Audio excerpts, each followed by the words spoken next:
There I go.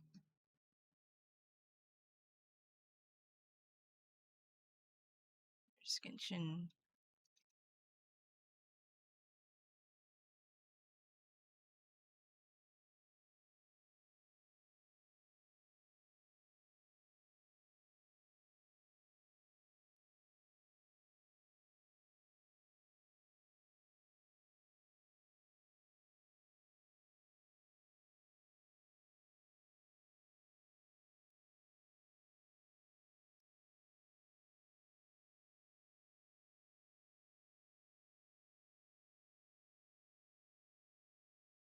I'm gonna do my PNG model for now because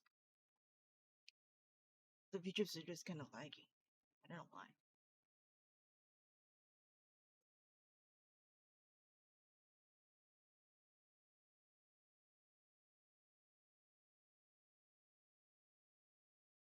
Let's finish because I want to meet Renova. And other than Renova, I will meet the Sariksa.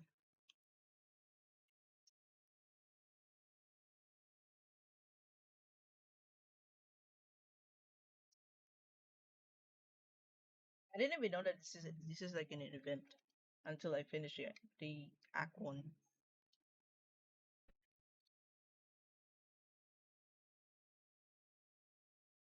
I already did this event after I finished the stream. I just play like some minutes after I ended the stream.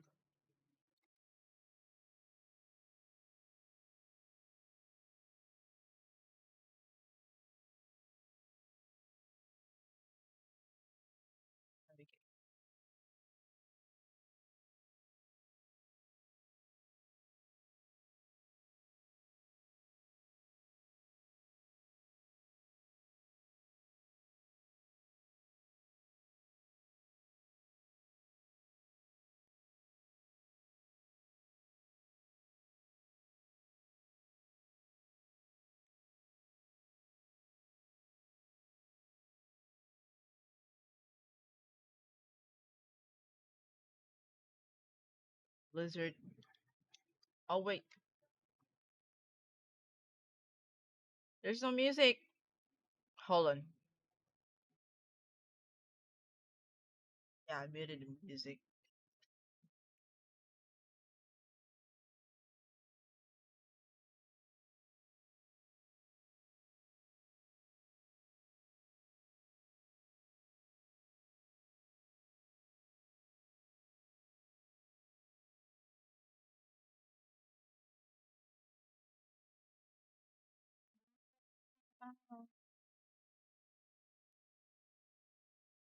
By the way, my voice is kind of like good today because I woke up. I got like a little sick. Yeah. This. What in the world? I kinda. Ugh,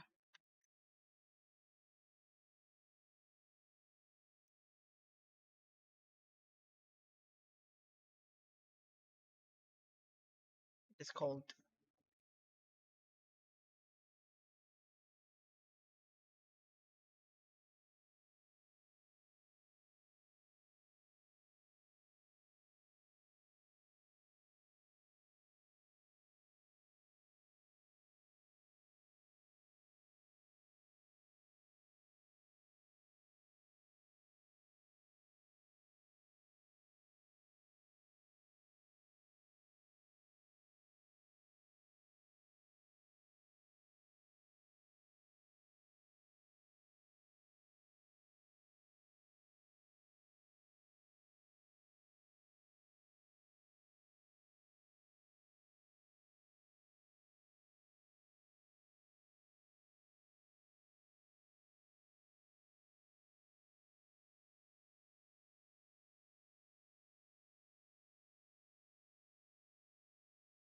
Oh yeah. Oh no, I remembered.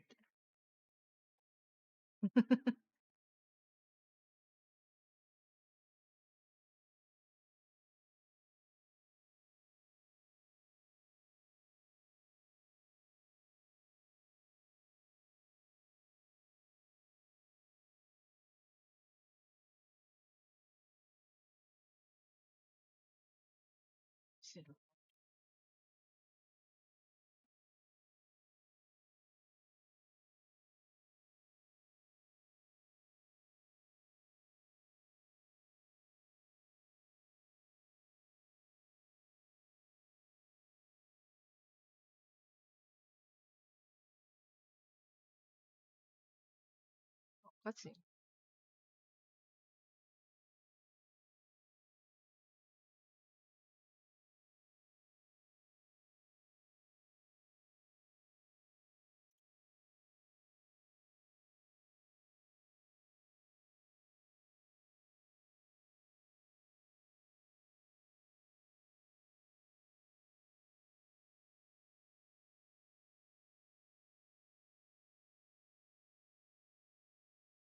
Oh, he is also an Electro Stellar.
Well, she looks like child.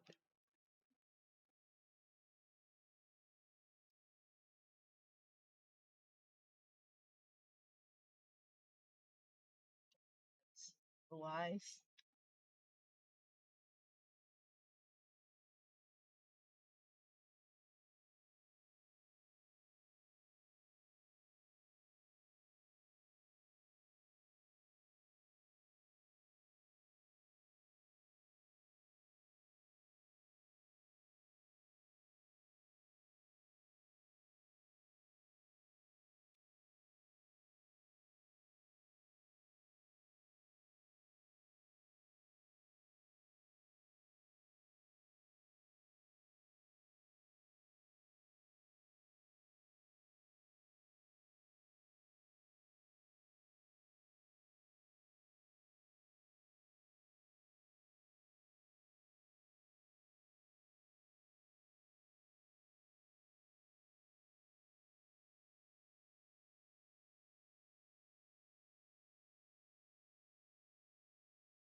but the snow blizzard. I mean,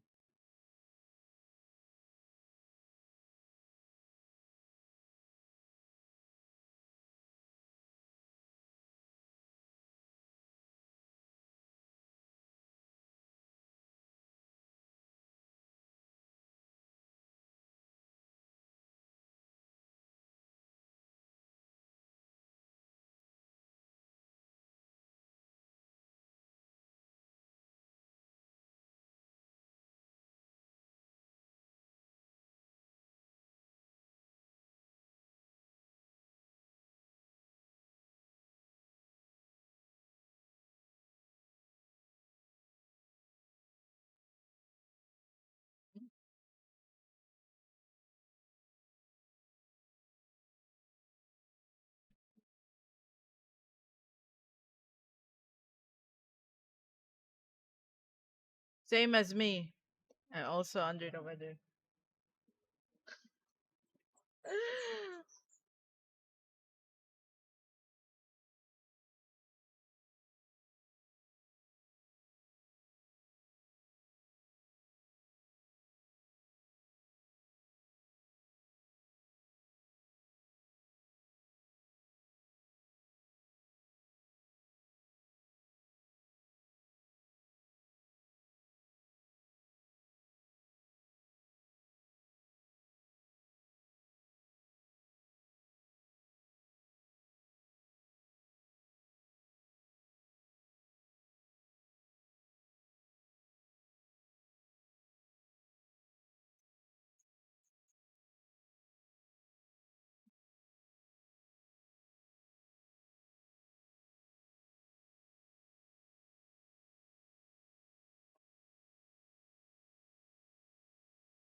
Something ain't right. God, I didn't like Mitya's character design.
Mm-hmm. Oh,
Where is everybody?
What's happening?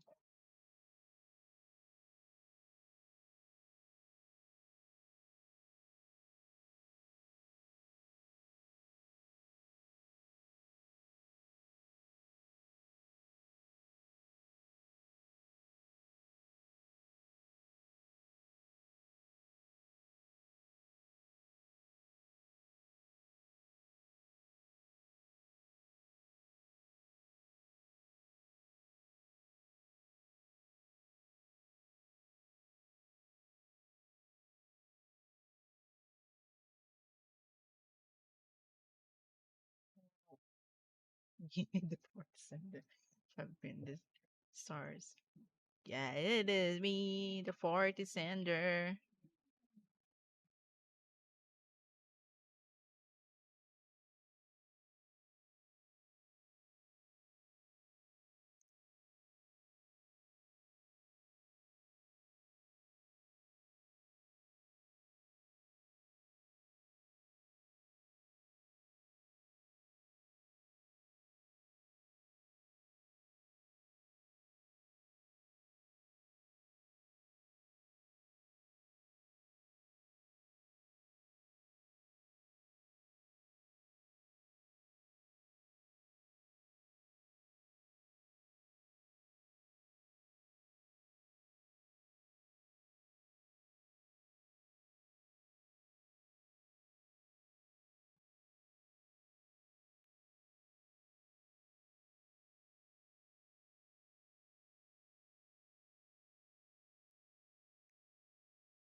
This is fine.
Parapam-pam-pam-pam.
What?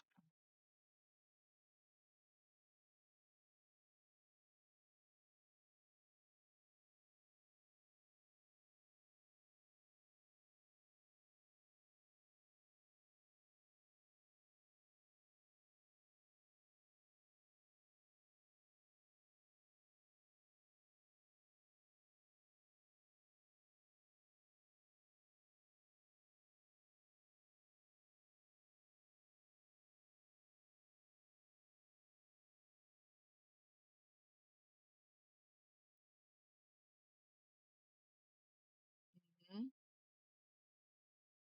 Why?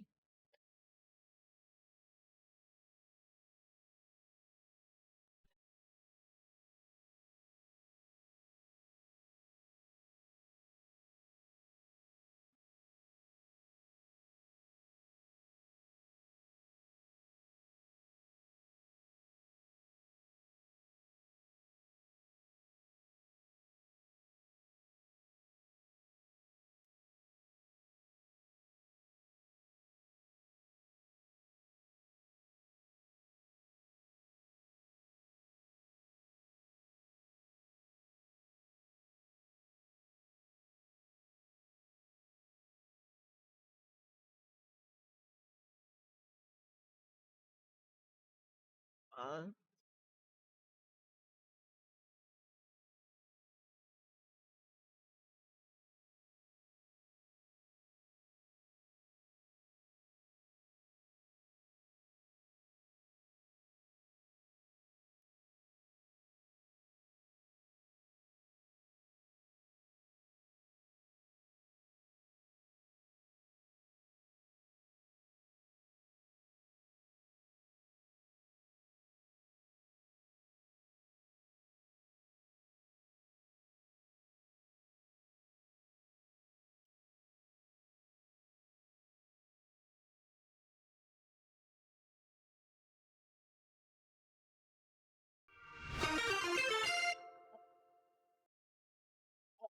hey,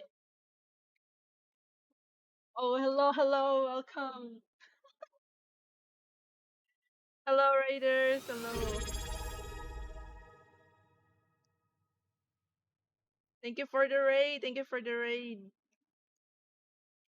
Thank you for the raid. Oh my god. Hello, welcome.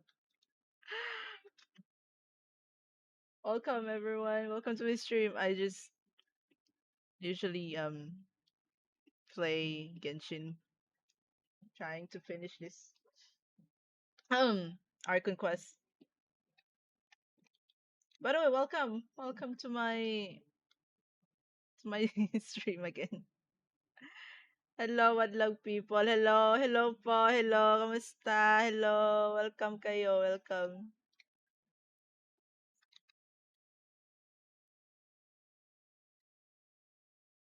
Hello, thank you. Thank you.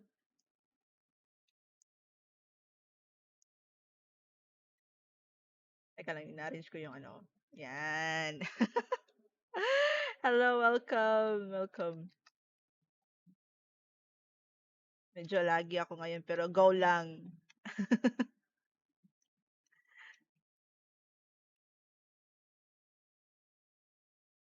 Hello.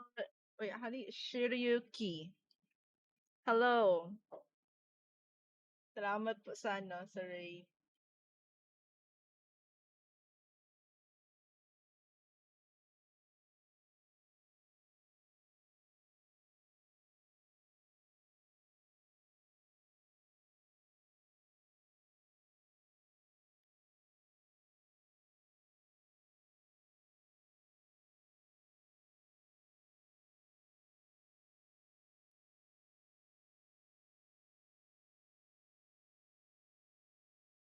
I've been wondering to both streamers. How, how are me? Okay lang. Ito. Kayo, kamusta naman kayo? What does modify? What does modify mode do? Oh, wait.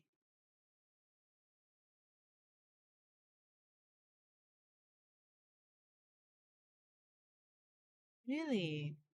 Well, you must be transferred from working out. Oh,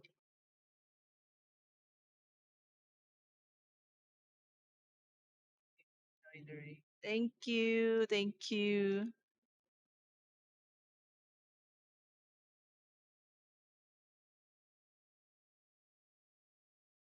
By the way, how are you, Raiders? How are you guys? Hope you guys are like doing good. Great. Oh, really? Okay, if this is okay, I'm already in an Archon quest too, actually. But let's get into it. I'm gonna finish this because I'm also interested in this Snezhnaya lore. Thank you, Rixie. Is it? That's how I pronounce your name. I'm still in the moon one. Oh, the place for yeah, the frost moon, the frost moon map.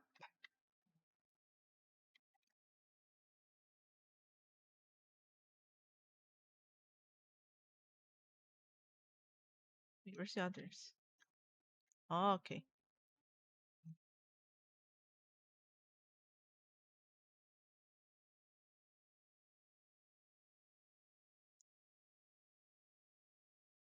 I've been preparing for Snezhnaya for like since 2021 because I started this game year 2021.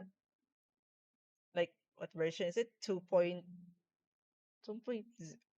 I guess.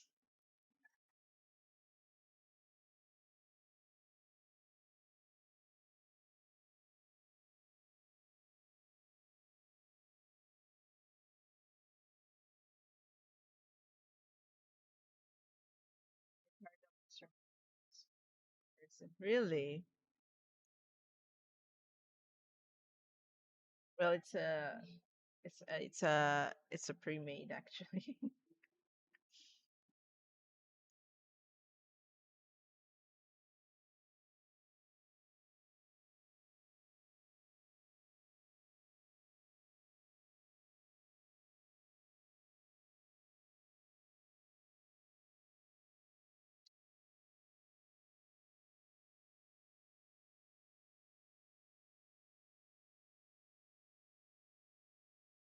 Dark, dark. Oh, you mean the form? Okay, bet. Oh my god.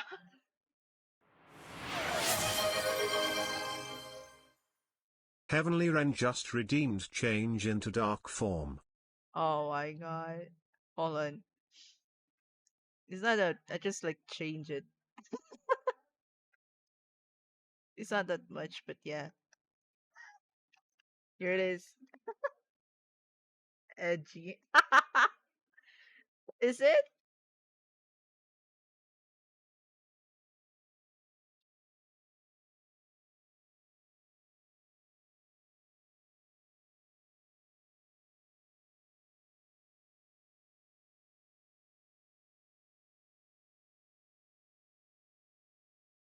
I think last night I finished the Ark Conquest one for like 5 hours in a row.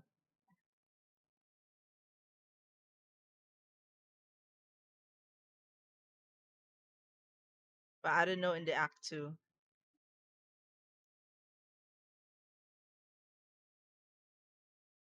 What R word?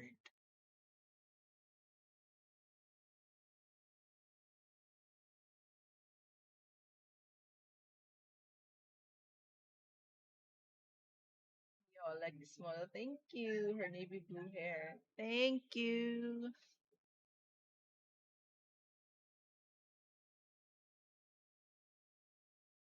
Welcome.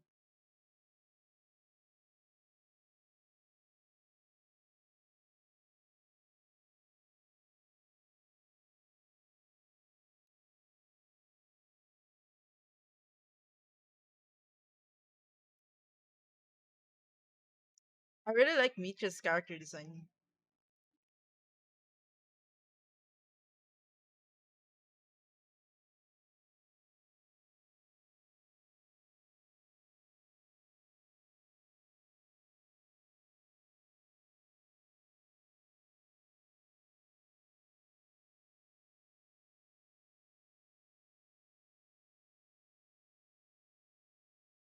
That's why they're interested me fully. Oh. Oh.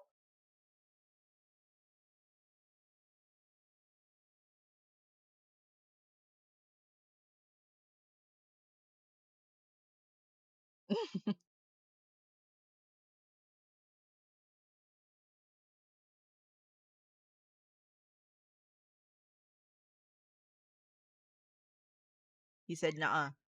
He said nah.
Sleeping Beauty.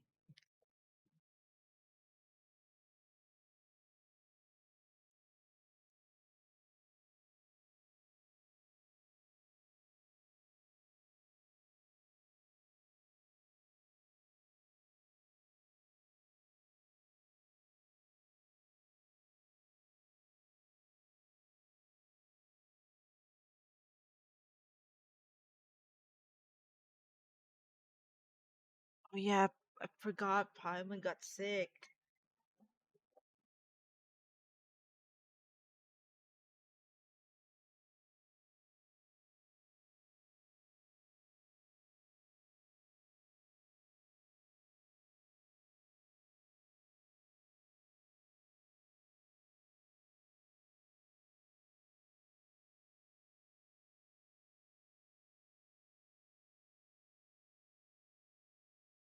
Oh, oh, shit.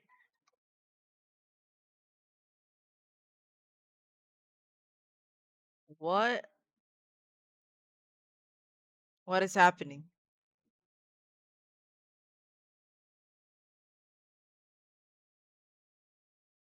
Huh?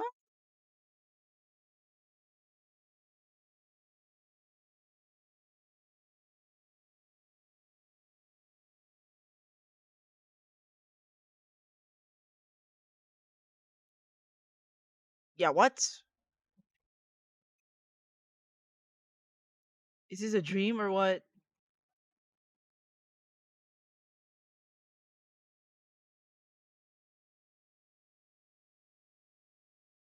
Ooh, please. Run, people! Oh my god!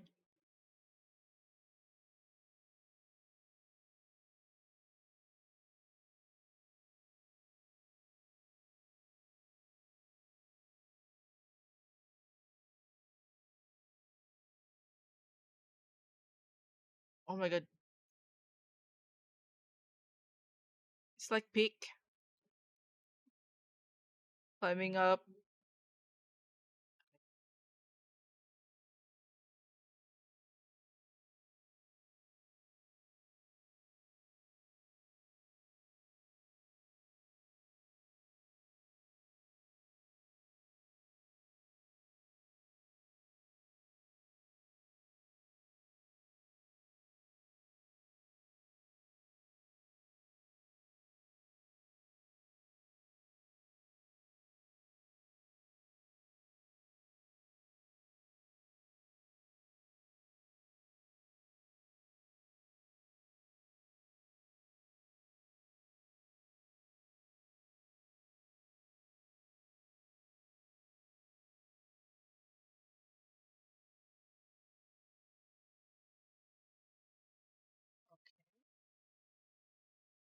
Well,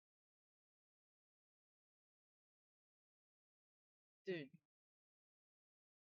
so we're just gonna like give up?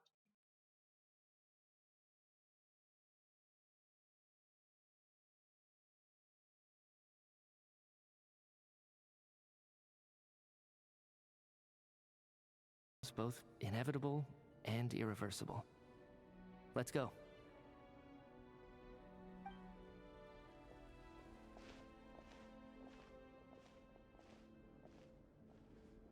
Hey, Torgov and Sobolova are gone. I never thought the day would come when even they would be swallowed by the black mist. It's just you and me now. finally. Yes, it Dodge looks is like it's working. satisfied. For now. This happens from time to time, but it won't be long before the black mist starts chasing survivors once again. No one knows how to stop its advance for good. Well, we should make the most of the precious moments of rest that those two bought for us. What? What is happening? Huh? Are you really that sleepy, traveler?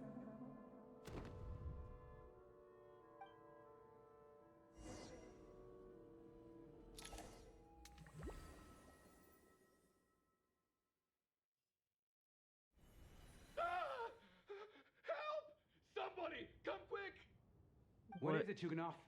What's wrong? Huh? What is happening? Is it morning already? What's all the commotion?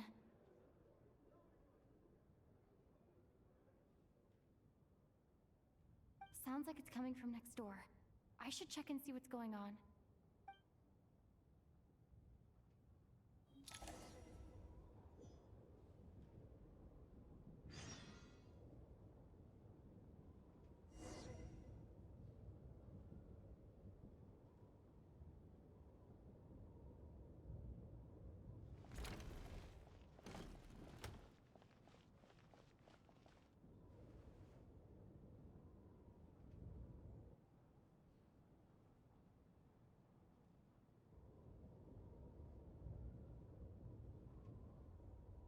Someone. Don't look, Miss Tonya. Stay here. Okay. What happened to them?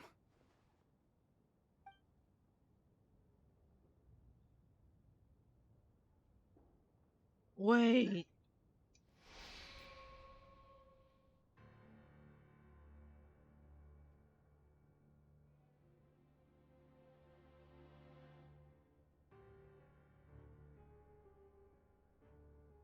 You're not sleeping. Somehow you can sense in your bones. It's what that looks like. Wait. It's already happening? From the These two trailer people itself? have passed away. Oh, And they're the dead. strange thing is that somehow I knew this was going to happen. I knew that they would be the ones I to bet. die. Have I seen this moment before? Or did I have some kind of premonition? I can't remember what it was. Let me take a look.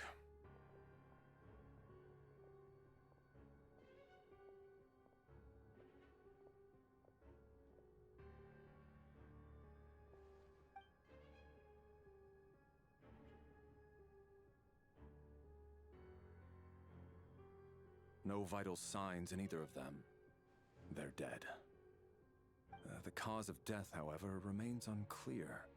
No wounds on the bodies, no signs of a struggle, and no skin discoloration caused by the buildup of toxins. Just like that? Just last night, they were chatting and joking away. This is so Just like sudden. that. Could they have had pre-existing medical conditions? Even then, the odds of them both dying of sudden complications on the same night are extremely low. It's hard to believe that they died of natural causes, nor does this appear to be a suicide.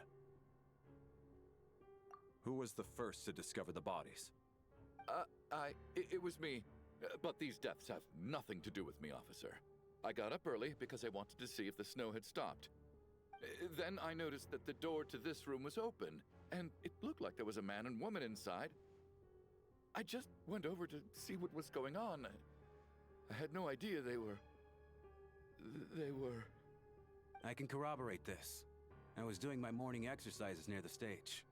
When I saw Mr. Chuganov heading this way, I followed him. I can also confirm that I didn't see a single person approach that room before him. The snowstorm was raging all night, and it's still going now. There's no way someone could have come in from outside, correct? You mean an intruder? No, not possible. I slept by the door last night as a precaution. There's no way I wouldn't have noticed if anyone had tried to open it. Everyone, split into pairs and search the theater for anyone in hiding, or any signs of suspicious activity.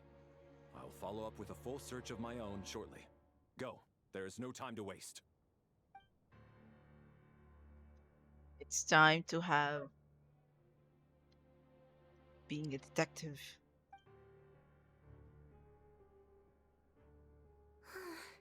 Nothing on your end either? Backstage is clear. No signs of suspicious activity. We checked the basement. Also clear. I don't think there's anywhere here that a living person could hide. Are we certain that the theater doesn't have a back door? Or any tunnel or passageway wide enough for a person to fit through? No, there's nothing like that. If people were sneaking in through some secret tunnel to avoid buying a ticket, we'd have sealed it off ages ago. I also checked the windows. All of them are locked from the inside, and there's no sign of anyone entering or leaving. It sounds like we can safely rule out the intruder theory. If anyone came in during the night in this weather, there'd be no way for them to avoid leaving footprints or water stains. This can only mean one thing. It's like one of those murder mysteries you see in novels and plays, isn't it? The ones where the killer is one of us. We can't Could quite be. jump to that conclusion just yet. It could You're be. right. It's hard to imagine something like that happening in real life. Set in a theater during a snowstorm, a murder Or takes place maybe- and the killer is among us. It's such a classic trope. that Caused it by- seems unbelievable. Looking at who the killer targeted and the clean entry and exit, it all adds up. I know what this is. It's obvious now that I think about it. What is? What have you figured out? Both victims were wealthy, well-known local merchants. And the door was deliberately left open so I would discover the bodies and witness the crime scene first thing in the morning. Such ruthless methods. This was your doing, wasn't it, Lelik? Lelik? Oh. You mean Lelik is among us? And he's the killer? Lelik. I know this code name. Member of the Rokot, anti-Project Stuzha. Always works alone. I've read the case Lelik files is at the there. Armory Palace. Walk me through your reasoning, Mr. Chuganov. What do you know about Lelik?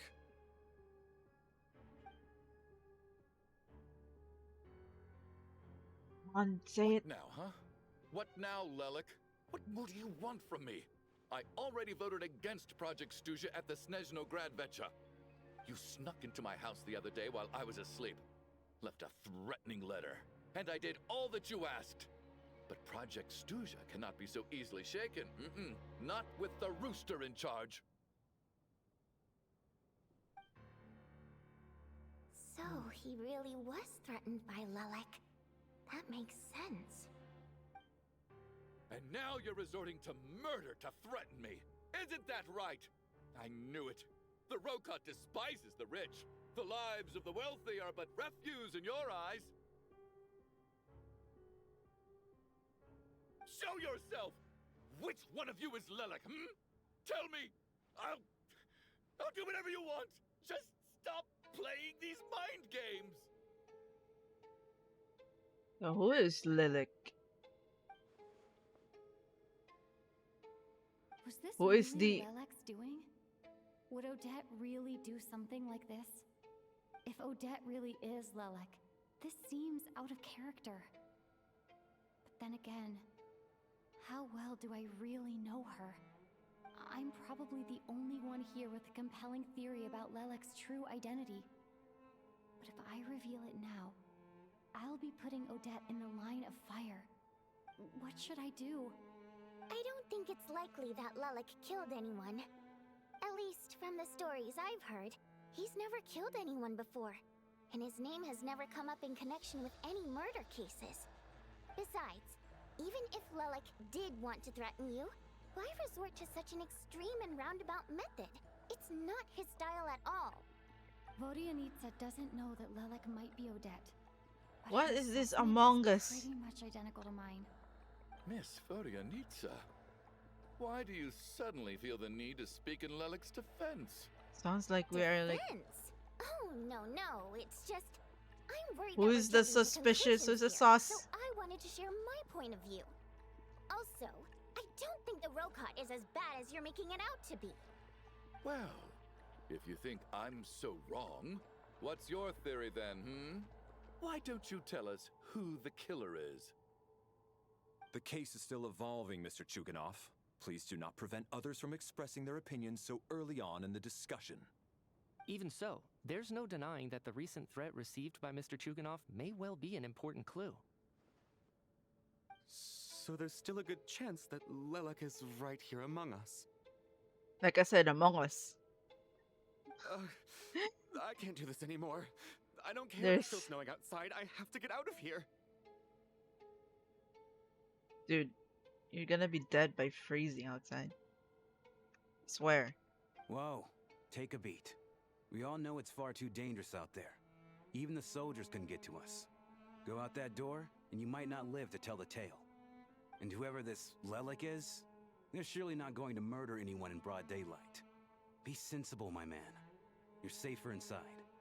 As much as I regret having to say this, I'd like everyone to cooperate and refrain from exiting the premises until further notice. Because as things stand, every one of us is now a suspect. Unless anyone has further information to share, let's adjourn for now. Feel free to keep searching for clues, but make sure you don't go off alone. Right. Let's do. Where are they?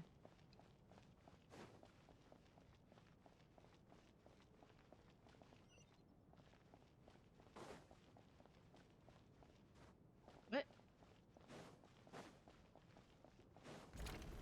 Wrong direction.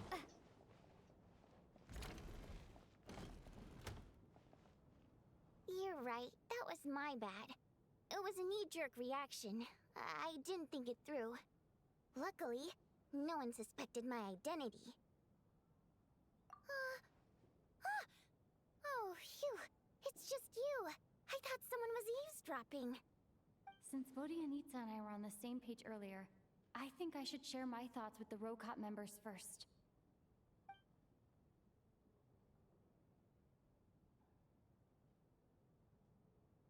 Whoa. Are you serious? I don't know if this counts as gossip, but it's definitely on track to be the juiciest this whole year. Odette? Really? Odette? Oh god, how dumb does this make me look? Lelik has been right under my nose this whole time, and I didn't notice a thing. Actually, it's exactly what you'd expect. Sometimes, hiding in plain sight is the best strategy. And now that you mention it, the more I think about it, the more sense it seems to make. It all adds up. What are we up to now? 1, 2, 3, 4... Odette's identities. She's my coworker, specifically a ballerina, and also a Fatous, a member of the Rokot. Now, Lelik. It must be so exhausting. I just want to give her a hug. I guess since I've always known her as a member of the Fatui, it never even crossed my mind that she could be involved with the Rokot, let alone be Lelik. I don't understand.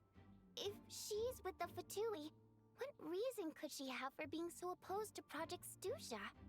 Probably best if you ask her that in person. Well, since you waited until now to bring this up instead of announcing it to everyone earlier, does that mean we're all on the same page here? Yeah. Lelik may not follow orders from the Rokot leadership, but as far as I'm concerned, she's never crossed the line. If anything, her actions benefit the poor. We need to confront her face to face. Do you think she'd really admit to being Lelik? I don't know. We'll have to see how it goes. For now, we'll work on the assumption that she didn't kill anyone, and see how much she's willing to tell us.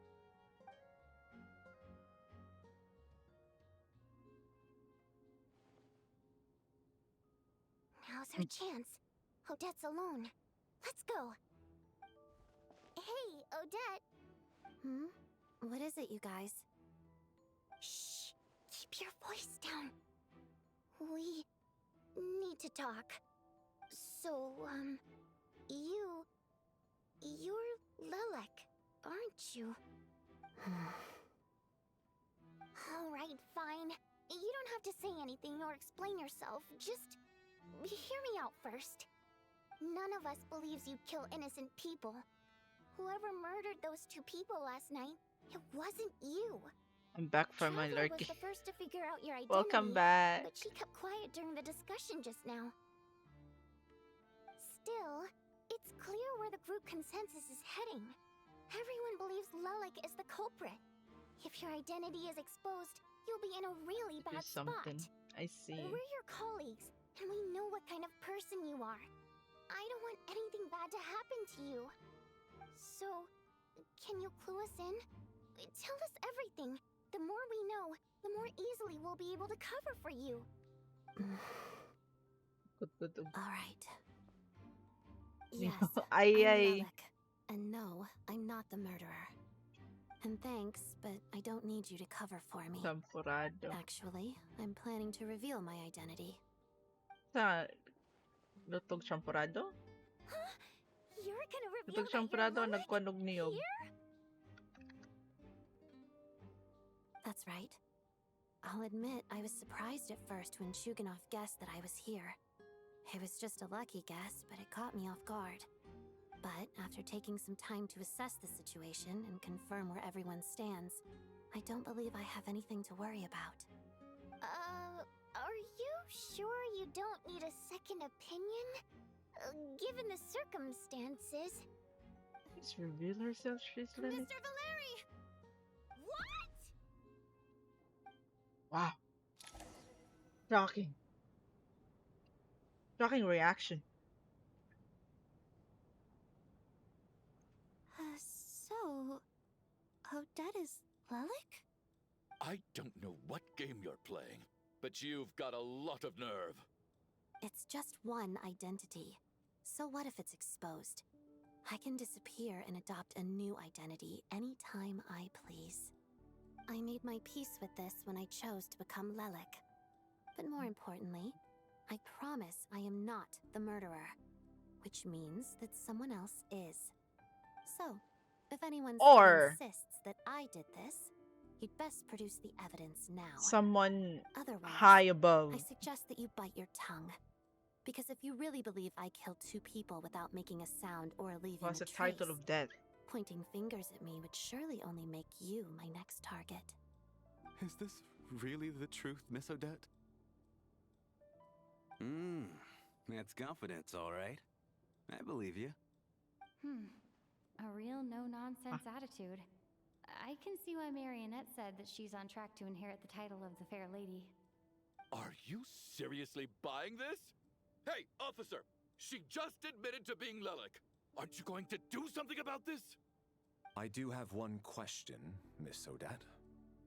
Why have you chosen this moment to come forward and reveal your identity?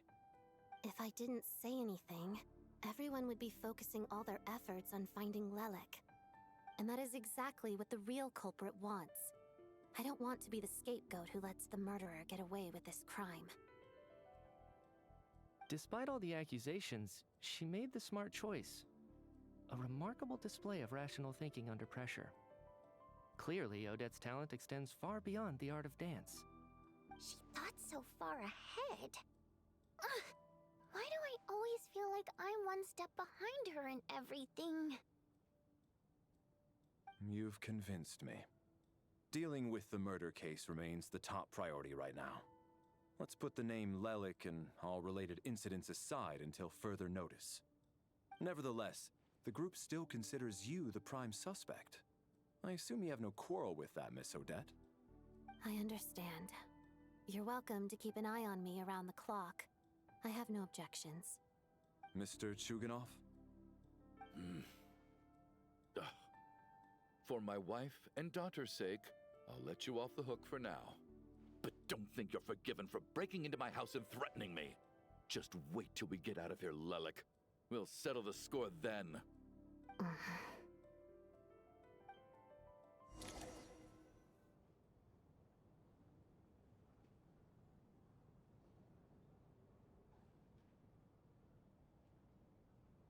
What now? Good work, Lelic guard team. And Lelic too. Here, have some hot water. Turns out Valeri knew about my exploits, so now I've been told I have to guard Lelic with him. Shouldn't you be facing my way if you're guarding me? At the moment, it looks more like you're my bodyguards. If the true culprit is indeed still at large, as you have claimed, we must keep our guard up against them also. Don't worry, Tonya. We'll get through this. Once the snow stops, the officials will step in. The investigation will get easier, and then we'll be safe. But once the snow stops, won't everyone just leave? you're gonna miss us, huh? Well, some of us work at the theaters, so we'll still be here. I'll even give you a special backstage pass. Really, Miss Vodyanitsa? That's awesome! They really You're a are fan for siblings. life. Aw, you're so cute, Tonya. All right, let's swear to it. I promise to give you the pass, and you promise to never change your mind about being my fan. Promise. Don't indulge her, Tonya. You don't have to swear an oath over things like that. You really do get carried away sometimes, don't you, Miss Vodyanitsa? Hey, mind your own business.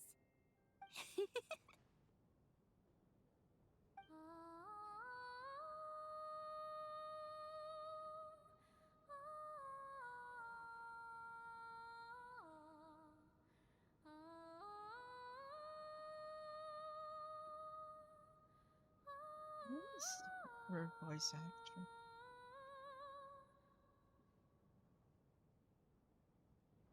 Don't be nervous, Miss Water Imp. Everyone's here. There's nothing to be afraid of. Excuse me? Do I look nervous? Don't be ridiculous. Hmm? No. You sound nervous, lass. Oh. Wait, but how... Okay, plenty of people know that I'm a water imp, but still... How come you understand our primary mode of expression? Primary mode of expression. I've not come across that concept before. Do enlighten me, Vodyanitsa. Well, it's just... We water imps tend to communicate our emotions to each other by singing, rather than facial expressions. The emotions we convey through song take precedence over our facial expressions. So, we think of it as our primary mode of expression. I'm impressed, Shram. I didn't take you for a man of culture, but you're clearly rather learned. It's not about being cultured or not. The thing is, this mode of expression can usually only be understood by other water imps. It's not a simple case of a song sounding happy or sad.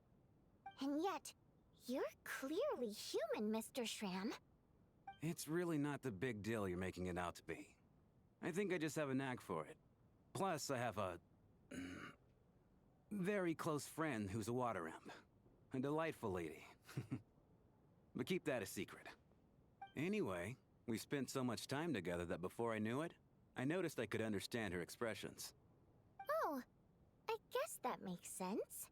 Still, the fact that you have a water imp friend is even more surprising. I'd better watch what I'm singing when I'm around you from now on. Hey, what are you implying? You're not secretly insulting the audience in your songs, are you? Heavens, why would I do a thing like that?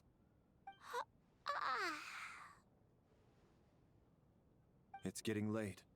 We should discuss our sleeping arrangements for tonight. To guard against the killer, someone needs to keep watch. I suggest that we don't sleep in separate quarters tonight. It will be safer if we all stayed together.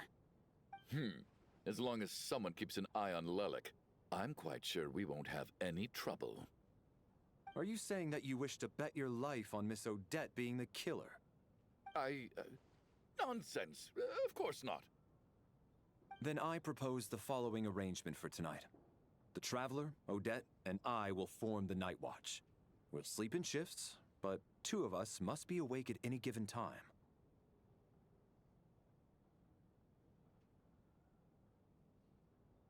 Oh, fine by me.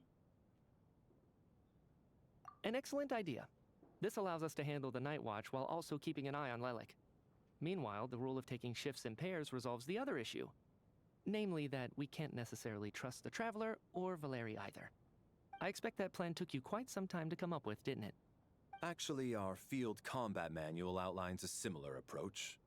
Although the scenario there involves guarding prisoners overnight during field operations. That being said, I must clarify that I harbor no disrespect towards you personally, Miss Odette. In fact, Lelik's numerous covert operations make fine textbook examples for military agents. I care less about respect and more about the fact that you just robbed me of 2/3 of my sleep tonight. I'm calling dibs on being the first to rest. Good night.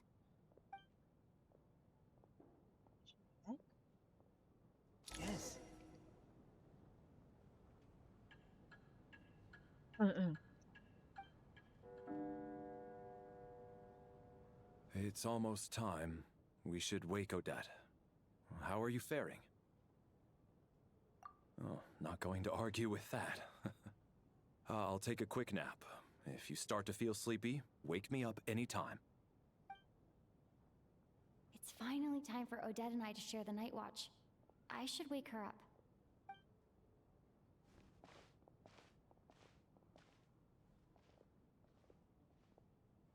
I came here to get information from her in the first place. Maybe I should think about what questions I want to ask before she wakes up. How long are you gonna keep staring at me? Couldn't sleep. My mind's been running haywire. Plus, there's something I've been meaning to talk to you about. I had a hunch that you wanted a conversation too. Let's take this chance to clear the air, shall we?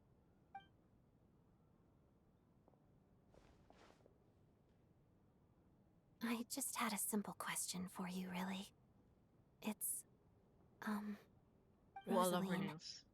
In Oh. her final moments, did she have any last words or anything? If I remembered correctly, she is she?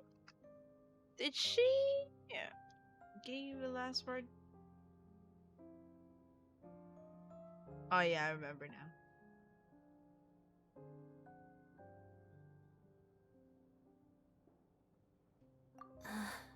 I see.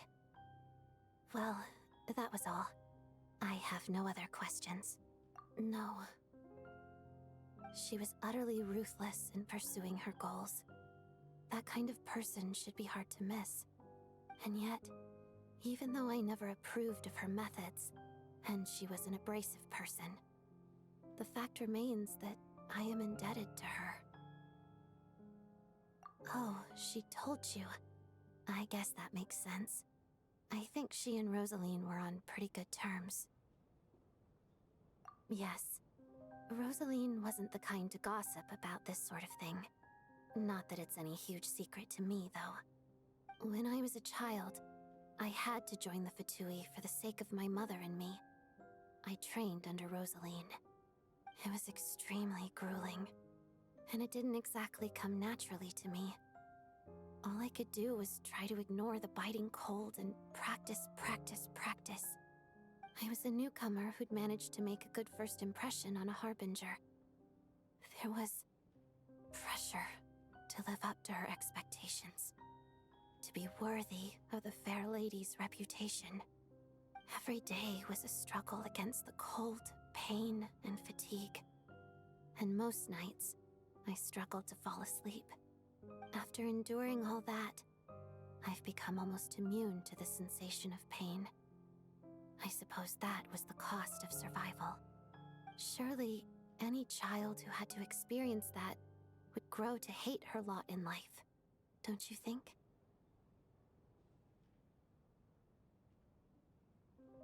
So, I put an equal amount of effort into my ballet.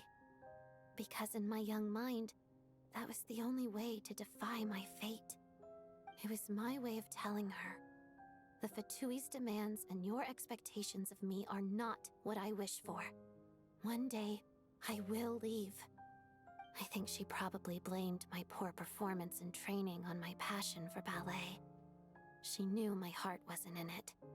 One time, when I was secretly practicing a dance at night, she suddenly showed up. I knew she was there to catch me red-handed. I told her, "You don't deserve to watch the dance I learned from my mother." She looked stunned. I guess she was surprised that I lashed out first, before she had the chance. But strangely enough, on that occasion, She wasn't fierce with me like she was during training. Instead, she fell silent for a moment, and then left. After that, she never interfered with my dancing or asked me how it was going. She never came to watch me dance again either. Not even once.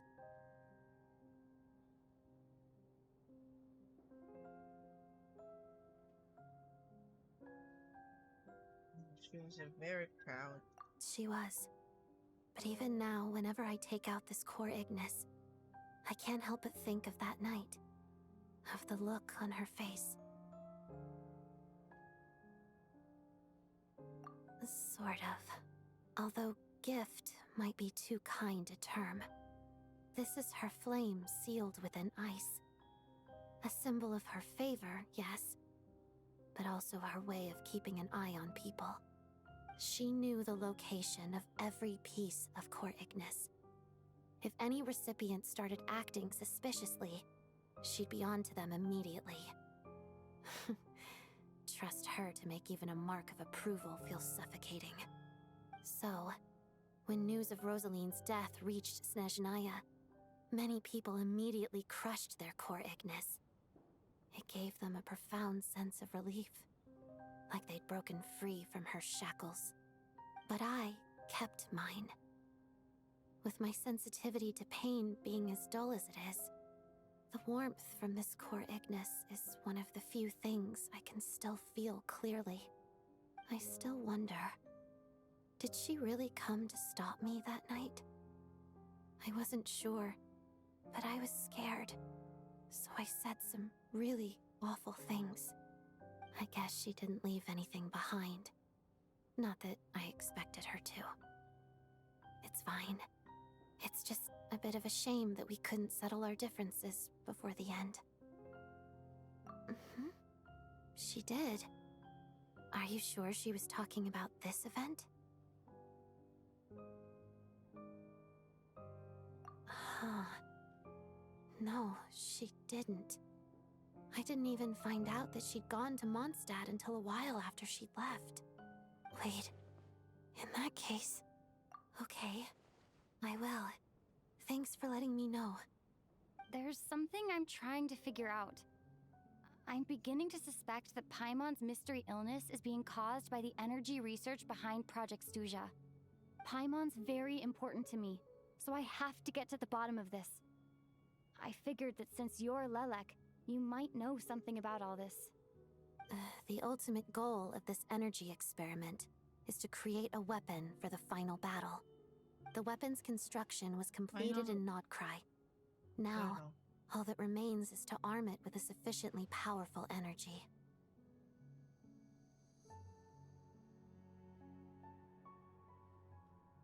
Yes. The weapon's development and all the related experiments are overseen by Lord Piero, the Jester, and the lab is located deep within the Armory Palace. I'm not sure why this experiment would be making Paimon feel unwell, though. The best way to get to the bottom of it would be to go there in person. Once we get out of here, I'll help you apply for an entry permit.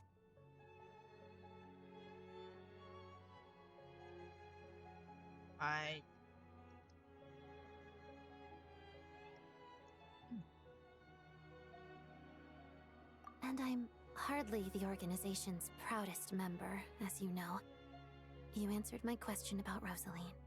I want to do you a favor in return. It's that simple. Huh?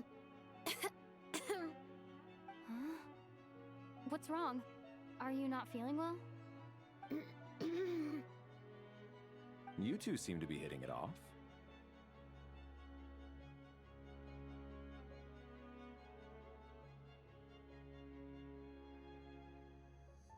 I thought you were sleeping. Of course I was. In the military, one learns to fall asleep quickly, even in the most inhospitable environments. It's vital to staying alert and energized. Why? Is something wrong? No, nothing. Even if he was awake, he can't have overheard us, right? Well, thank you both for keeping watch. Traveler, I'll take over for now. It's your turn to get some sleep. Sure.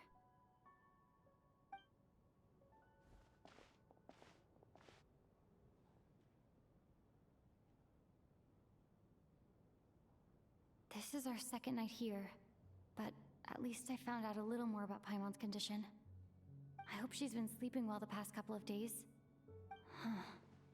Why do I feel like I'm being watched? Oh god. Seriously? Is this payback for when I stared at her earlier? But I thought she was asleep. Never mind. I'd better try and get some sleep myself. Oh, here we go again.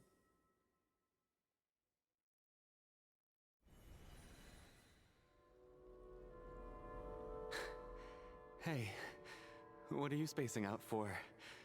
Are you reaching your limit too? How long have we been walking for? Do you remember? Time's lost all meaning. Ever since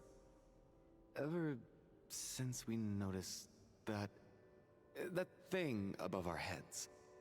What was it called again? A star key? Or key star? Anyway, the person who named it was swallowed by the black mist. Whatever it's called, ever since we noticed it, we've been walking up and up, hoping that as long as we reach it, we can find a way out of this place. But it seems like no matter how far we walk, we never get any closer. Well, we've come this far. You never know. Maybe we're almost there? Come on, enough moping. Let's go.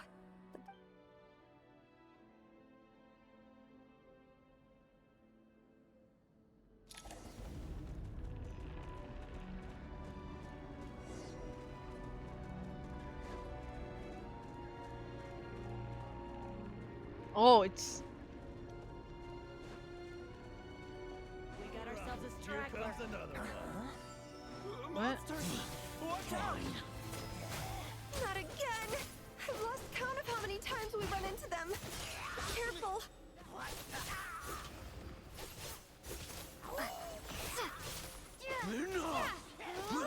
And kick!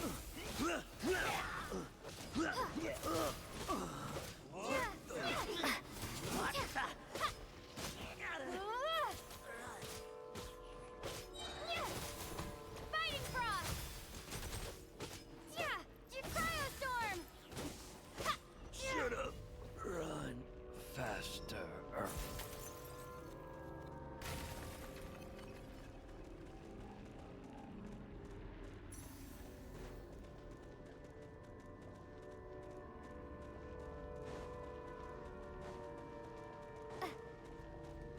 Oh god, shut the front door. Get ready! Let's go.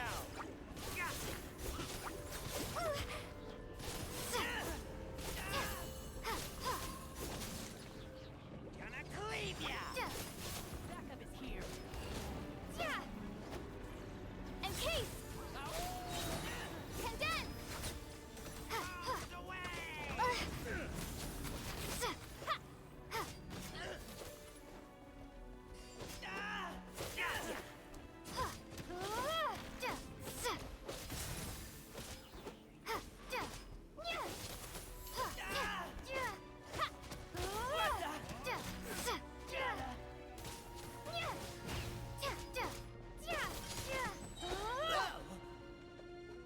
You fell down.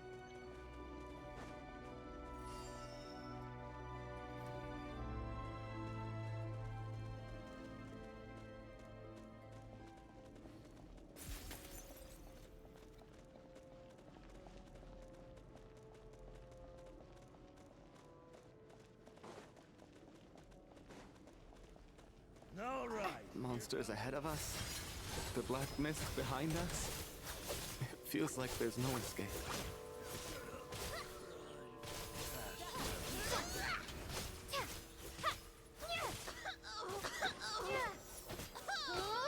Cryostorm!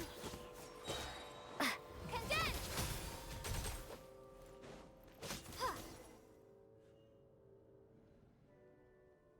Are you hurt, Coolish? No, I'm fine. get you. In fact, I read. Yeah. The hope that the star gives us is the only thing keeping us going. But I'm not sure it's real at all. Otherwise, why would it always be out of reach? We know you mean well, but you're only saying that to try and encourage us to keep going, aren't you? Thank you, friend. You're going to continue, aren't you?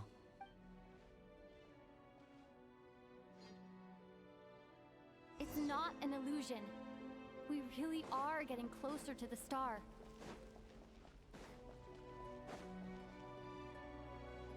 Congratulations. You're the first person to make it here. I'm the star's envoy. The black mist has stopped rising. Its hunger is satisfied for now, having devoured your two companions. This is a good opportunity. I'll let you get some rest before we continue. What do you mean, leave? The star represents the starting point. It's the waypoint for the beginning. Congratulations on reaching the starting point. Once you are ready, we will head out and walk upwards. I will be right by your side the whole way.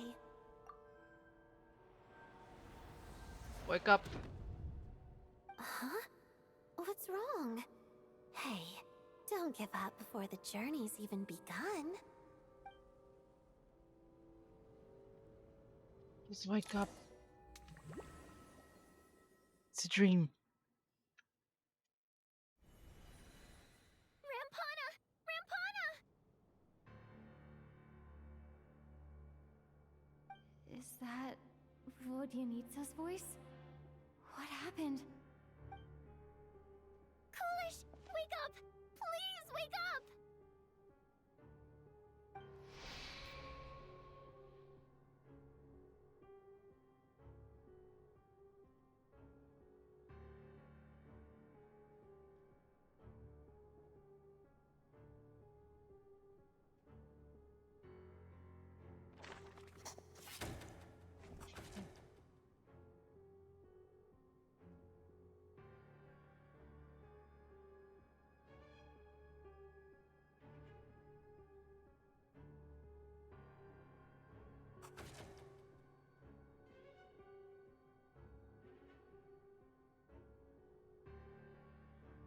The situation is identical to that of the two casualties yesterday. We cannot ascertain the cause of death. At least there are some elements that we can rule out this time. They slept on the stage with everyone else, so I suppose the surrounding environment can't be a relevant variable. Rampana. Coolish. Weren't some of us keeping watch last night? 3 of us, in fact. How could you not notice something was wrong? I'm as confused as you are. Certainly nothing unusual happened on my watch. Likewise, and from what I've observed so far, both Miss Odette and the Traveler can be trusted. To be honest, I didn't get a wink of sleep last night. I couldn't help but think I was the target, so I just laid there with my eyes closed. I heard the Traveler and Lelic chatting, but otherwise I don't recall hearing any commotion during the night. Me too. I didn't want to wake everyone up, so I was concentrating hard, trying not to cough. I hardly slept at all. If anything had happened, I'm sure I would have noticed. Then, what could possibly be causing this? Once was bad enough. I can't believe it happened again. I worked closely with Rampana and Coolish for so long. I never imagined that one day they'd... And on this stage of all places... Vodyanitsa... 4 victims in just 2 days, and we still don't have a single lead. I need to get to the bottom of this as soon as possible. And above all, keep Tonya safe. I'd never be able to look Child in the eye again otherwise. Still snowing? Yes, I just checked. Still no sign of anyone outside either.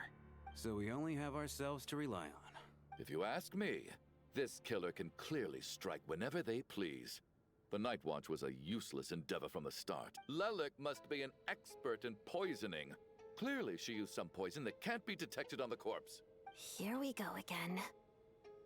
Listen, I was already thinking to myself last night, was Lelik's reason for revealing her identity the real story? Well, now I have my answer. It most certainly was not. She's been playing us for fools. You get off on this, don't you? Revealing your identity, only to carry on with your killing spree? That's a hideous thought. One that only a hideous mind like yours could dream up. How dare you? That's enough! Yesterday, you named Lelik as a suspect because the victims were both wealthy merchants. Lelik might have had a motive then, but today's victims were just ordinary people. Not to mention that they were colleagues of Odette and mine.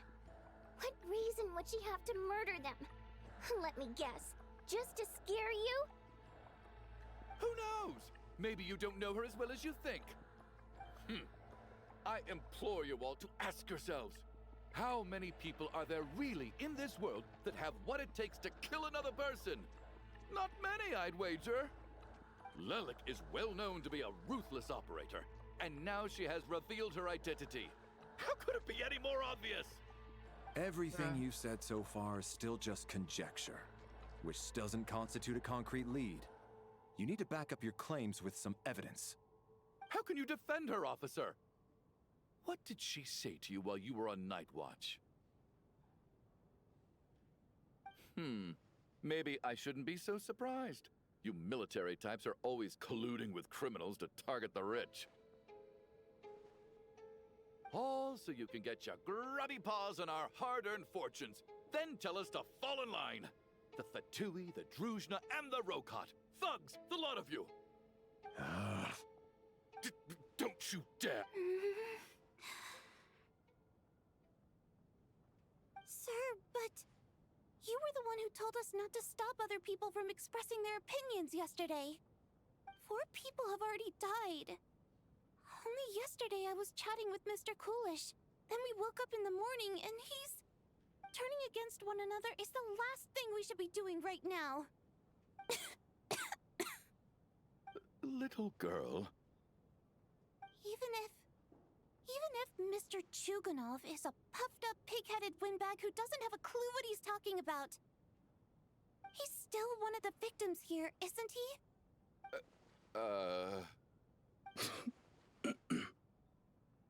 Quite. I had no intention of resorting to violence.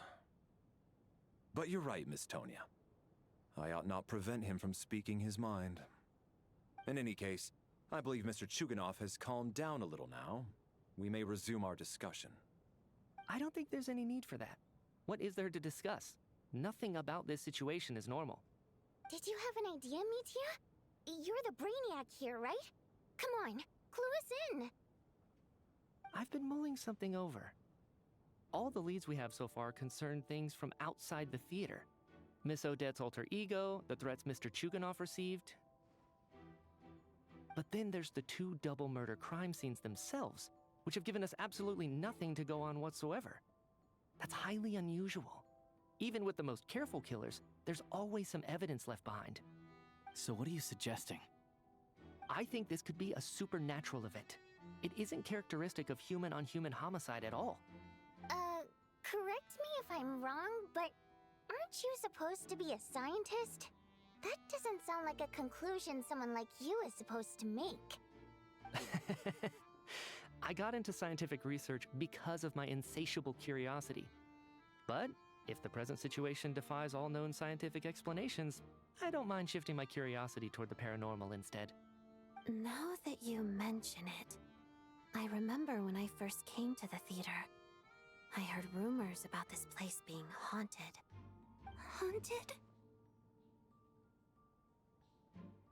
Yeah, I think I heard the same thing. But I mean, they're only rumors, right? We've worked here for years. Surely we would have noticed any spooky goings-on by now. Well, this has taken an unexpected turn. A haunted theater? If Paimon were here, she'd probably be hiding behind me in fear right now.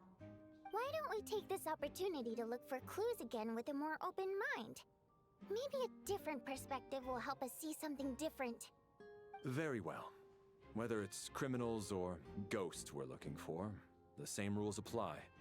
Everyone needs to tread carefully. I'll move the bodies into the same room for now.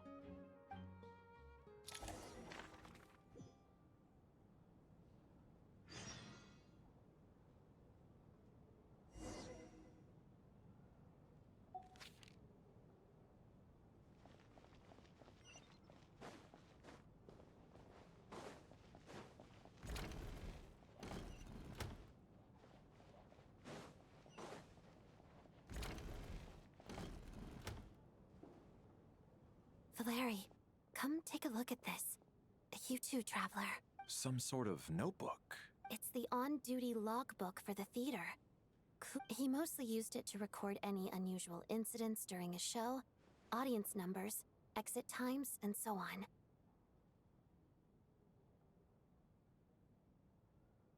Yes, he'd always have this logbook with him when he checked tickets at the entrance.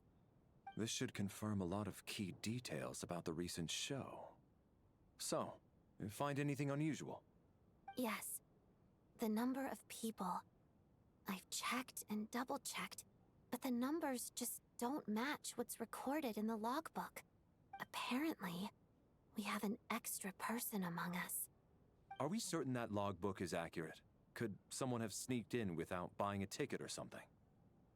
Unlikely. Coolish took his duties very seriously. I've rarely seen any errors in his work. Not to mention that this was a dress rehearsal, meaning smaller audience numbers and tighter ticket restrictions than usual. Everything would have been well within his control. We no longer have our tickets with us, do we? They got collected on entry. I assume there's no way we can check them again. Unfortunately not. The theater recycles tickets. Once people are in the door, they don't tend to leave until the show ends, so we collect the tickets at the point of entry.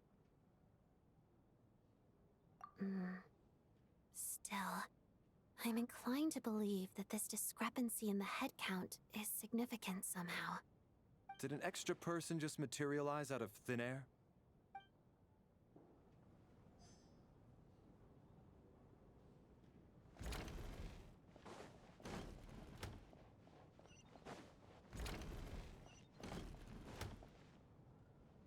Tonya? Did you find anything? Not yet. Still looking. So... Are we supposed to be looking for something paranormal? I think I'd prefer teaming up with you than looking around on my own. This looks like somebody's notebook. Shall we read it together?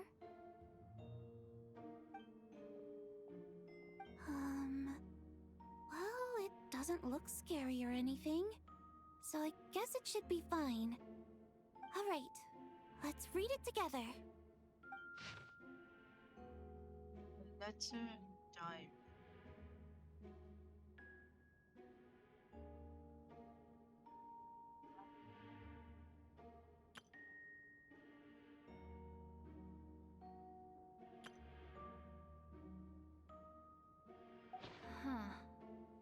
This has to be Vodyanitsa's writing, surely. Maybe it's a little rude for us to peek at this. I feel like I just read someone's secret diary by accident. It sounds like she's writing this for her parents, right? I don't understand.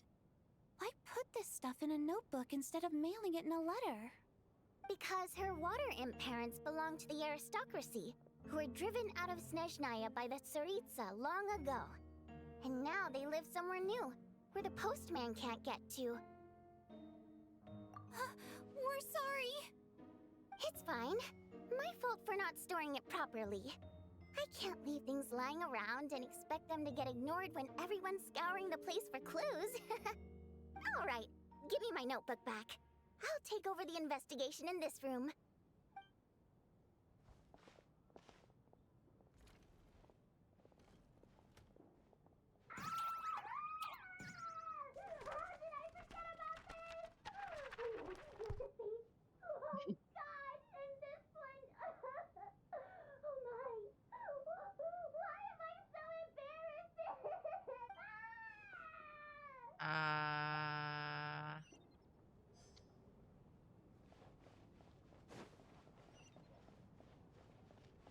Soon gather.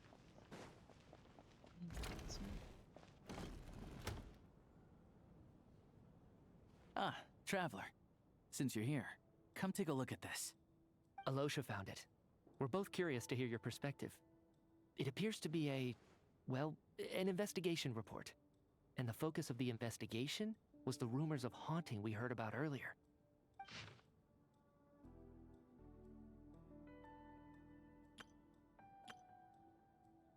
An investigation report, huh? Looks quite old. Huh. This person's name looks to be of Sumeru origin to me.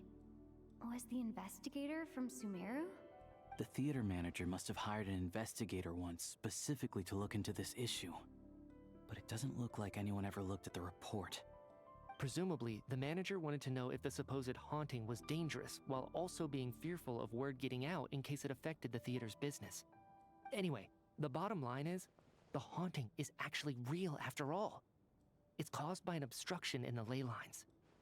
Is there any chance this is the key to finally making some progress with the murder cases? Leyline problems are pretty unexceptional to me by this point. And while it certainly offers an explanation for the ghosts, it's hard to imagine what connection it could have to these two murder cases. Some of the language that appears at the very end of the report caught my eye. Angel civilization, leyline renovation? My area of research doesn't touch on any of that, so it's completely outside of my wheelhouse. Huh? A piece of paper just fell out from the report. It landed right by your feet. That is near.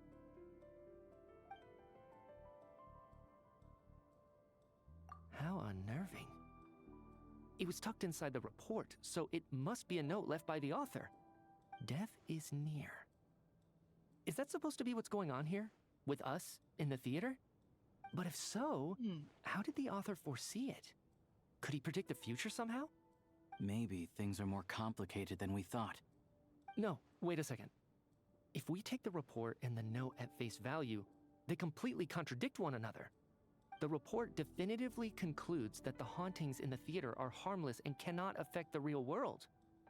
But the note seems to... The question is, what exactly does the note mean by death?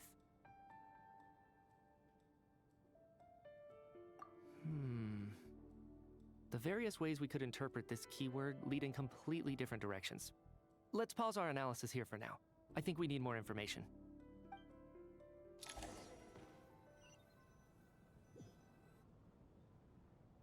If we take all this together, it's not impossible, is it? If anything, it's the natural conclusion. Oh, I beg to differ. This sounds to me like a product of a researcher's vivid imagination.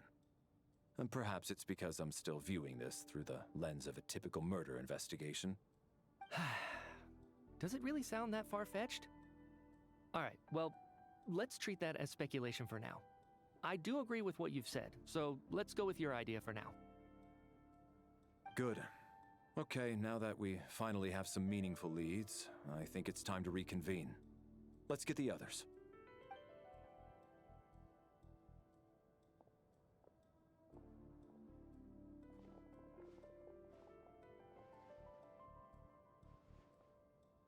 So, that's about everything we've discovered so far.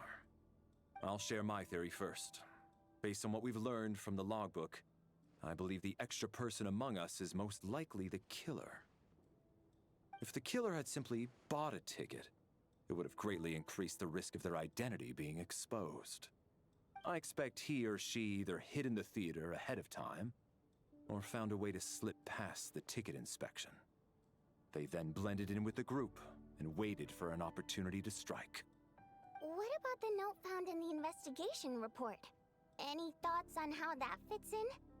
The killer may have simply planted it there as some sort of sick joke. I've seen my fair share of psychopathic killers.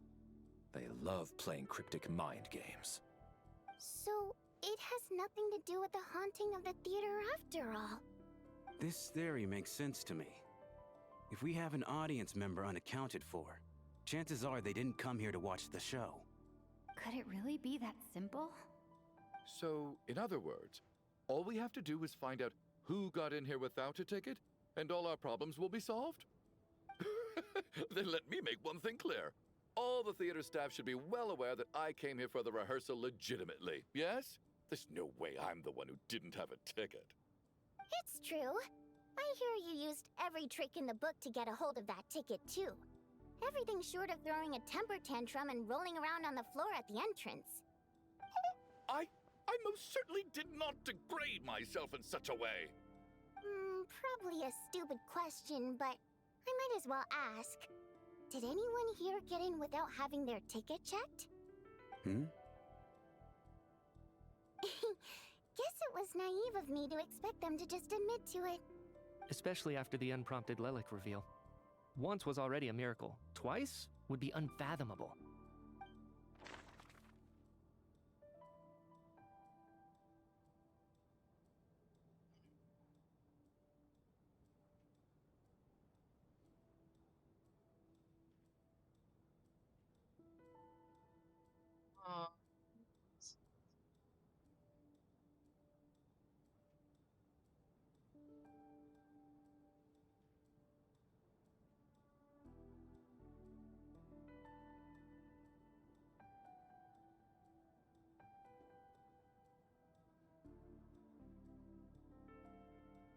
Person.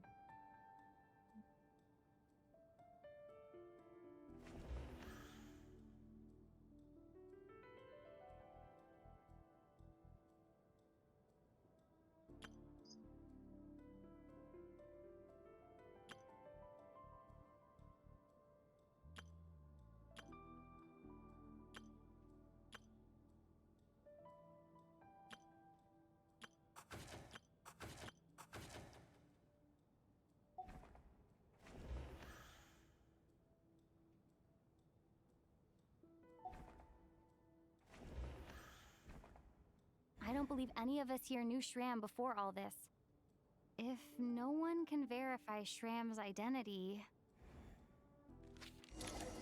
Mr. Shram, did you really go through the ticket inspection to get in here? Huh? Me? Why am I being singled out, my friend? Do I seem that suspicious? It's not that you stand out as suspicious, more that everyone else has been ruled out as trustworthy. Okay. Well, we spent the best part of 2 days together now, so I'm sure you can all tell what kind of person I am. I'm a true gentleman. I never dream of doing something like sneaking to the theater without a ticket. Yeah, I have no doubt that you're a good person. But the problem is, none of us here actually know you, so no one can say for sure that you are who you claim to be. Although, actually, what was it you said last night? Yeah, you're friends with that water imp, which is why you understand our primary mode of expression. Last time I checked, there were barely any of us remaining in Snezhnaya, since most of the water imps left. Could you tell me a little bit more about your friend? There's a good chance I actually know her. And I suppose it's also kind of a way for everyone else to get to know you a little better.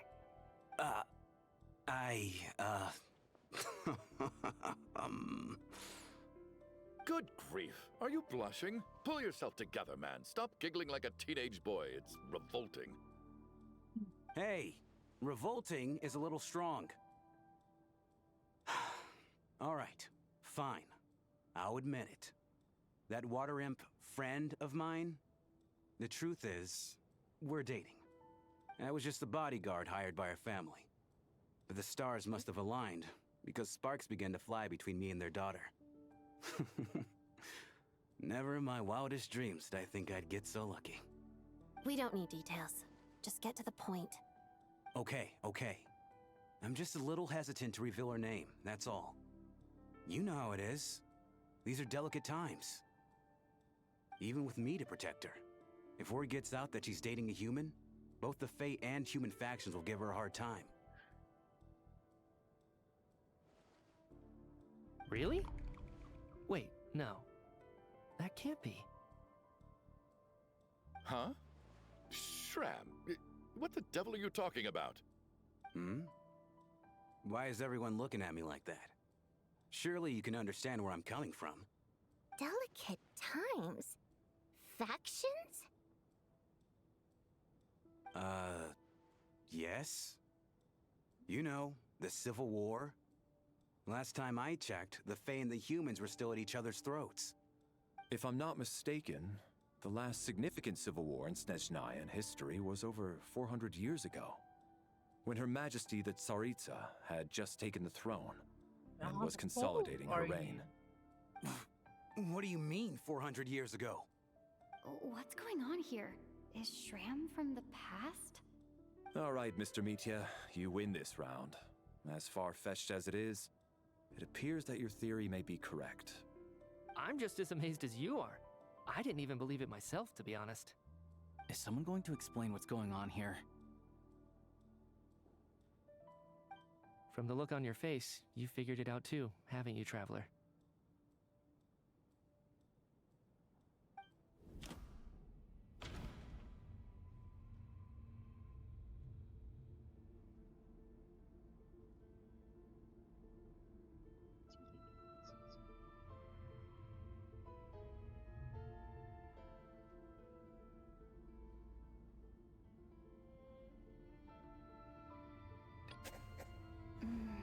No.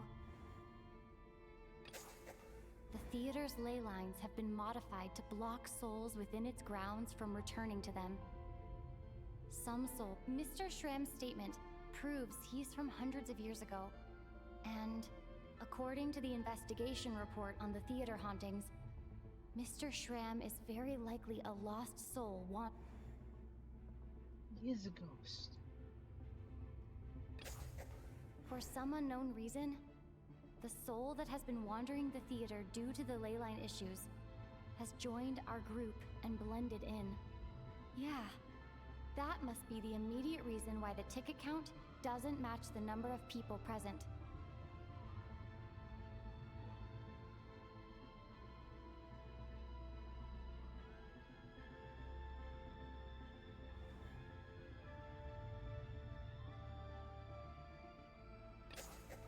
The contents of the investigation report have been verified. There are indeed leyline issues and wandering souls in the theater. Death likely symbolizes the deceased. Mr. Shram, for instance. Death is near. Huh. That must mean that there's a dead person in our midst. That's the truth, isn't it?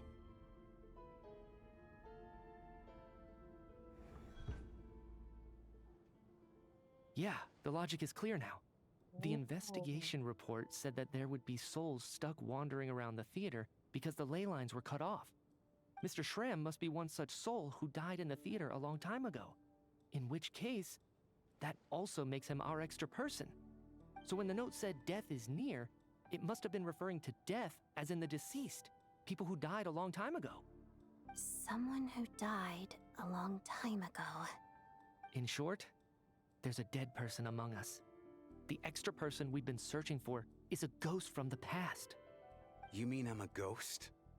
No. Don't make jokes like that, my man. There must be some mistake. But even if I was dead, I know for a fact I didn't kill anyone these past 2 nights. Yeah, even if all that's true, the report also said the souls inside the theater can't affect reality, right? They're harmless. Then what if the problem isn't the souls at all, but the ley lines themselves? The ley lines have a powerful ability to attract and devour souls. Let's say that the ley lines are like a black hole, constantly seeking to engulf souls. But the souls that don't want to return are trying to avoid being sucked in. Huh. Why does this analogy sound so familiar? What happens when the black hole can't achieve its goal? I'm only speculating here, but what if it ended up swallowing innocent souls by mistake? Or intentionally taking other souls to compensate? That could explain why we weren't able to determine a cause of death. If you're right, and their souls were devoured by the ley lines, it does make some sense. It does seem to explain a lot of the things we couldn't make sense of. Does that mean it's true? Except there's no concrete evidence. Mitya is relying on a lot of logical leaps. Still, It seems like the best explanation we have under the circumstances. Alright, so how could Shram not know that he's dead? Seems a little unlikely that he hasn't noticed anything unusual even after several days interacting with us. On the contrary, it's perfectly normal for a soul to wander the theater for centuries without questioning their existence or reason for being there. It's simply what's natural for them.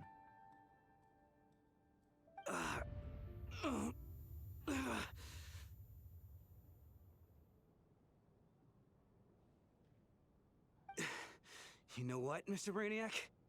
I think you might actually be right after all. I'm trying to remember and... even though my head feels like it's going to explode, I think... it's all coming back to me.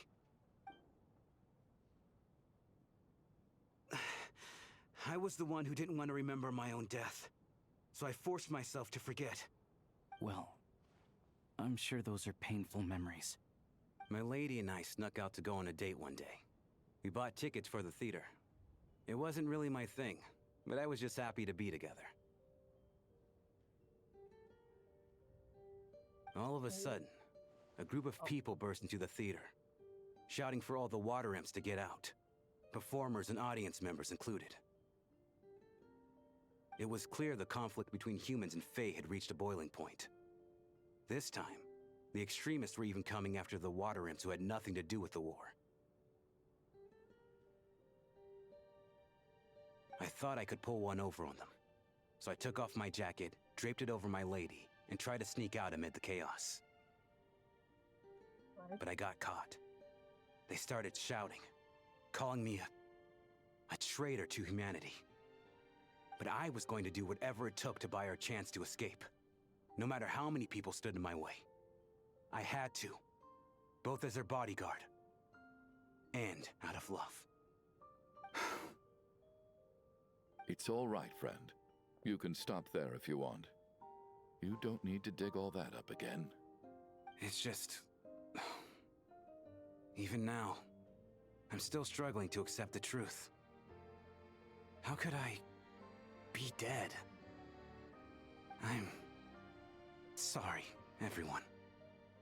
If I'd known I was a dead man walking, I wouldn't have dragged you down with me. If I'm the cause of all this death, then punish me however you see fit. But, Mr. Shram... No. I refuse to be a burden. I know what I have to do. You said I've been wandering the theater for centuries, right? I guess it's high time I got a breath of fresh air. Out there, I mean. I'll leave this place, and take all this death with me. Go out on my own terms. Mr. Shram, I'm sure we can figure out a different course of action. My good sir, we both know I'm not supposed to be here. I should have accepted my death long ago. One way or another, this has to end. Unless you're saying this goes against another one of your military principles somehow. No, I'm speaking on a personal level this time. Let it go, man. Oh, wait. One last thing. Miss Water Imp. My lover. Her name was Litia. Litia Ozarova. Do you know what happened to her? Ozarova. Oh, Auntie Ozarova. That's what we all called her. I remember her as a very kind elder. She had a bunch of kids, too. I'm so glad she survived. And she had lots of kids? Good. That's... good. I could hardly expect her to stay single just because of what happened to me, right? As long as she went on to be happy, that's all that matters.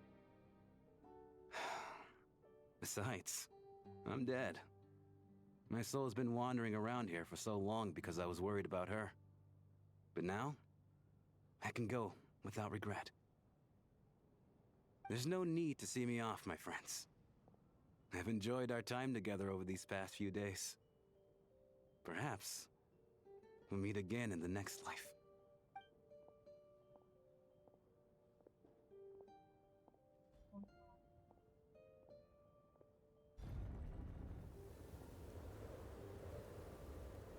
Take care, my man. I knew Mr. Shrim was already dead, but I still feel so sad. Death is cruel, no matter how we might try to make sense of it. So, was the conflict between Fae and humans really that bad back then? I was only little, so I don't remember much. It's terrible to think that so many innocent people had their lives turned upside down. Even the historical records about that time period don't say much about it. All people know is that the Tsaritsa founded the Fatui, drove out most of the Fae aristocracy without explanation, then used her terrifying power to suppress the humans. It seems to me like the Tsaritsa chose to make herself the enemy. She downplayed the conflict, directing whatever animosity both sides had for each other at herself instead. That's also why, despite how brutal the conflict was at the time, there hasn't been much lingering tension between humans and Fae since. Things have been fairly harmonious for the past few centuries. So, the Tsaritsa banished the Fae to protect the Fae living in the city? She offered herself up to be hated in exchange for peace. Maybe it's not quite as bad as it sounds. I don't think Her Majesty is too concerned if mortals hate her or not. And besides, there are very few who truly do. All this time, I had no idea. All right. If Mitia's theory is correct, then I think we can consider this matter settled. Let's all take a break.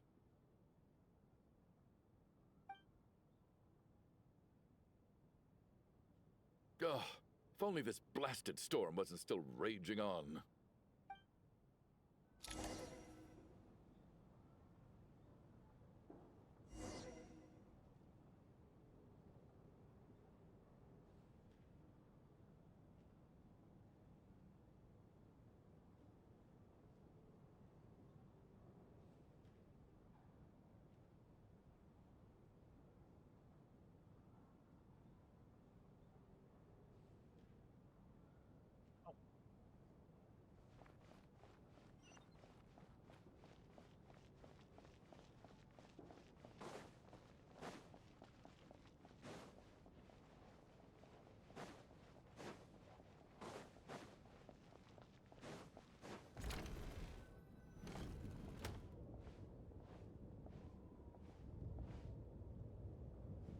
Looks like now we can just rest until the snowstorm stops.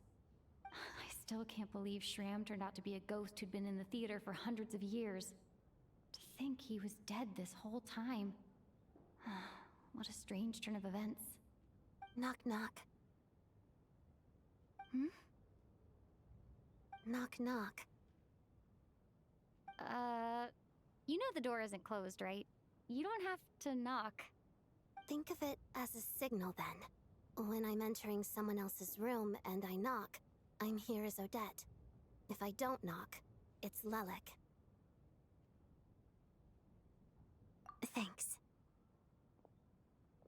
So, why did you come to find me? Is there something I can help with? Vodyanitsa said you knew about my secret identity from the start.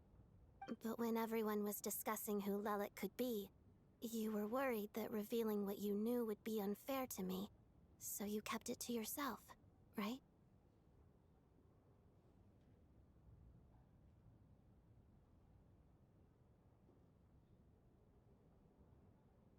Yes, I'm extremely grateful for that. It's nothing. I mean, you didn't hold what happened to the Senora against me, so I should thank you for that as well. Actually, there's something else as well. I found myself in a situation similar to the one you were in when you helped conceal my identity. So I thought I'd come and ask you for advice.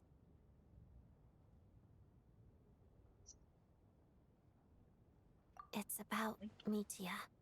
Before all of this, the last time I saw him, he was dead. Huh? As I'm sure you know, my goal as Lelic was to stop Project Stuja. Well, when I found out the tech lead for the experiment behind Project Stuja was Mitia, I immediately started planning to track him down and threaten him to back out. I often saw him around the theater, but I soon concluded that making my move there would risk exposing my identity. So I decided to infiltrate the Armory Palace and go directly to his lab. That way, the threat would be much more effective.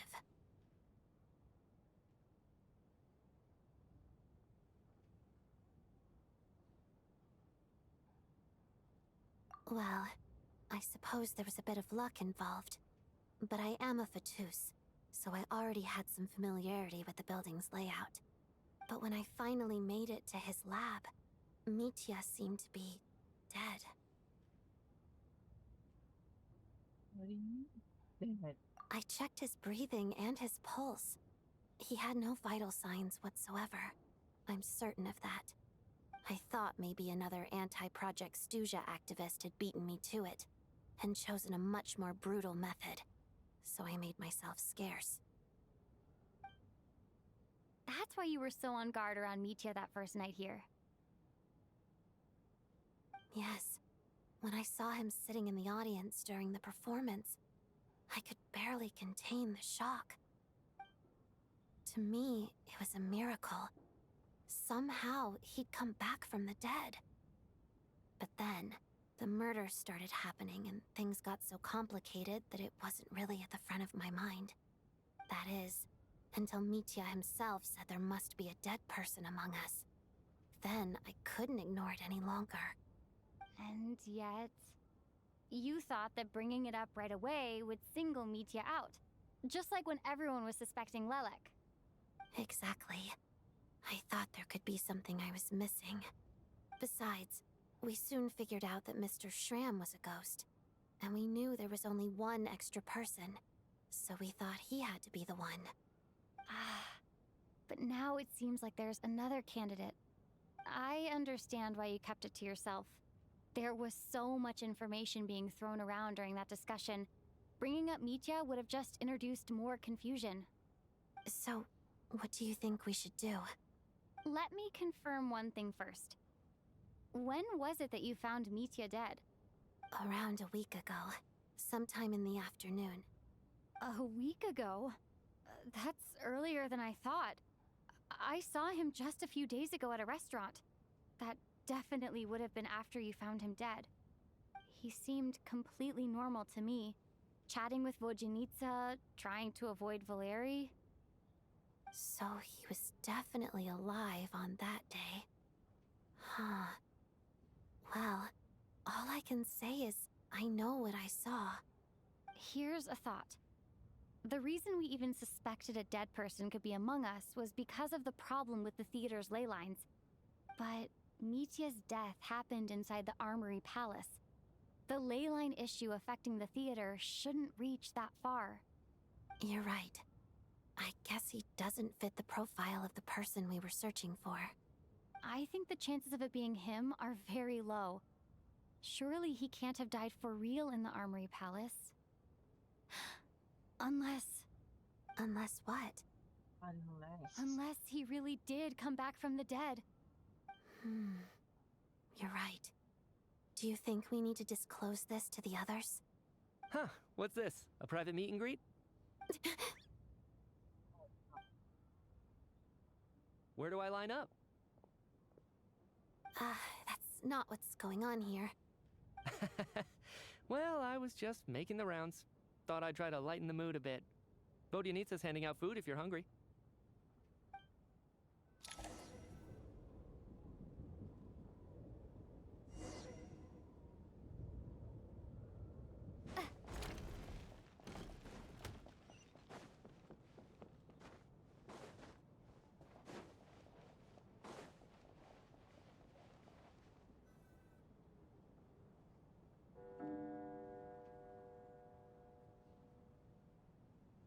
What is going on with this storm? Could it be connected to that monster that just arrived in Snezhnaya?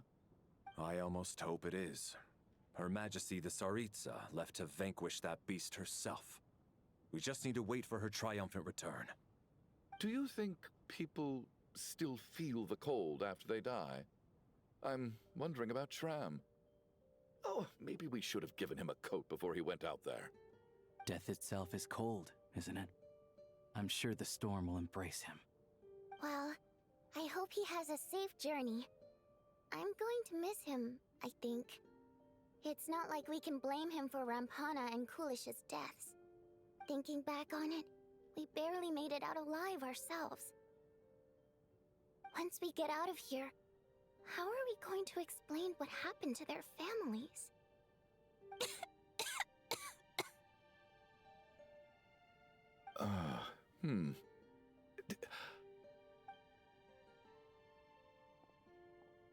Are you okay?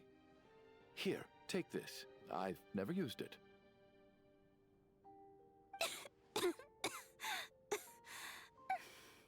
Thanks. Look who's Mr. Nice Guy all of a sudden. Is it because Tonya stood up for you this morning? At least you know how to return a favor. Yeah, without Tonya, who knows how badly he would have been hurt. I told you already, I never intended to resort to violence. Duh, bunch of rascals. Little girl? I was rather surprised when you spoke up for me this morning. I didn't think I had many admirers here, so, thank you. Oh, no need to thank me. I said some bad stuff about you too. I've been, too embarrassed to admit it, but, you remind me a lot of my daughter. So kind to everyone, but never lets her old man off the hook.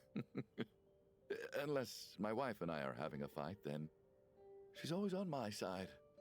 Especially when she was little. Every time I took her out...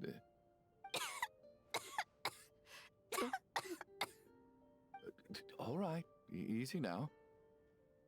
How long have you had that cough, Tonya? I don't know. It's probably been a while. I'm fine. Are you taking anything for it? Yeah. I'll be fine once I see my brother. He's gonna pick some frost fairy flower leaves and brew a tonic for me.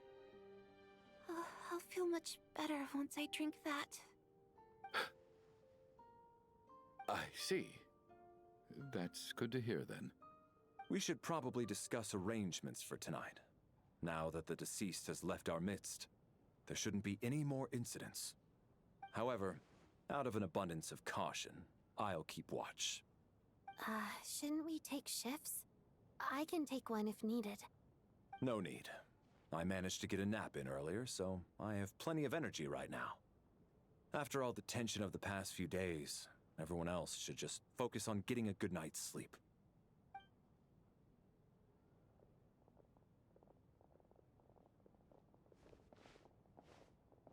What a long day. This whole situation turned out to be way more complicated than I expected. But Valeri's right. I should just try to calm down and get some rest. The last thing I want is to give myself nightmares.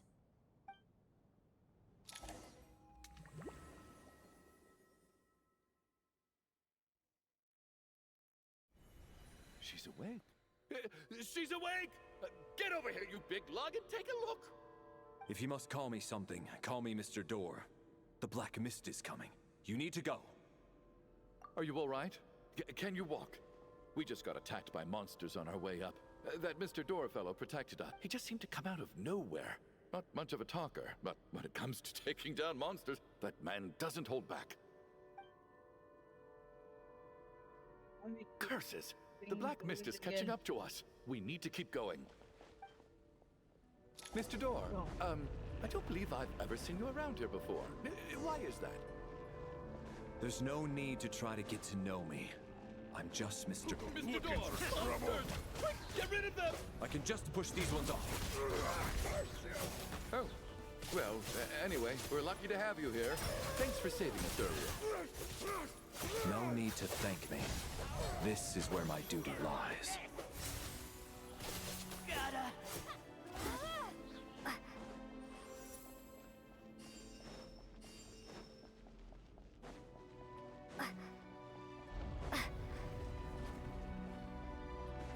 Is this new? Hmm?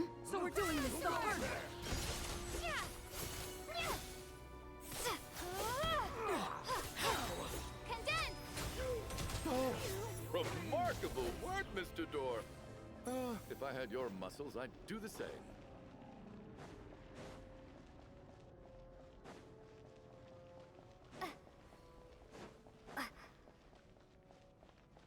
Are none of these doors the one you're looking for?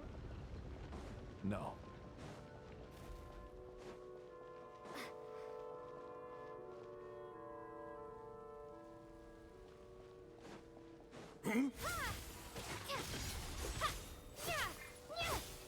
How about this?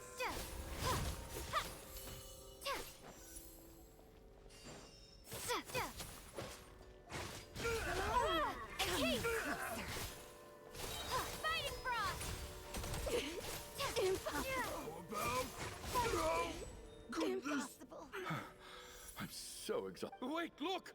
There's more monsters down there. Are they coming from within the black mist? No, no! They're gaining on us!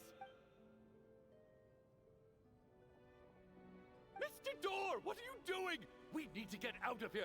Found it. This is my door. What? You mean you're going to stay here? I am a door. This is where my duty lies. No! You must keep going. A door. But... Oh, you're right.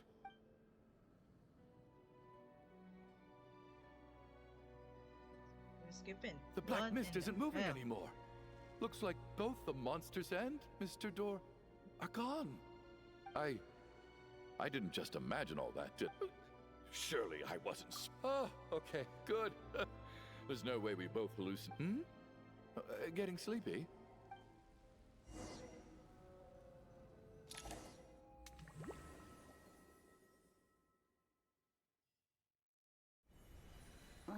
What time is it? Oh, I guess everyone's still asleep. These past 2 days have been exhausting. Valeri?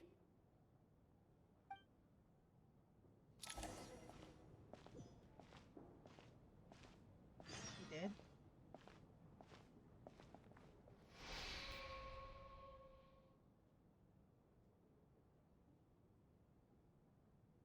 Wake up! Everyone needs to wake up!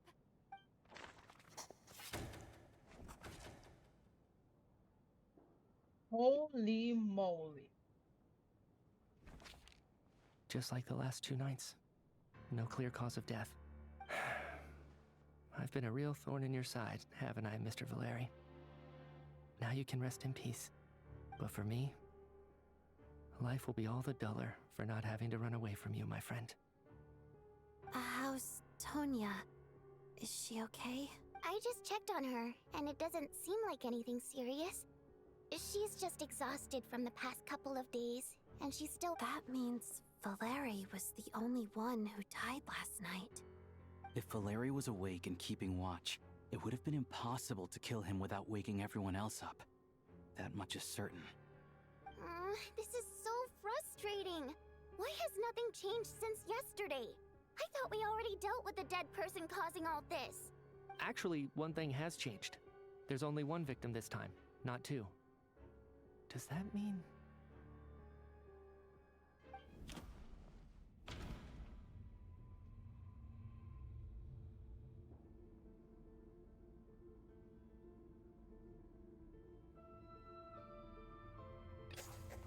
After the deceased Shram left, there was one less victim last night. It's a reasonable conclusion, considering the only variable that changed. Oh, the number of people who die each night is equivalent to the number of dead among us. That's your theory, right? Exactly. We identified Mr. Shram, and the night after he left, the death toll dropped from 2 to 1. By that logic, there must be one more dead person left among us.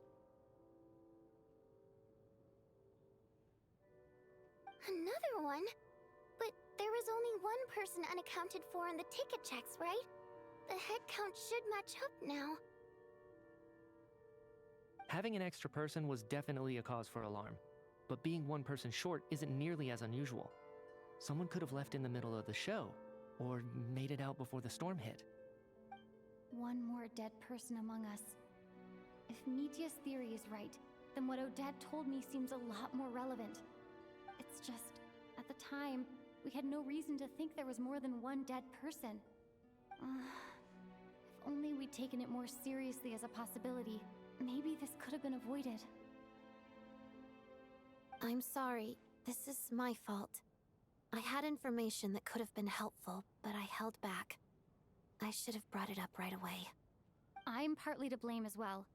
I was too quick to dismiss Odette's concerns. What is this about? What have you two been getting up to behind my back? Sounds like there's some big news you've been keeping from the rest of us. Well, we're all ears.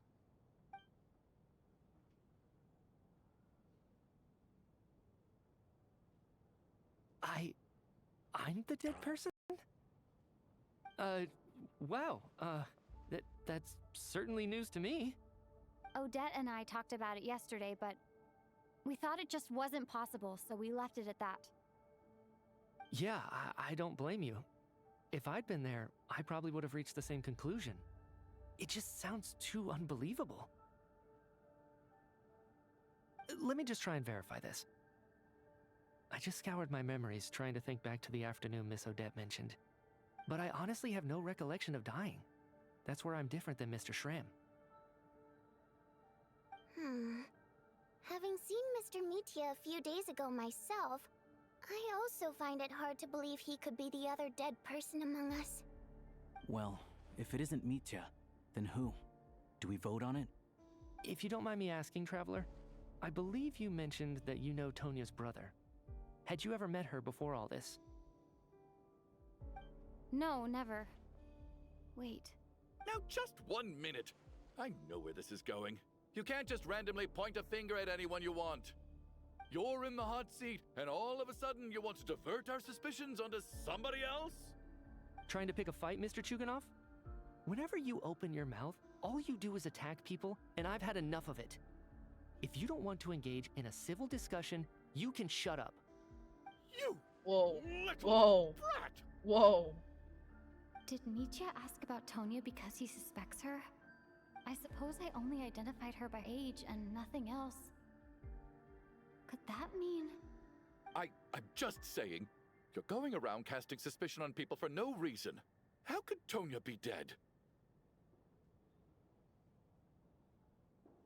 I can vouch for her, if nothing else. I've seen her before. She's the sister of that Harbinger, isn't she? The one called Child. Oh, really? You're telling the truth? Since being here, I don't think I ever mentioned she was Child's sister specifically. If Chuganov can vouch for her, then it can't be Tonya either. In which case, it seems unlikely that there's another dead person among us at all. Miss Odette, could you go over that afternoon with me one more time, when you found me dead? No problem.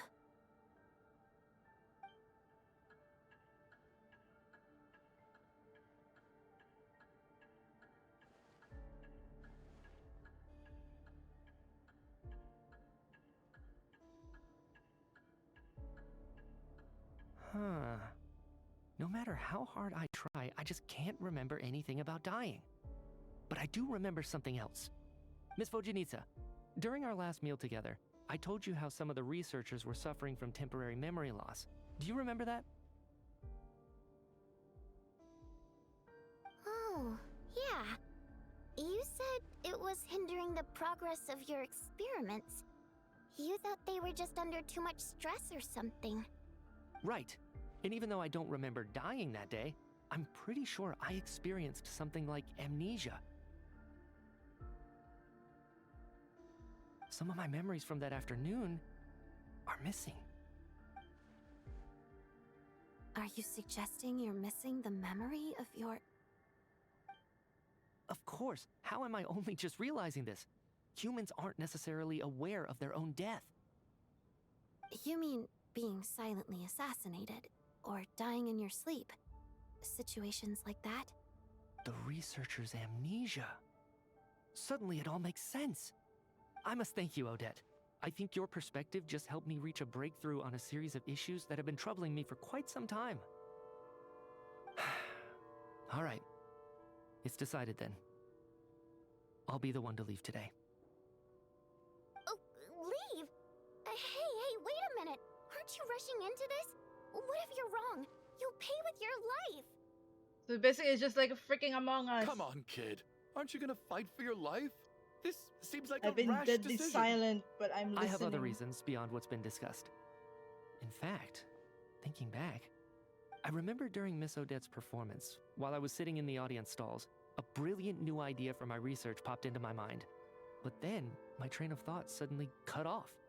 I can't remember it now at all, and I didn't take any notes. I guess that must be another instance of temporary amnesia. No. Hold on. I see where you're going with this. You're suggesting that each instance of temporary amnesia is a death, right? There's a glaringly obvious flaw in that idea, no? How can one person die so many times? I believe Miss Odette's account. During the period where my memory is blank, I must have been either dead or in a similar state. All it would take is for the same thing to happen in the theater, and I would come under the effect of the ley lines in this vicinity. This increases the likelihood of me being the deceased, does it not?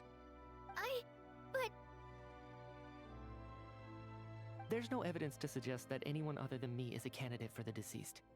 So allow me, as a scientist, to treat this as an experiment. Please relax, everyone. I don't think things are as bad as they may seem. If I really am the deceased, then to leave the theater will be a relief for me. If, on the other hand, I'm still alive right now, well, apparently you've all witnessed my resurrection recently anyway. Who's to say I won't return from the dead again this time? Michia's right. This is the only thing we can try right now. I think he's deliberately downplaying the gravity of the situation, though. He probably doesn't want to burden everyone. What is a scientist if not someone who gambles on experiment after experiment in an attempt to obtain the truth? With this snowstorm, the ley line phenomenon, ghosts of the dead, and my amnesia, we've been paralyzed by not knowing and powerless to do anything about it. It's a terrible feeling.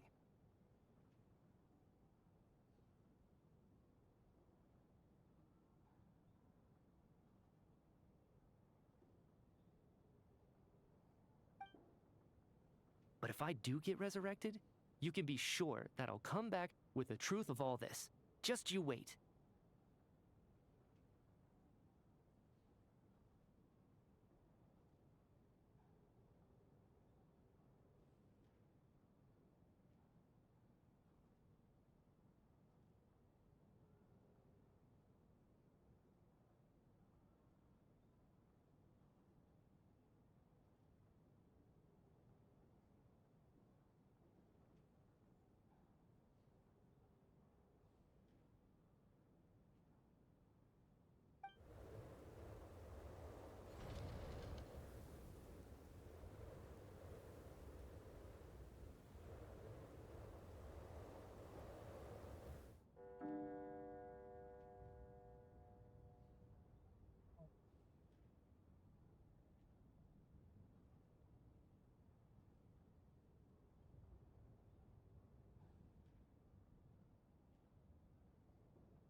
Poor Mr. Micha.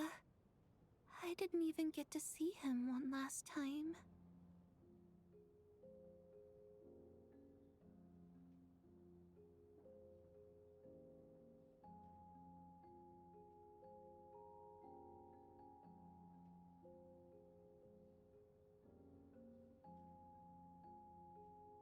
Maybe it's a good thing that you weren't there to see it. It was a hard thing to watch. I hate goodbyes. Why does it feel like everyone around me is slowly disappearing? Not just in here, I mean. In the outside world, too. Maybe it's the realization that, at the end of life, everyone has to face it alone. Come to think of it, the main reason we're still alive right now is pure luck. Each morning here, for every one of us, there's the chance that we might not wake up. You could take it a step further and say that the same is true outside, too. Who can never be 100% sure when they drift off to sleep that they'll open their eyes again in the morning? If I make it out of here, I'm going to cherish every moment that I'm awake and live without any regrets.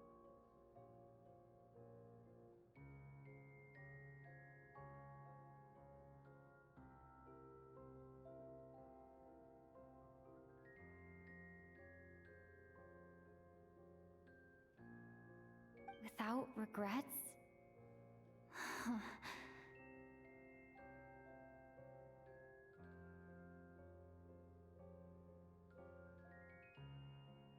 I feel like a strange sense of anxiety has been quietly growing inside me over the last 2 days.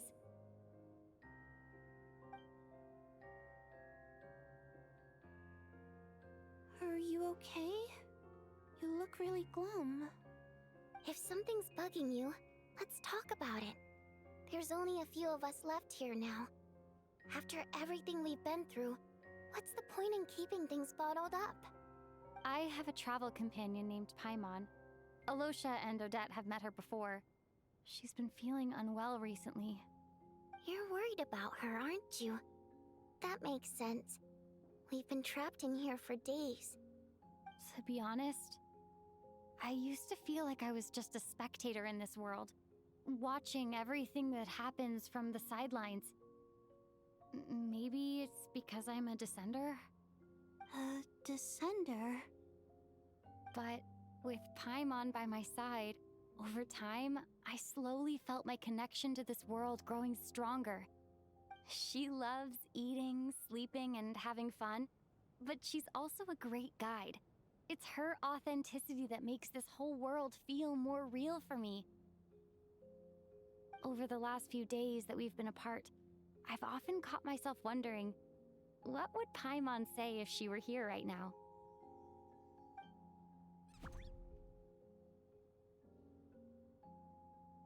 But by the time I snap out of it, the conversation has already moved on and I'm still in my own little world.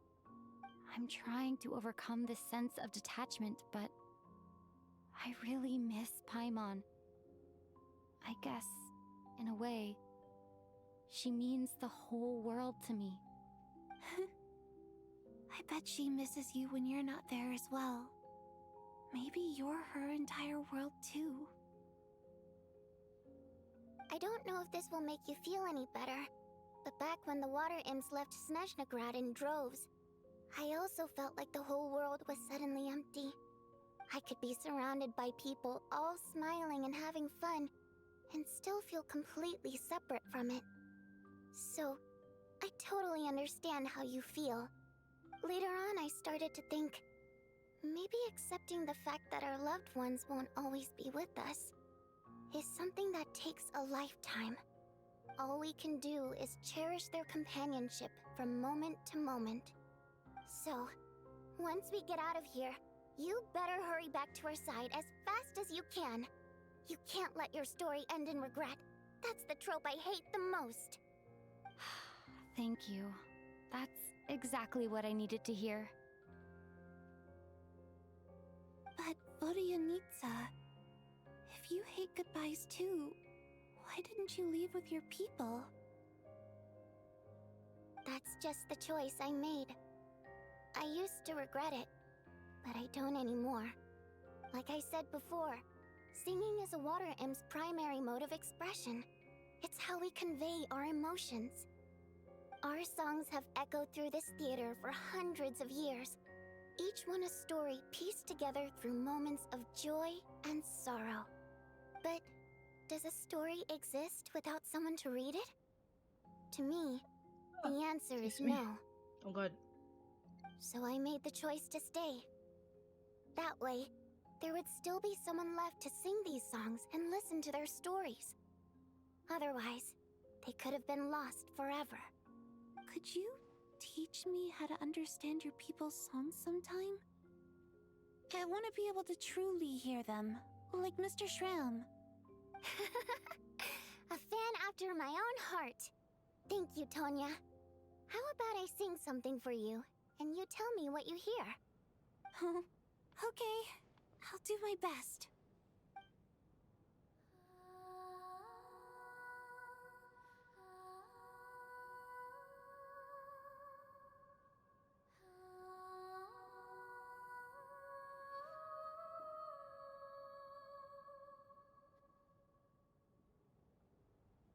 I've never heard that one before. I feel like I can hear a sense of longing somehow. I wonder why that is. Color me impressed, Tonya. You're a keen listener. Most people can only tell if a song is happy or sad. I didn't think you'd be able to pick up on such specific details. So, what's the song about then? Come on, tell me! I've actually never performed this song in the theater before, because it has more of a ceremonial purpose for our people. It's not meant for the stage. It means something like, "May those we have lost watch over us, and follow this song back home in the night, so that we might be reunited once more." No wonder I could hear that sense of longing. You sing it for loved ones who have passed away. I hope it reaches them. It's getting late, Tonya, and you're not well. We should all turn in early. I suppose there's no reason to keep watch tonight. Okay, but, before I go to bed, could you sing that song a couple more times for me, Vodianitsa? Of course. Anything for my #1 fan.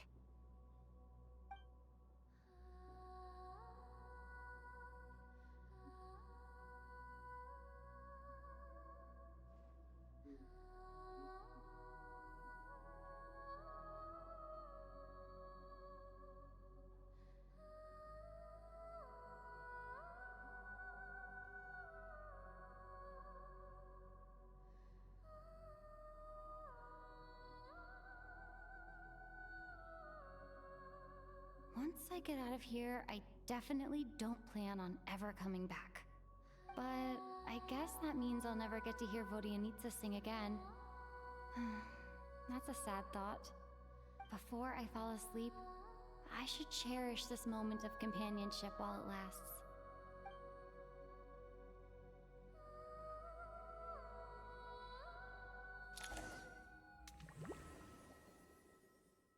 Go.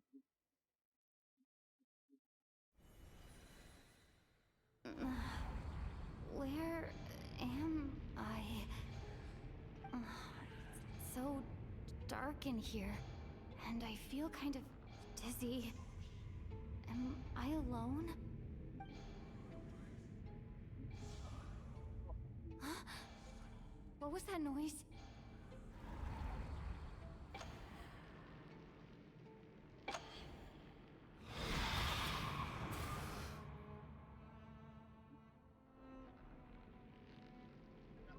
Return, O spirits. Fulfill your oath of protection.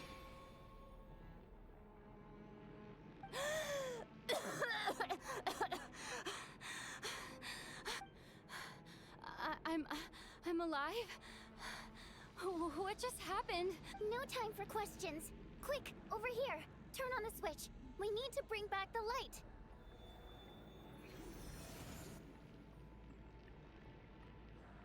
All right, we're safe. The spirit just now is called Night Prayer. The light subdues her, but she'll attack without a second thought in the dark.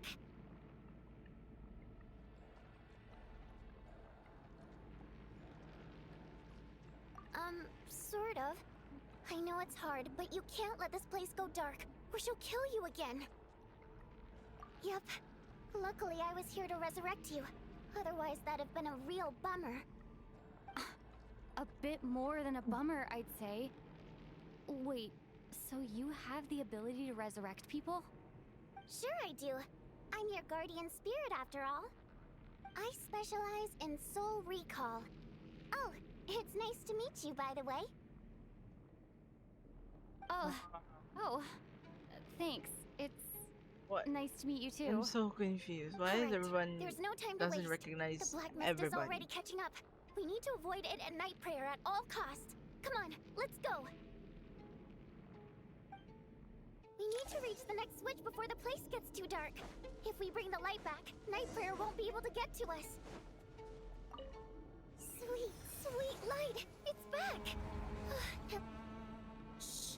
It's night prayer. We need to move quick, but don't let her notice you. Look out!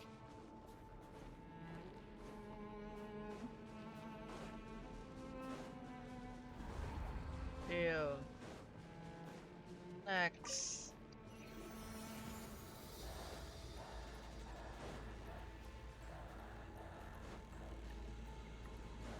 The next switch is over there.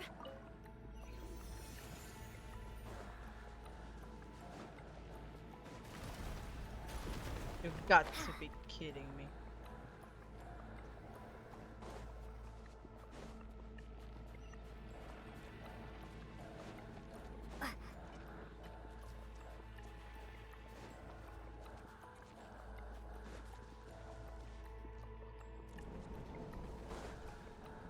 Holy Grail.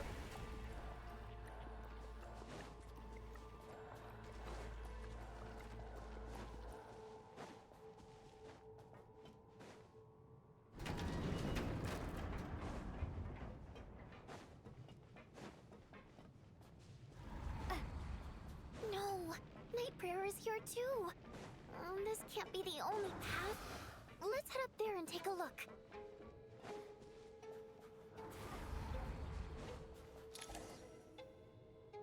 It's too dark. We're not gonna make it.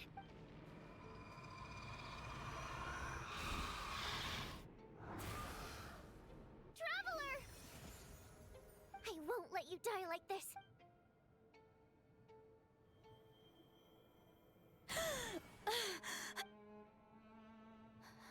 Just been revived. Even though it's not permanent, dying is definitely not a pleasant experience. Great. You're back. Yeah, thanks to you. Time for you to get out of here. Quick, before the light runs out. What about you? You're not coming with— I can't. I've already been used up. A guardian spirit's skills are finite. I can only resurrect someone so many times. I might not look any different, but my essence has been exhausted.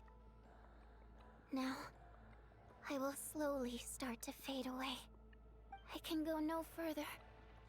The black mist is where I belong. Why didn't you tell me sooner? Because it wouldn't have changed anything. That knowledge would have just burdened you. And a guardian spirit's role is to protect. But— Go. Now, before it's too late. I already hear night prayer approaching.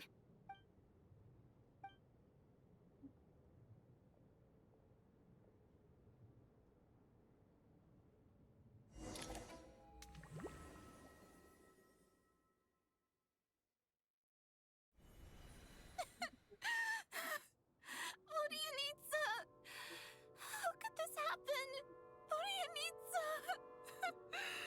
No. Well, I guess there's no need to inspect the body.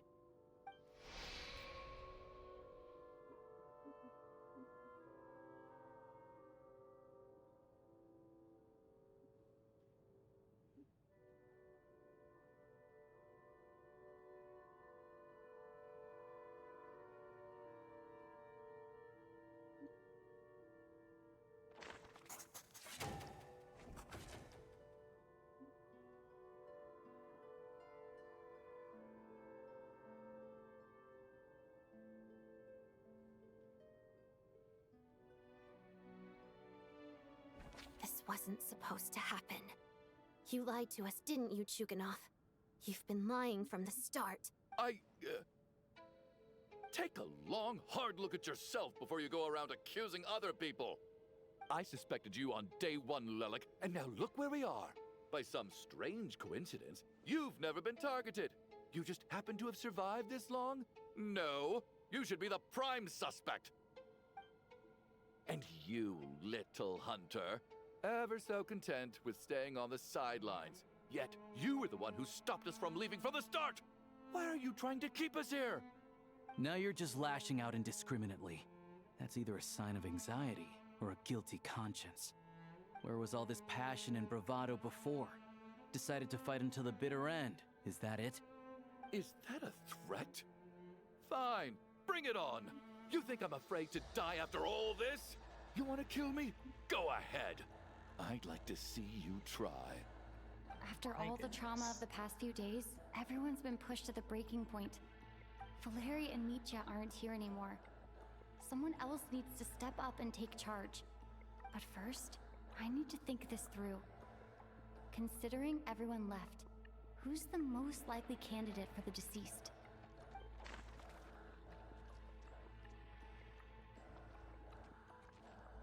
Let's see.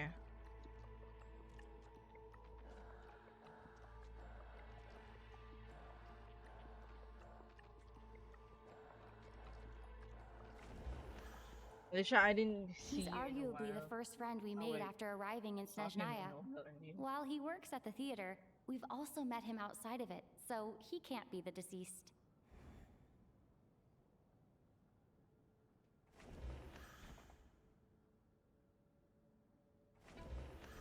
I clearly remember Mr. Chuganov from the first time I visited the theater.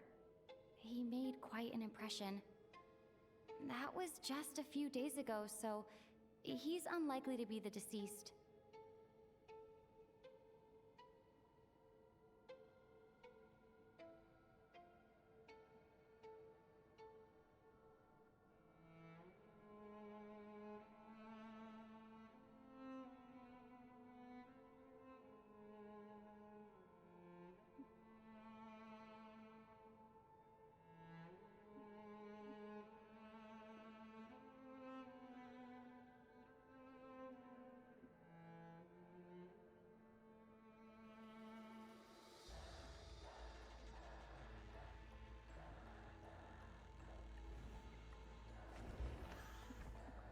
Of those who remain, the only person we've never met before is Tonya.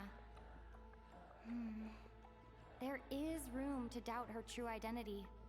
People are easily misled by first impressions.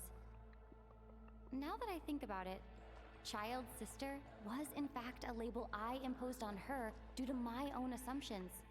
But Mr. Chuganov vouched for Tonya's identity yesterday, with basically no other possibilities left. Could it be...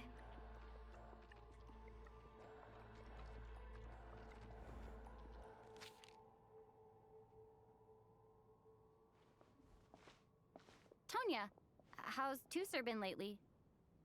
Tusser? Your brother Ajax must have mentioned me in his letters home, right? Yeah. Did he say anything about a blonde traveler? No. And my brother's name is Razik, not Ajax. Chuganov, looks like it's your turn to do some explaining. Yesterday you said you could vouch for Tonya. Why did you give us a false testimony? I knew you were behind this, Chuganov. You've been lying through your teeth from the start. Everything about you is fake, down to the wife and daughter you're always talking about. Your entire family man persona is a charade, isn't it? That night, when I infiltrated your place as Lelik, I noticed you were home alone. Didn't think much of it at the time, just thought everyone else was out. But thinking back on it now, that doesn't seem very likely. My guess is, you live alone, don't you? Even that was a lie?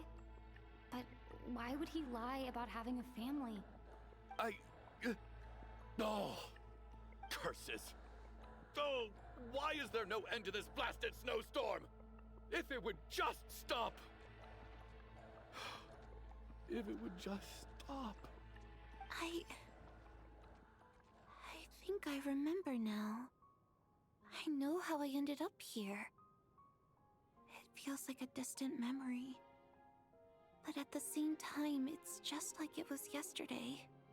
The reason I'm always coughing name is is because I Tonya. got sick with frostbite.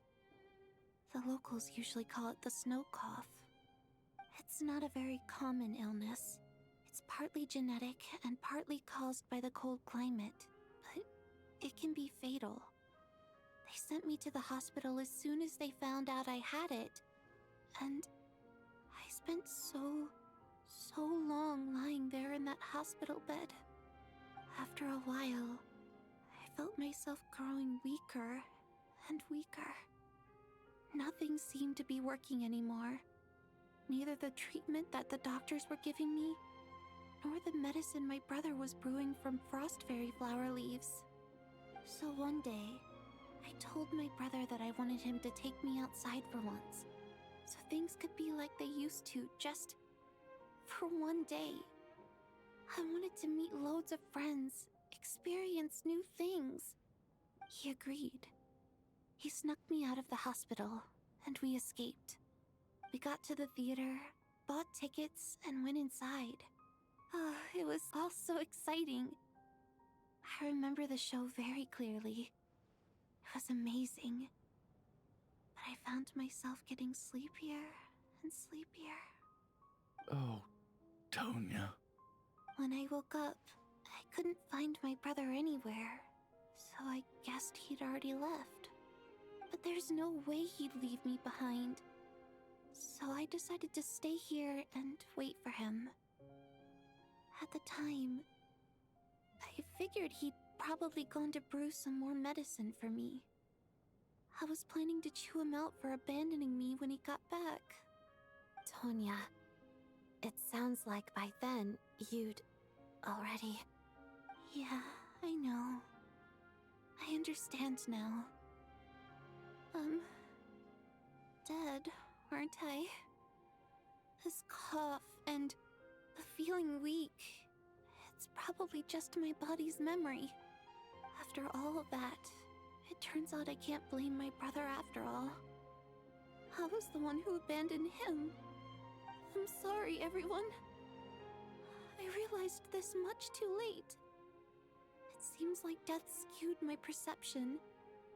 And now I've dragged you all into this mess. Your name probably isn't even Tonya, is it? Didn't that ever strike you as odd over the last few days? Well, when I was little, my brother and I read a storybook, and Tonya is the name of one of the characters.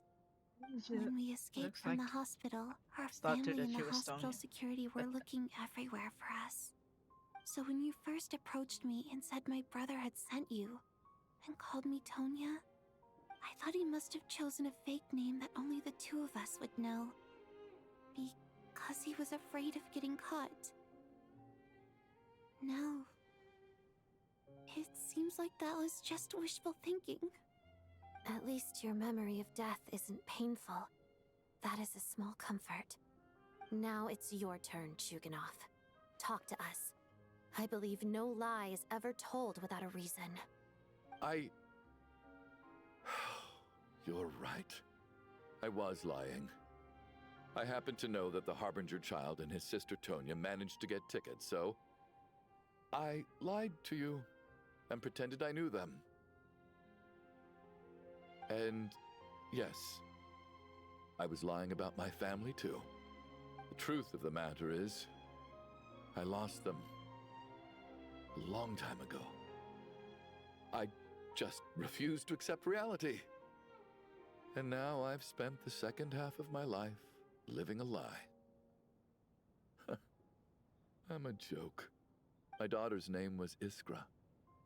And before you ask, yes, Iskra, as in Iskra Manufacturing Plant. She also died from the snow cough. She was just 6 years old. If she were still alive today, she'd be around the same age as little Tonya here. After Iskra passed, my wife couldn't bear to face those memories either. So she chose to start a new life, without me. One day when I came home from work and saw the empty room, I felt like I couldn't breathe. Subconsciously, I started to imagine that they were still there. I soon discovered that this was the only thing that made me feel any better, so I just embraced the delusion. Nothing more than a pathetic means of escapism, I know. But at least it's not a crime. So explain your false testimony, then. The night before last, when I was chatting with Tonya, she mentioned that her brother would brew medicine for her from frost fairy flower leaves. Combined with her various symptoms, I suddenly understood everything, including the fact that she was deceased. The snow cough used to be an incurable illness. I would pick frost fairy flower leaves to brew medicine for Iskra too. It took hours and hours on the stove. But the year after my daughter passed away, the jester of the Fatui announced that a cure for frost blight, also known as the snow cough, had finally been developed. It turned out that all previous treatments were completely ineffective. No better than random concoctions. That was the final straw for me. I just couldn't take it anymore. Just one more year. One more year, and everything would have been okay. So, more than anyone, I know full well that in this day and age, no one in their right mind would still be using frost flower leaves to brew medicine for the snow cough. Poor Miss Tonya, therefore, had to have been from an era when snow cough was still a terminal illness. So, you projected your daughter onto her? Even though you knew she was one of the dead? That doesn't make any sense. You knew she was already dead. What did you hope to achieve by protecting her? I just don't believe in your crackpot theories. Nor do I approve of your actions. How can you just declare a living person dead and throw them out into that snowstorm? Nitia's gone. My good buddy Shram's gone. And now it's Tonya's turn, isn't it? The others I can make my peace with, but little Miss Tonya, here she is, standing right in front of us, alive and breathing, and fighting her own battles. Yet you're quite happy to say she's dead? I just want her to live. Once this snowstorm is over, the very moment it stops, I'm going to march out that door and find someone who can fetch the very best medicine for her snow cough. I'll be damned if I'm gonna let you cast her out into the snowstorm before I have the chance to cure her. Not again! Not this time! Not when the cure is right within our grasp! I'd never be able to forgive myself. Mr. Chuganov, stop. I can't let you do this. Tonya. By the sounds of it, you've known I was dead since the night before last, right? I really liked Mr. Valeri, Mr. Mitya, and Miss Vodyanitsa. And now they're all dead because of me. I'm not happy about that. The reality is, you've been trying to fight your own demons through me. But all you've really done is trap me inside your delusion along with you. No! Listen to me. I want to save you. I do! Well, at this point, I'm quite sure that I'm dead. I don't need to be saved. The time I got to spend with all of you is more than enough for me. Despite all the bad things that kept happening, I got to meet so many interesting people and spend so many days and nights by your side. Since the day I escaped that hospital until now, this has been an adventure I never even dared to dream of. I'm very fond of you all. If it were only possible, I'd trade my soul to bring back the ones who died. If it meant things didn't have to end like this. And that's why I'm not fond of you at all, Mr. Chuganov. I'm sorry. It's them that you owe an apology to, sir. not me. Well then, I suppose this is it. It's time for my adventure to end. I've caused enough trouble. You're leaving already? It's still early. Don't you want to stay a little longer? No thank you. Oh, and by the way, my name is Patashka. It was nice meeting you all. Oh my goodness. Feels strange that we're only being properly introduced now that it's time to say goodbye. Tashka.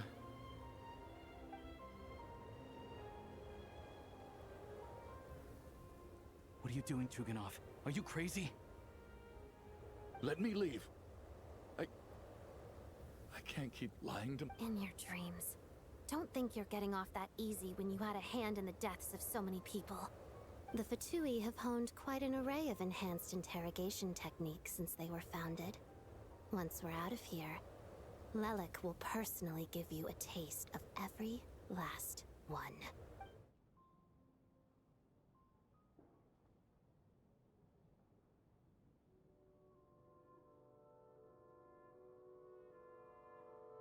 I think we should leave. I doubt this snowstorm is ever going to stop.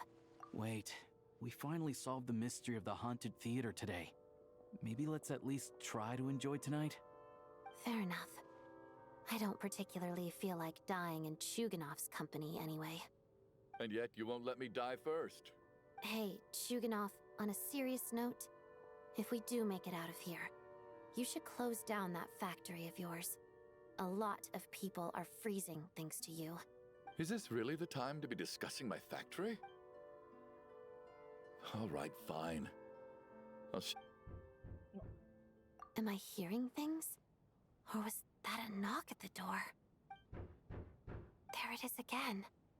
But I don't understand. Should we open the door? Is this it? Is this nightmare finally over?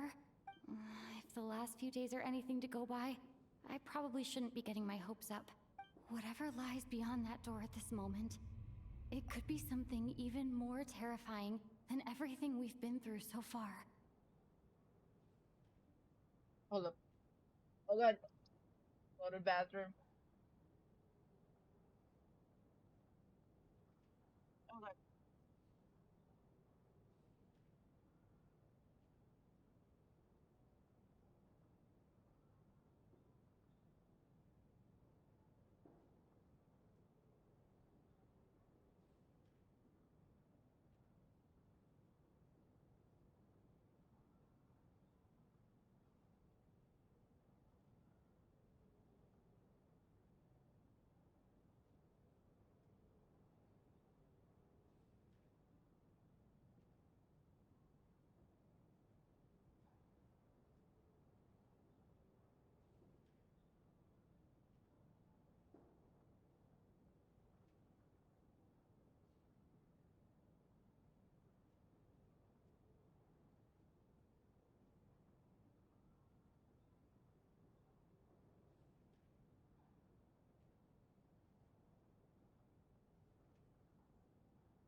Let's continue.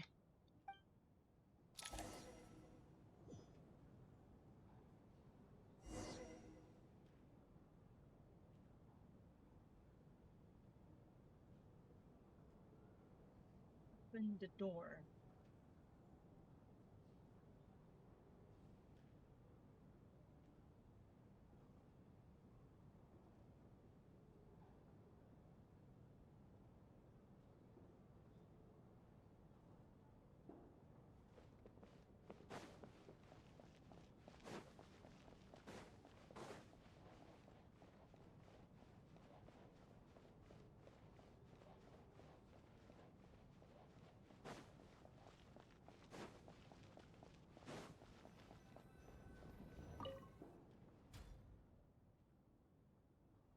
Oh.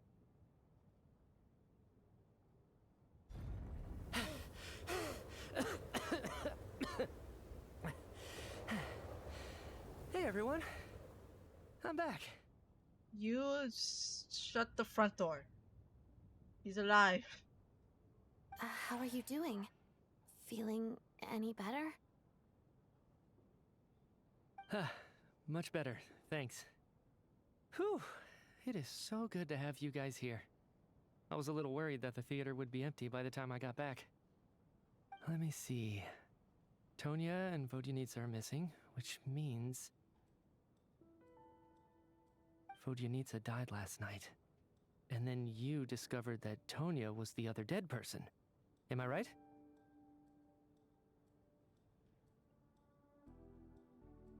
Not Tonya. Pitashka. First, tell us how you made it back here. Given the conditions outside, no one should be able to return alive.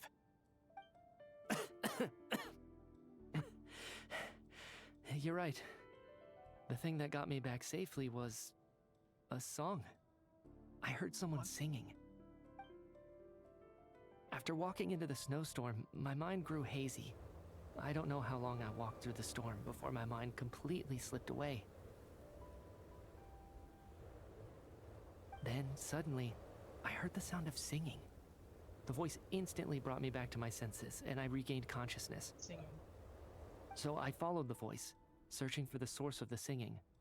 I searched and searched, until finally, just a few moments ago, there was the entrance to the theater, right in front of me. I've actually never performed this song in the theater before, because it has more of a ceremonial purpose for our people. It's not meant for the stage. It means something like, "May those we have lost watch over us, and follow this song back home in the night, so that we might be reunited once more." That must have been Vodyanitsa's Requiem. Who knew it actually worked? That song is meant to guide the souls of the dead. Mitya, that must mean that you... Huh. No kidding. Huh, seemed like I guessed right then. This is what I've been so desperate to tell you about. When I first stepped out of the theater, I was still quite lucid. My memory of it is still pretty intact. I remember the outside world being completely different than what I'd expected. It was like this was a world where only the snowstorm existed. There wasn't a trace of any humans or buildings ever having been there.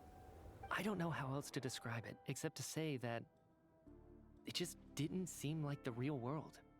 And as for the Requiem, if I was guided here by Vodyanitsa's song, it can only mean that I must already be dead. And this is my soul, not my body. But I didn't experience a clear moment of death while I was out there. Nor do I feel any different now than before I walked into the snowstorm. You don't seem any different to me either.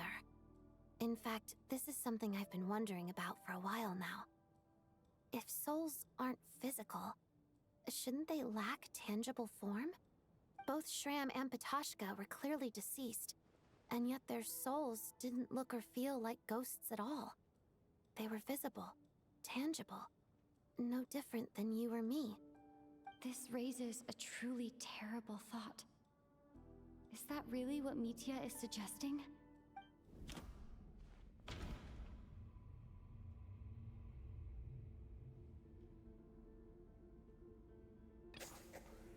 Mitya's soul was summoned back by the Requiem, confirming that he is indeed already dead. And yet, he looks no different from us. Of course, if even the long deceased like Mr. Shram can blend in with us undetected, then maybe we've all been dead from the very start. And all of us are now souls wandering the theater.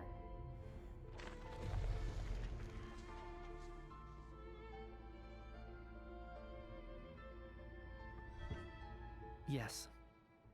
I think that this is probably the afterlife. What did you say?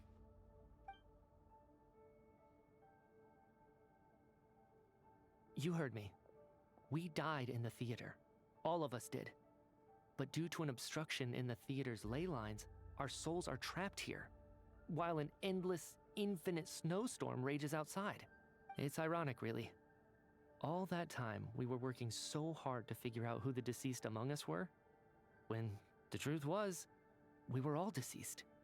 The only difference being some of us died more recently than others. Do you remember that note, "Death is near"? Seems like we misunderstood what it meant after all. Death was nearer than we wanted to think all along. The note simply meant that all of us were already dead. So all our attempts to survive, our search for the deceased, it was all for nothing? Hard to say.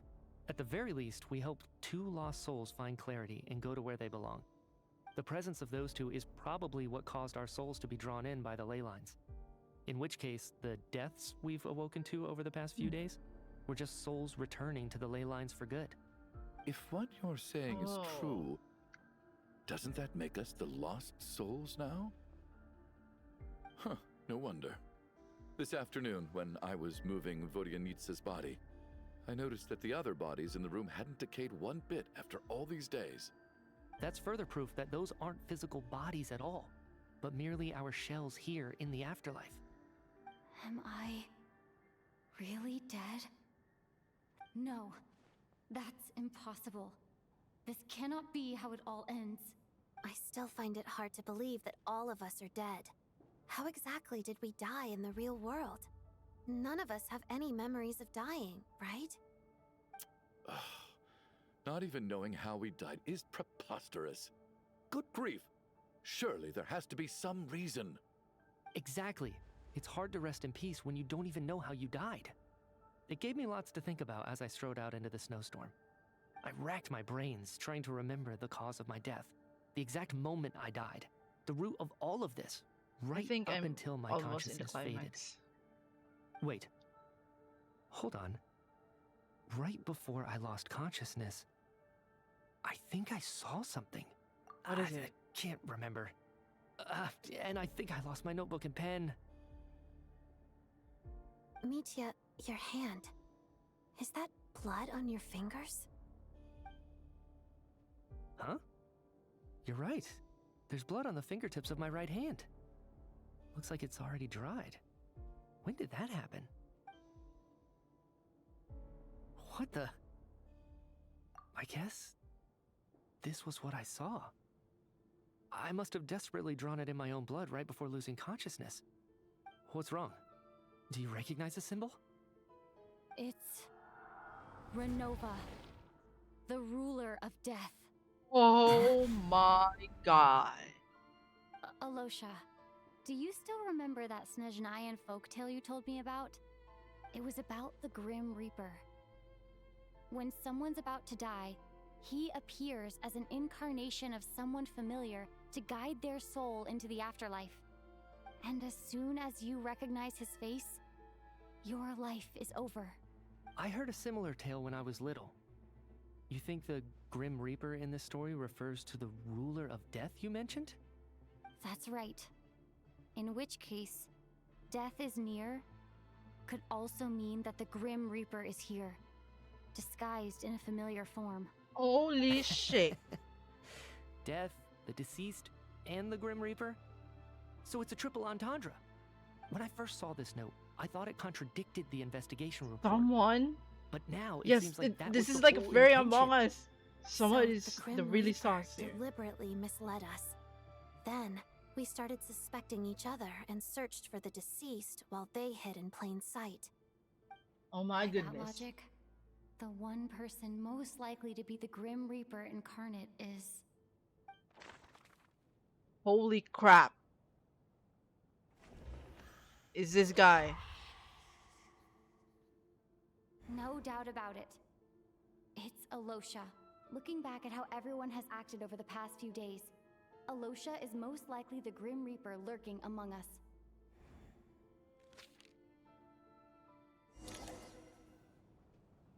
Is Too it obvious. you, Alosha? You were the first to discover the investigation report, and you had plenty of time to slip the note inside to mislead us. So? Yep. Surely you can't suspect me based on that alone. What if someone else found the investigation report first, slipped the note inside, and then put it back without telling anyone? There's no denying it. The note could easily have been slipped in much earlier than it was discovered. That's not all. I've also noticed that, although on the surface, Valeri, Mitya, and sometimes I were the ones taking charge of the situation, looking back now, even though you didn't say much, you were always subtly guiding everyone from the sidelines. What do you mean? Yeah. You were Like the one who emphasized how dangerous it was outside and insisted we all stay here. It was also you who suggested that we all sleep in the same place. And earlier today, you tried to convince Patashka to stay. I don't understand why, but it was out of character. So, It was. you didn't understand my intentions, and now you're assuming the worst. Seems pretty unreasonable if you ask me. He still won't admit it? Fine. Let's see how he responds to the most damning evidence of all. The biggest question I have right now is, if the Grim Reaper is impersonating Alosha, then where's the real Alosha? Yeah, when did where? they switch?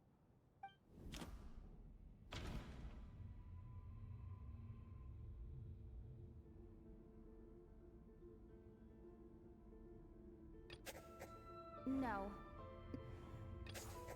What's That's right. this? This was the moment. Right at the start, before any victims had even emerged, Alosha was switched with the Ruler of Death while everyone's guard was still down.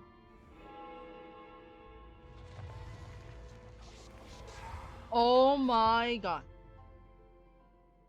When all Holy this shit. began, right after the performance ended and the snowstorm began to pick up, All the music. no one suspected anything unusual. We just assumed we were snowed in. It wasn't until we discovered the bodies the morning after that we realized something out of the ordinary was going on.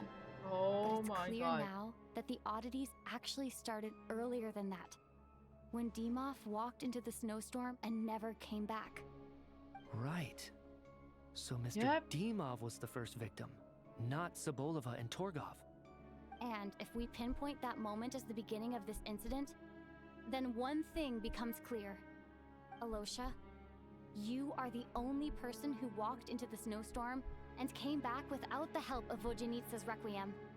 More precisely, Yep. Alosha never came back at all. The one who came back was the Grim Reaper. Not bad. Well, since you've backed me into a corner, I suppose there's no point in keeping up the act. Oh anymore. my god, it's her. I can finally meet her. That's not You're the Alyosha. Grim Reaper? That's I Renova. am no such tired cliché. Mortals should address me as the ruler of death. Before being wiped out for good, you identified the two deceased, and even sensed my presence. A commendable achievement. Far beyond what I expected. I heard you can ferry souls. Those deaths each night. Were they your doing? Your initial conclusion was correct. Due to the existence of the two deceased, the ley lines yearns to reclaim those long-lost souls. Every night they devoured an equal number of souls to fill the void. This required no intervention from me. Though, of course, ferrying souls is indeed my authority. Here, take a look.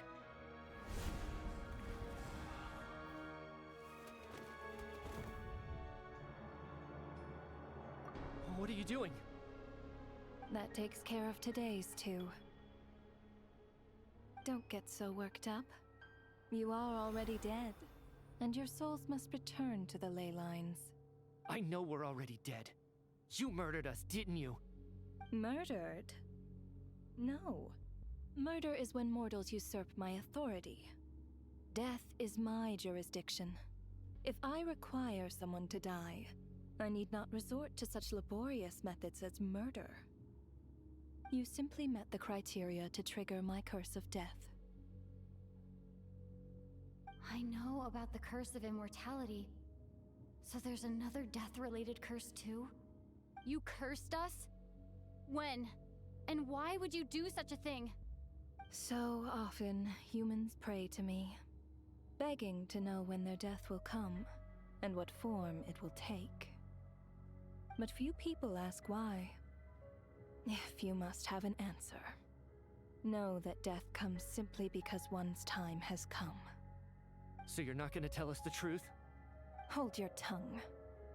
By all rights, you shouldn't even be allowed to speak with me. Those angels from the past are to blame for the reckless renovation of the ley lines here. It's made my work on this occasion infuriatingly complicated. Work?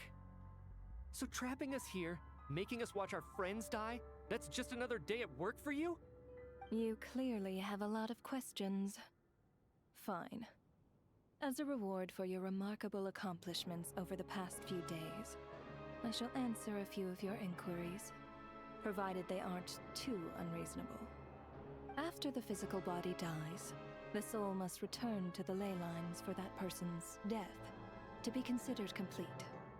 My work encompasses the entire process of death, including, naturally, the guiding of souls into the ley lines, with which you are now so familiar. You must also be rather familiar with Natlan's Night Kingdom, I presume? It was I who supported the creation of the Night Kingdom. It provided a convenient means of guiding the souls of Natlan. Here, too, the ley lines connected to the theater underwent some modifications. The angels hoped to make them capable of accommodating the souls of some special creations. But this actually hindered their ability to accept ordinary souls to some degree. This effect manifested itself after you died from the curse in the theater, leaving you stranded in the afterlife, unable to achieve a complete death. But if souls who die from the curse of death fail to return to the ley lines within a short window of time, they will miss their chance for good. Then, they will remain forever suspended between life and death, no longer subject to the authorities of either.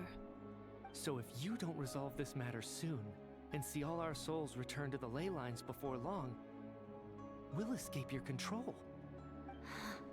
Mitya is sharp. This must be what Renova was worried might happen, and the reason she got involved to begin with. But if you have the authority to guide souls, why didn't you just show yourself and get it over with? Why hide among us in the form of Alosha? You seek to understand the mind of a god. Very well. I'll tell you. This is a theater, and I decided I wanted to watch a show about death. That's why I encouraged you to take the events to the stage. I found myself getting quite immersed. I suppose the entertainment you provided makes up for all the trouble you've caused me by being so defiant in the face of death. There. Are you happy with my answer? Can't say I am. Really? But it fits the stereotypes you humans have about gods.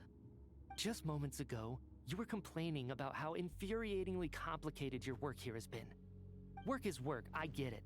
There are times when it's a huge pain, but you just have to get it done, right? That's a rather unique perspective for a human. You are in fact correct. There is a pain point in this case. Due to the obstruction in the theater's ley lines, there is a hard limit on the number of souls they can receive each day, making it impossible for me to ferry all your souls at once. Revealing my identity too soon would inevitably have led to futile resistance, and there was a risk that any souls who chose to run would disappear. Then there was the issue of the 2 lost souls you called the deceased. The way you resolved that quandary was all part of my design. That's what I don't understand. If all of us were souls of the dead, what made their presence among us special? For centuries, they have refused to return to the ley lines, exploiting the issues created by the angel civilization to resist being drawn in. Centuries of obsession accumulated during this process.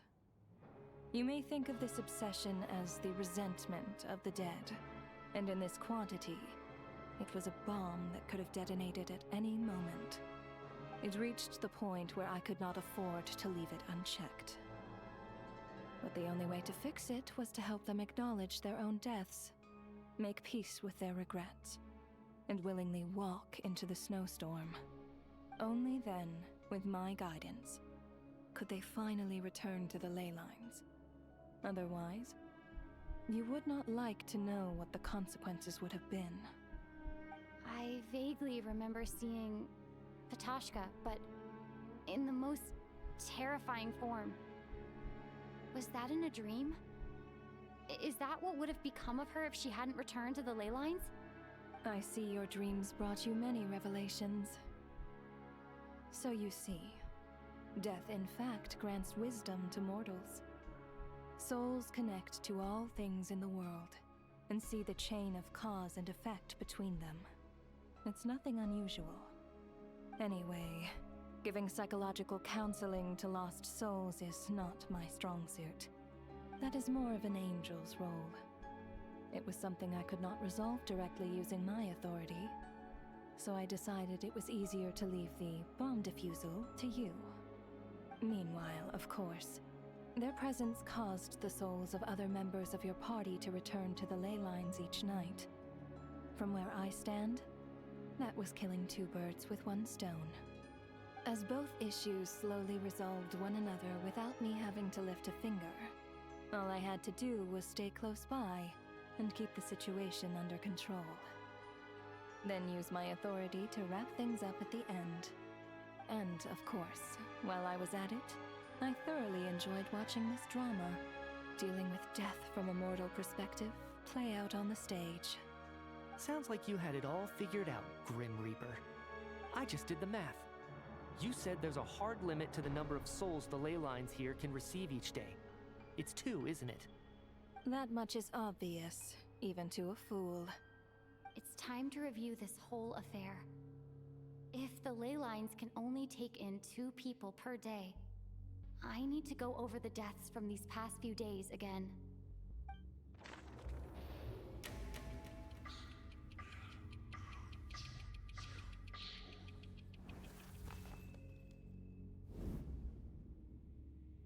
Looking back now, none of us had the faintest idea at the time. From the moment the staff member named Dimov walked into the snowstorm, the incident had already begun. No. Let me go over.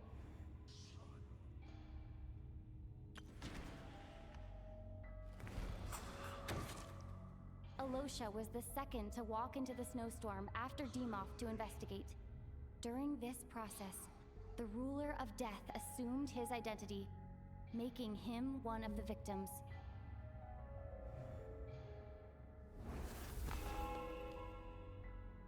During our first night in the theater, everyone was caught up in the novelty of it all. No one could have expected there would be victims the very next morning. Despite all the confusion, and with the help of hindsight, we finally began to realize that something was amiss with the snowstorm.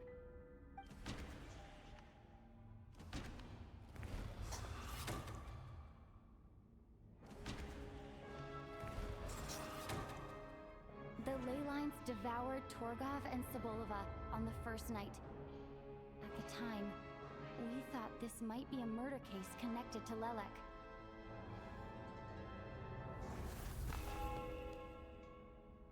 Odette and I spoke a lot that night. 3 people were on watch, but in the morning, we discovered that someone had fallen victim all the same.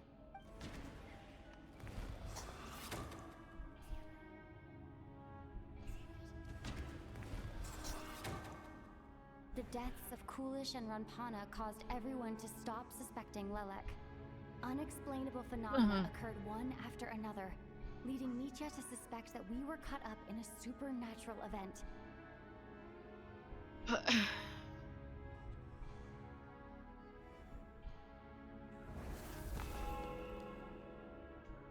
Later, we discovered that there seemed to be an extra person among us, and subsequently discovered the existence of the deceased.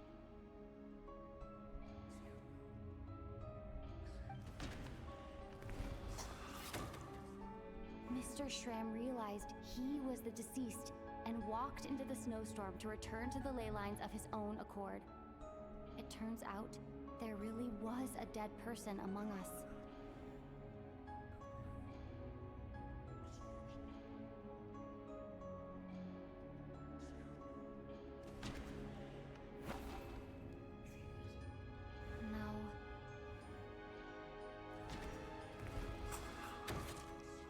We thought it was all over, but Mr. Valeri's death was a rude awakening for everyone. Once again, the ley lines consumed him during the night. A lot happened today.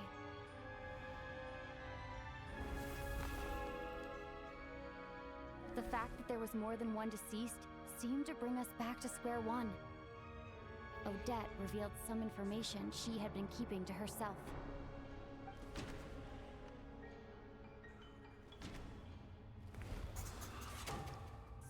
Vodyanitsa was swallowed by the ley lines in her sleep, but the requiem she sang before falling asleep was quite a game changer.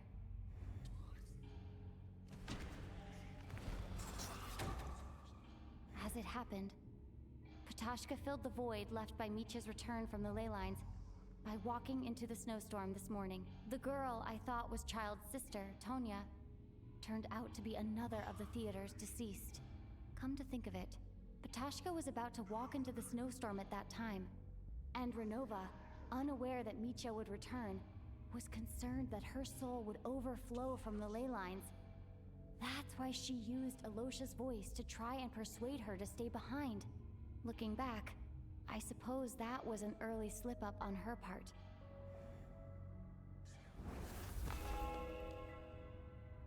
No one could have expected anyone who walked into the snowstorm to return.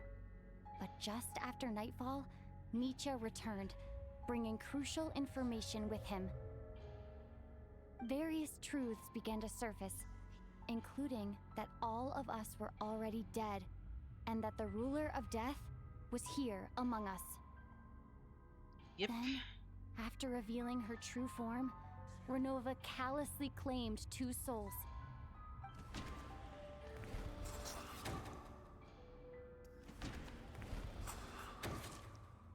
In fact, everyone was already dead by the time we took the photo. And in the days since, we've experienced many more partings in the afterlife. Now, only Mitya and I remain. And the true culprit behind everything still stands before us. In Mitya's eyes, I see the same anger and frustration that I feel. That covers everything. It's all clear now. Your work isn't finished here yet, is it? The Traveler and I are still standing here, safe and sound. The Water Imp's song threw things off a little, but it is of no consequence. The ley lines have already anchored your soul, and the first ray of light tomorrow morning will take you back. I, meanwhile, need to review my attitude towards the Water Imp race.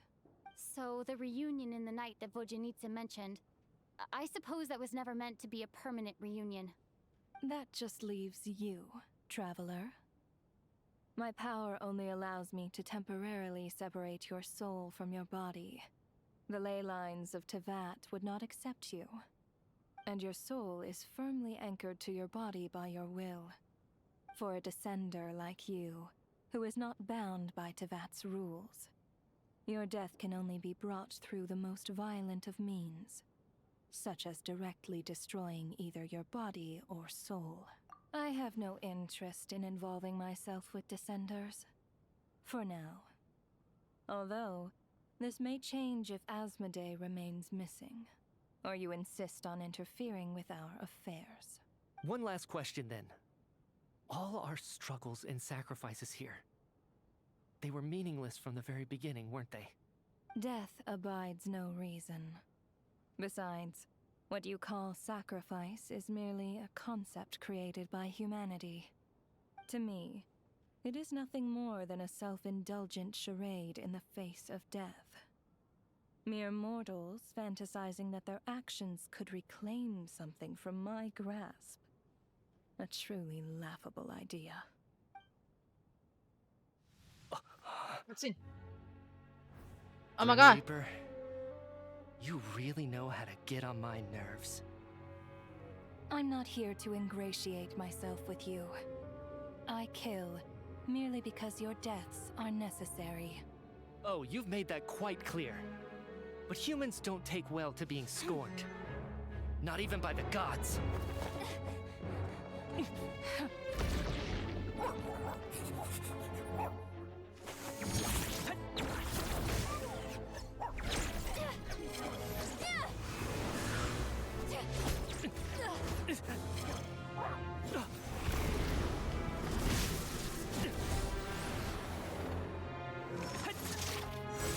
Holy crap, he's a mage.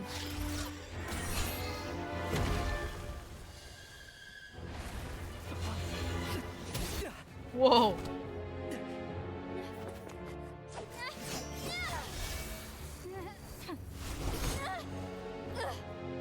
This is futile. You must know that you are powerless against me in my own domain. I suggest that you save your strength. For what? Maybe we can't change it. But if nothing else, we can at least teach you to have some respect for the dead. Audacious. Oh, there she goes.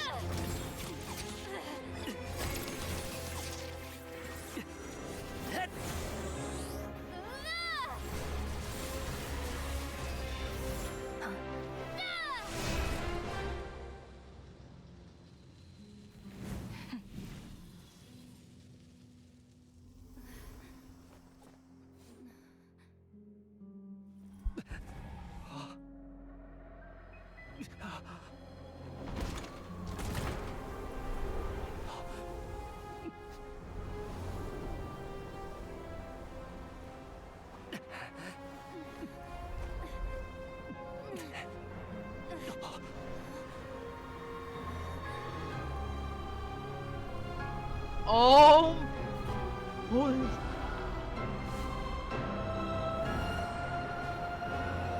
Oh my god.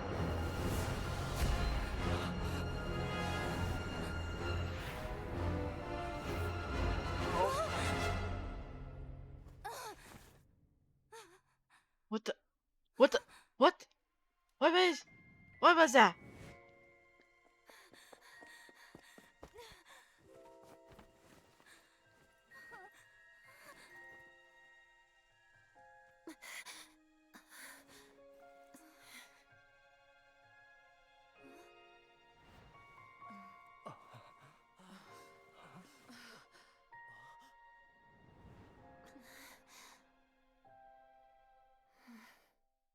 Wait. Wait, what? It was all just a dream. It was all just a dream. Okay. Nova is playing tricks. Maybe not. Maybe yes, maybe no. How are you holding up, Odette? What happened to me? Okay. How much do you remember? What do you mean? Is the performance over?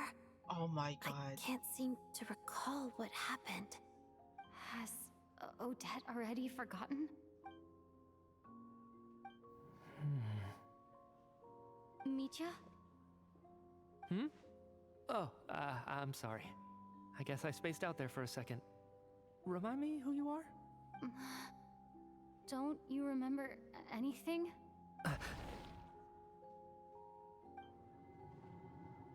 Yeah, I remember now, comrade.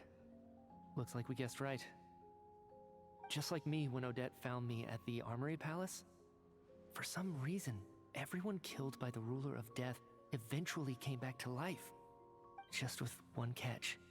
They forgot what happened while they were dead. Odette and the others have already forgotten everything. Why were you able to remember this time? Could this be the reason? You said this is the ruler of death's symbol, right? I don't see anything there. You don't? Huh. Okay, I guess that makes sense. I carved this into my hand in the afterlife, so it's not visible in the physical world.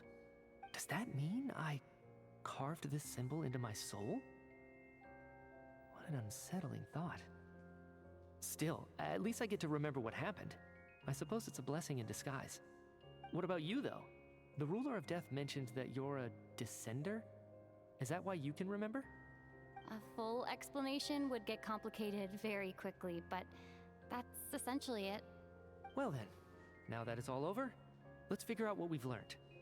The first thing I notice is that everything here is precisely as we left it, right before our deaths. This confirms that time passes differently in the afterlife than in the real world. They say that right before death, time slows down and your whole life flashes before your eyes. That must be how you know you have one foot in the afterlife by that point. Anyway, clearly the few days we spend in the afterlife probably only amounted to a few short minutes in the real world. This also aligns with previous reports of widespread temporary memory loss among the Armory Palace personnel.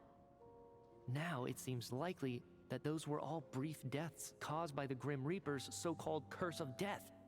To those unaware of the truth, dying and coming back to life must feel similar to a short bout of catatonia. This leaves me with a couple big questions. What are the conditions that trigger this so-called curse of death? And why are we resurrected after we die? If nothing else, I think it shows that killing us wasn't her ultimate goal. We still don't know her true reasons for subjecting us to death. Right. This time only got complicated because of the situation with the theater's ley lines. That's why she had to approach it differently. If the previous incidents of amnesia among the researchers are anything to go by, killing us is usually a pretty routine matter.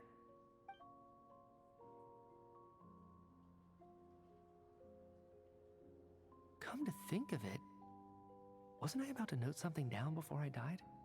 I can't remember what it was, but I think it was something related to my research project. Sorry, Traveler. I'll catch up with you again later. Right now, I have to make a trip back to the Armory Palace. Did he discover something? If I may, no one of your description has ever shown up in my investigations into Mr. Mitia's friends. Yet, you two seem very familiar with each other. Could you perhaps tell me where he was in such a rush to get to? And, by the way, have we ever crossed paths? Forgive the presumptuousness, but I feel a vague and indescribable sense of familiarity about you. I can explain everything. Could you help me gather everyone in the theater in one place?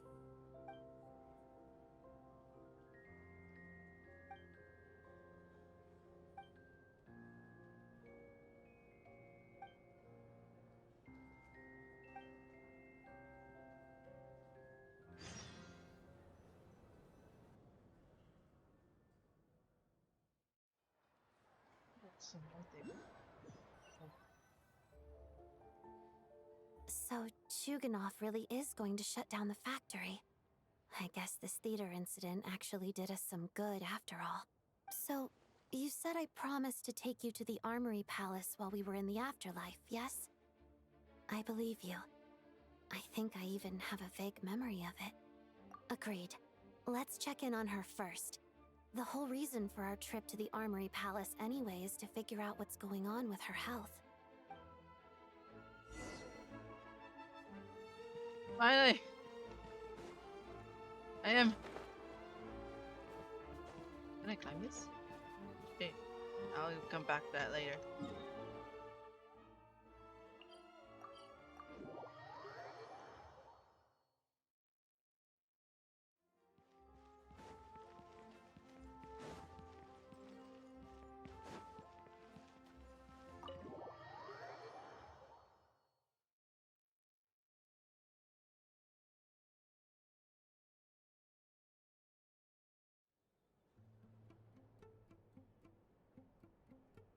I'm finally back. Even though a long time has passed from my perspective, as far as Paimon's concerned, I probably just went out to watch a very short show. I should keep my emotions in check when I see Paimon again, or it'll seem weird. Wait. The atmosphere here feels off. Shh. Stay quiet. Let's go inside and take a look. What? Have we still not been able to notify Child yet? We need new orders. What if that person comes back again? I'm so sorry.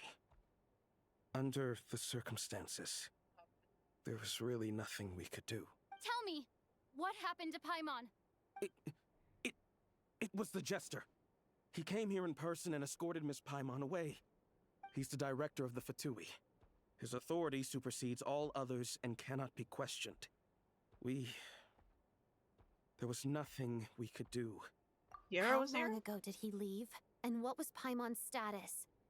It was about an hour ago. Miss Hour Paimon was ago? fast asleep at the time. The Jester simply walked off with her as if it was only natural. I assure you, he absolutely did not use any force. Do you know where they went? The Armory Palace, most likely. Lord Piero, the Jester, has been overseeing the experiments there lately, keeping a close eye on their progress. Everyone in the Fatui has heard about it by now. I'm surprised he came in person. Whatever his reason for taking Paimon, he'll most likely return to the Armory Palace first, which is exactly where we were headed anyway. Then lead the way, Odette. Okay, let's go. Paimon's been kidnapped by the Jester.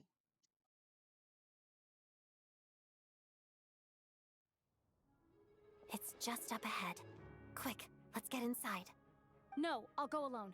You know I'm planning to force my way in. You're with the Fatui, so you should stay outside. I was hardly planning on taking you through the official channels anyway. I'm here to force my way in, just like I may be a Fatus, but I'm also Lelek, enemy of Project Stuzha. Paimon's safety is paramount right now. With me around, you'll have an extra pair of hands. There might be devices inside that are easier for an insider to deal with. If you say so. Let's go. There's no time. I mean, let's go. There's no time to waste it. Cut him off.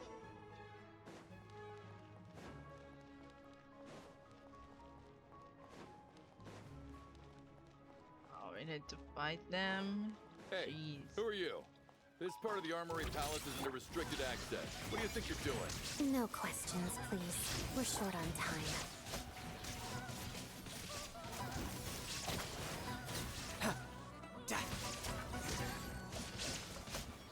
Bring it on.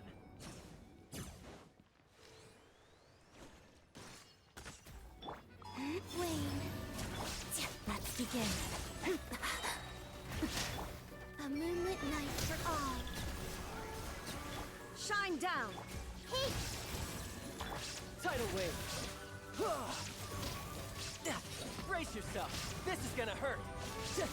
I know it is not gonna hurt.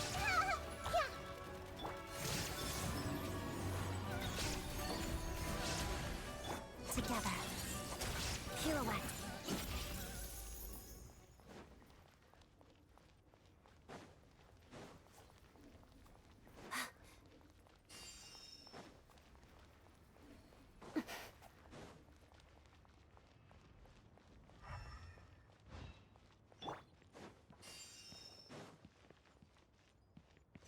I spell your doom.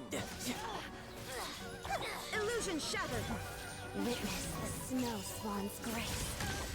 Where are you?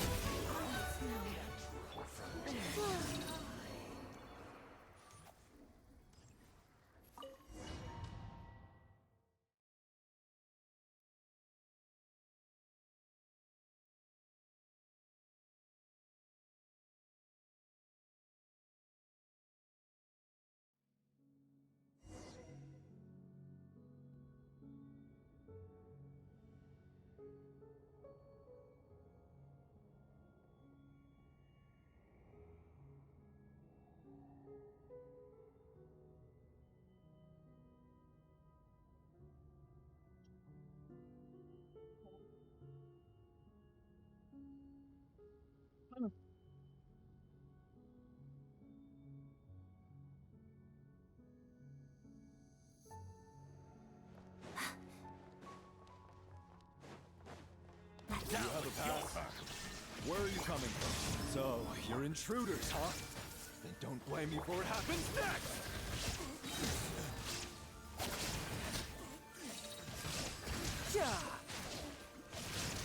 Shine down!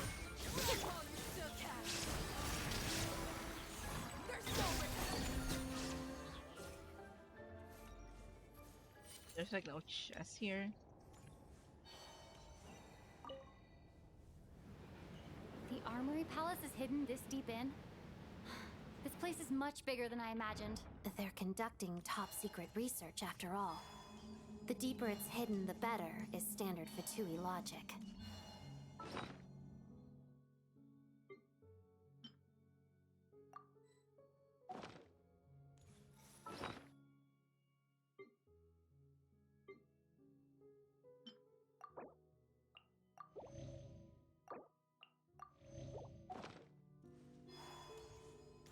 The style doesn't really look like the Fatui's handiwork, though. They must have requisitioned some structures from a past civilization. Intruders! Stay alert!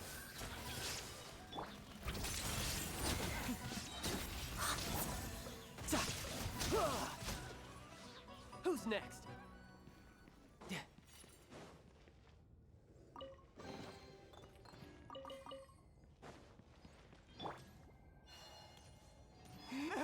Intruders?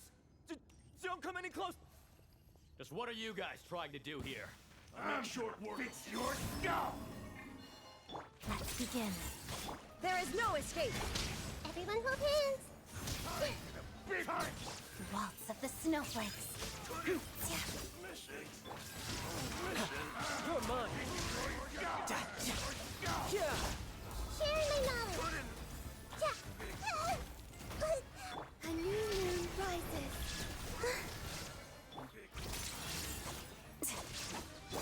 Torn to oblivion!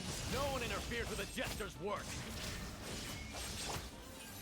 No swan's grace. Pirouette.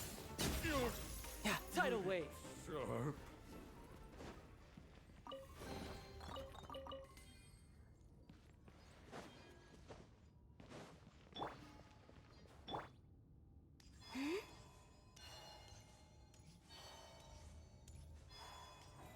Whoa, whoa, whoa, whoa.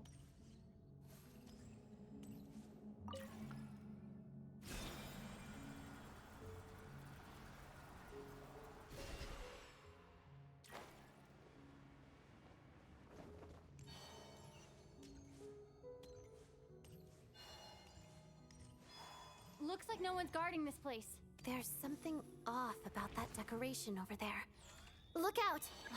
Let's deal with these before we move on. Ow, ow, ow, ow, ow, ow, ow.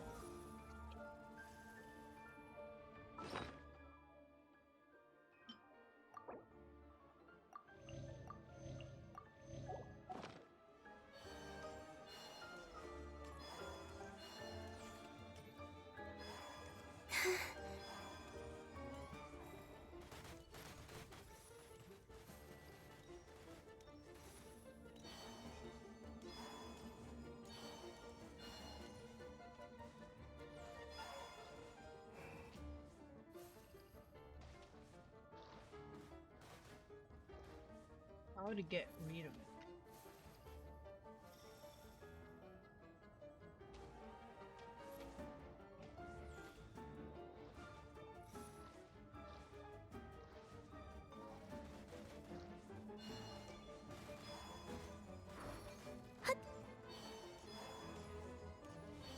Oh. Surge.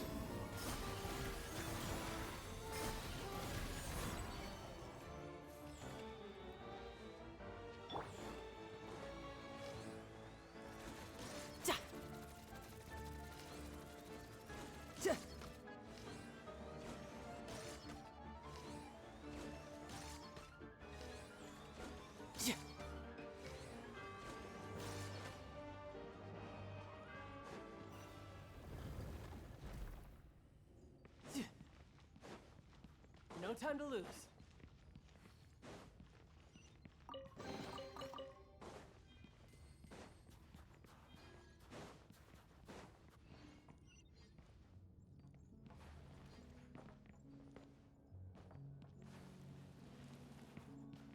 The researchers here probably don't know that we're uninvited guests. Let's try not to hurt them. Hmm? What's the big star from the theater doing here? That's Miss Odette. She's a member of the Fatui. Don't tell me you didn't know that.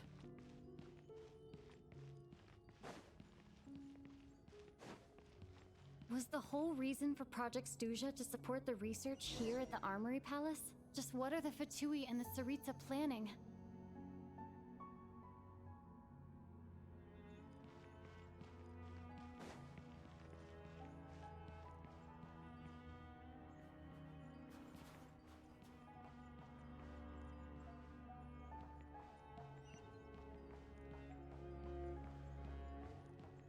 Ah, they're watching us.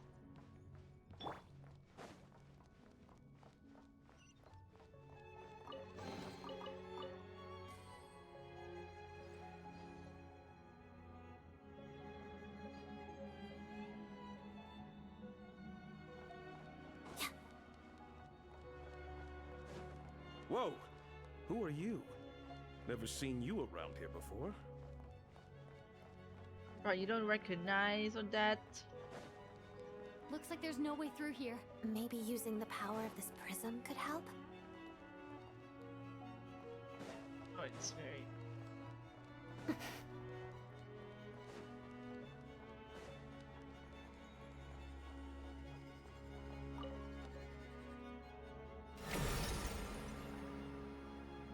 I think I see some images. It's the prism's power at play, causing images of the past to reappear, albeit only as illusions. Paimon and the Jester? Is this another scene from the past? Yes. It looks quite old, though. I don't think it happened in the recent past.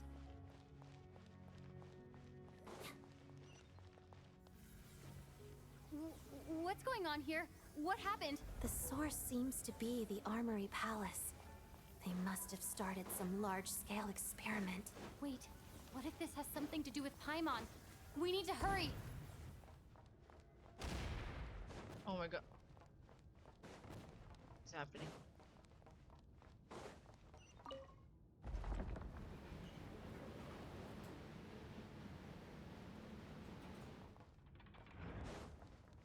We're almost there. The Armory Palace is just up ahead. Paimon, please be okay. Shine down! I see everything! This way, pretty little. Riptide! I'm What? quite impressed. Child died? Temple of Wisdom! Let me revive this.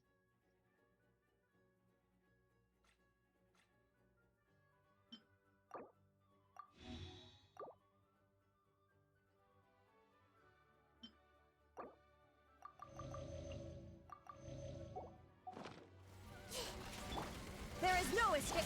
Wait.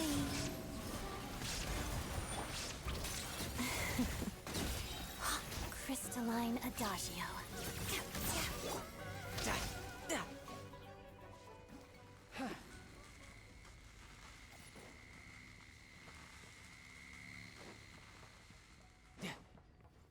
Oh my god.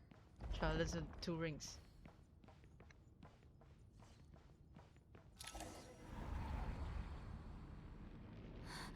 What's going on?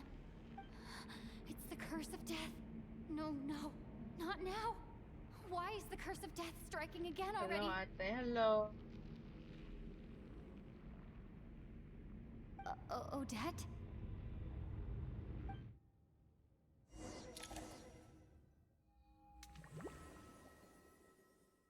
Hello sa'yo, ano? Rixie? Is this the Tama ba? afterlife again? I need to find a way back to reality.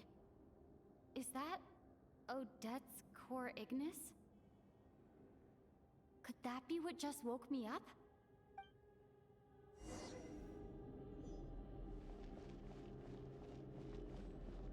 Oh, I cannot. Oh, this is Renovus. Oh, hell no. Hell no.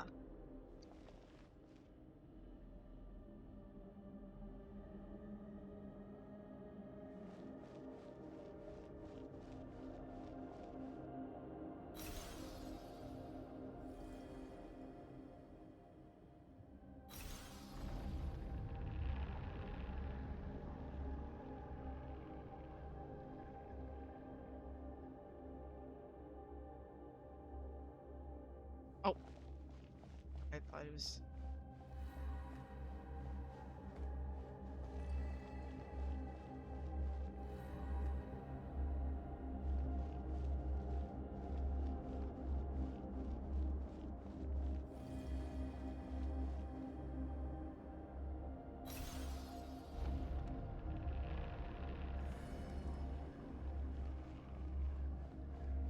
Ooh.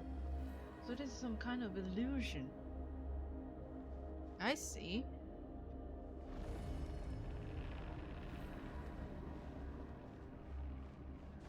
I can jump.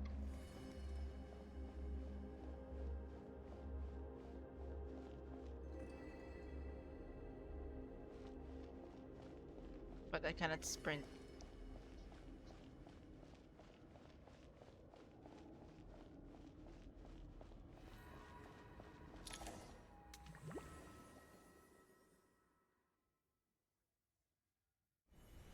Odette! Odette! No signs of life, but past experience says that she should be resurrected before too long. Did Odette intentionally use her core Ignis to guide my soul? I feel like something similar happened in a dream I had before. Thank you, Odette. If not for you, my soul wouldn't have found its way back to my body so quickly, and I might not have woken up so soon. But I'm sorry. I don't have time to protect you. I have to use the time you bought me to get Paimon back.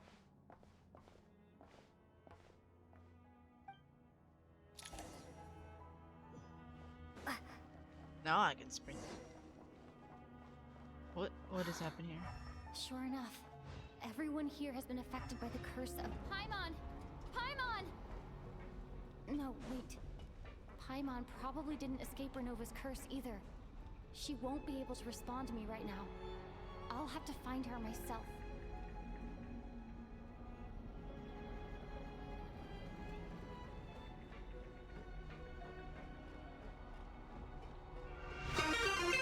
What? Oh, oh god. Nita! Hello. Is this the laboratory he works in? What happened here to Traders, trigger hello, the curse of welcome, death welcome. again so soon? I'll have to ask him when he wakes up. Finding Paimon has to take priority now.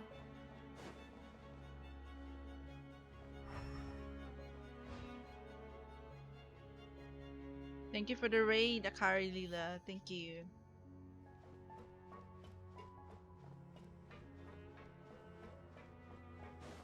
Where's Paimon at? Look for objective. Oh, there she is. I found her!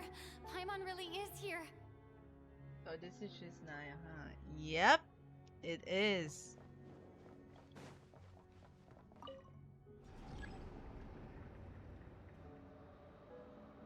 It is. This is the Snezhnaya. I think I'm already at the climax. I'm gonna see Renova again.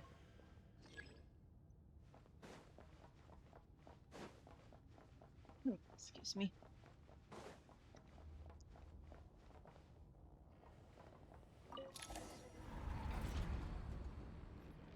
Been a while since I played Genshin stuff. I see.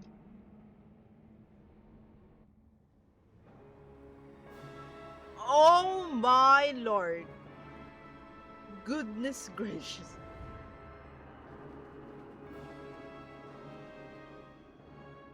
Whoosh. Ruler of death. Oh my god, my throat is itching. You don't learn, do you? Sorry about my throat today. I got get like cough or something. You've already been involved in one mass Excuse death, me. and now you show up at the scene of another. This might have passed for a coincidence the first I can't time, believe it. but a second time.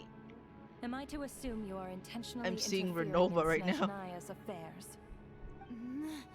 I only seen part of Renatlan, but Judging by your expression, it seems that you understand little of what is going on here. In that case, a word to the wise. Do not interfere in Snezhnaya's affairs. A civilization that fails to learn its lesson constantly depletes its sick own right worth. now, like literally. It will one day lose any have reason cough for and its existence. I And keep as sneezing a a lot. descender, you are perfectly suited to be the lifeline to which a dying civilization might desperately cling. Consider your position carefully. No advice needed. I'll make my own judgments. Suit yourself. When the day of reckoning arrives, not even a descender can hope to escape unscathed. The time for resurrection fast approaches.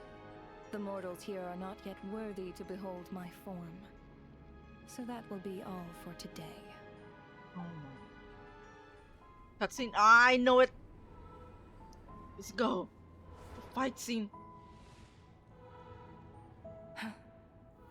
That thing is coming with me. No.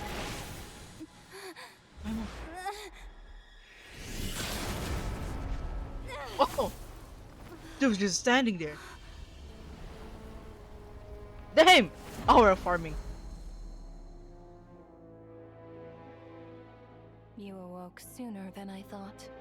The What? curse of immortality is How stubborn, powerful is this unable to enter the ley lines, Piero yet is? not content Jester to on. remain a spirit. Ruler of death. What do you want? You perplex me. Both you and you. That thing may be a creation of Celestia, but it possesses none of Celestia's power, let alone authority. Your obsession with it baffles me. No matter, the resurrection will soon begin. It's worthless anyway. I'll reclaim it next time.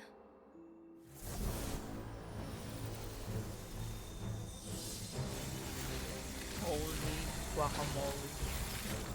Hey, who says there'll be a next time?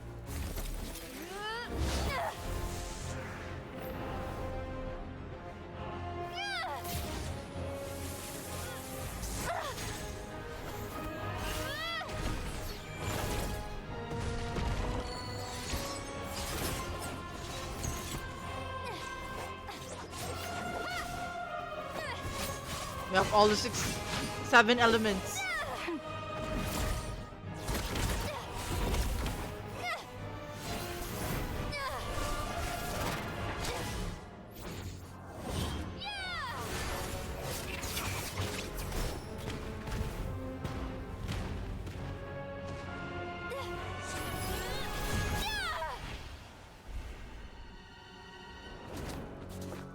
Oh shit.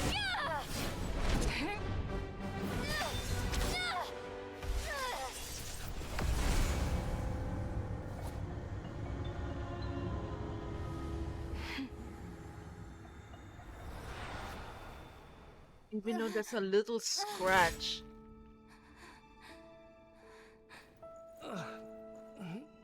You probably can still manage it. Huh?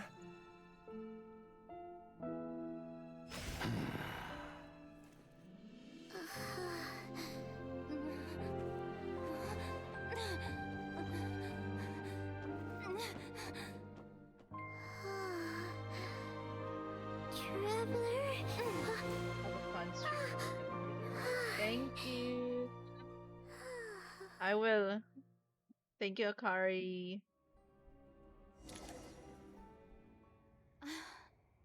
I missed you, Paimon. What are you talking about? We have haven't even been apart for that long, have we? It was So different this time. from You Celestia. seem to It's be been in pretty good Fury a shape. long time ago. Yeah, Paimon's back in tip-top condition. Creation of It's the weirdest Celestia. thing. Paimon fell asleep earlier, and when she woke up, So found she is not herself here. Asmodee? The jester and that guy talking to him used some kind of energy on Paimon. And she could kind of feel it canceling out that other thing that was making her feel unwell. So, Mitya helped too? Apologies for leaving in such a hurry at the theater earlier. The I was in a jesters rush to catch verify some theories. Renova's. Rest Sheesh. assured that your companion is perfectly safe. We reversed the effects that the experimental energy had on her. The jester specifically instructed me to do so. I suppose this is our first official meeting, Traveler. I could not let Paimon suffer in her condition for a moment longer, and so I simply took her without explanation. I hope you do not mind. But why would a big shot like you care about what happens to Paimon? As I said when you first arrived in Snezhnaya, we once spent some time together in the distant past.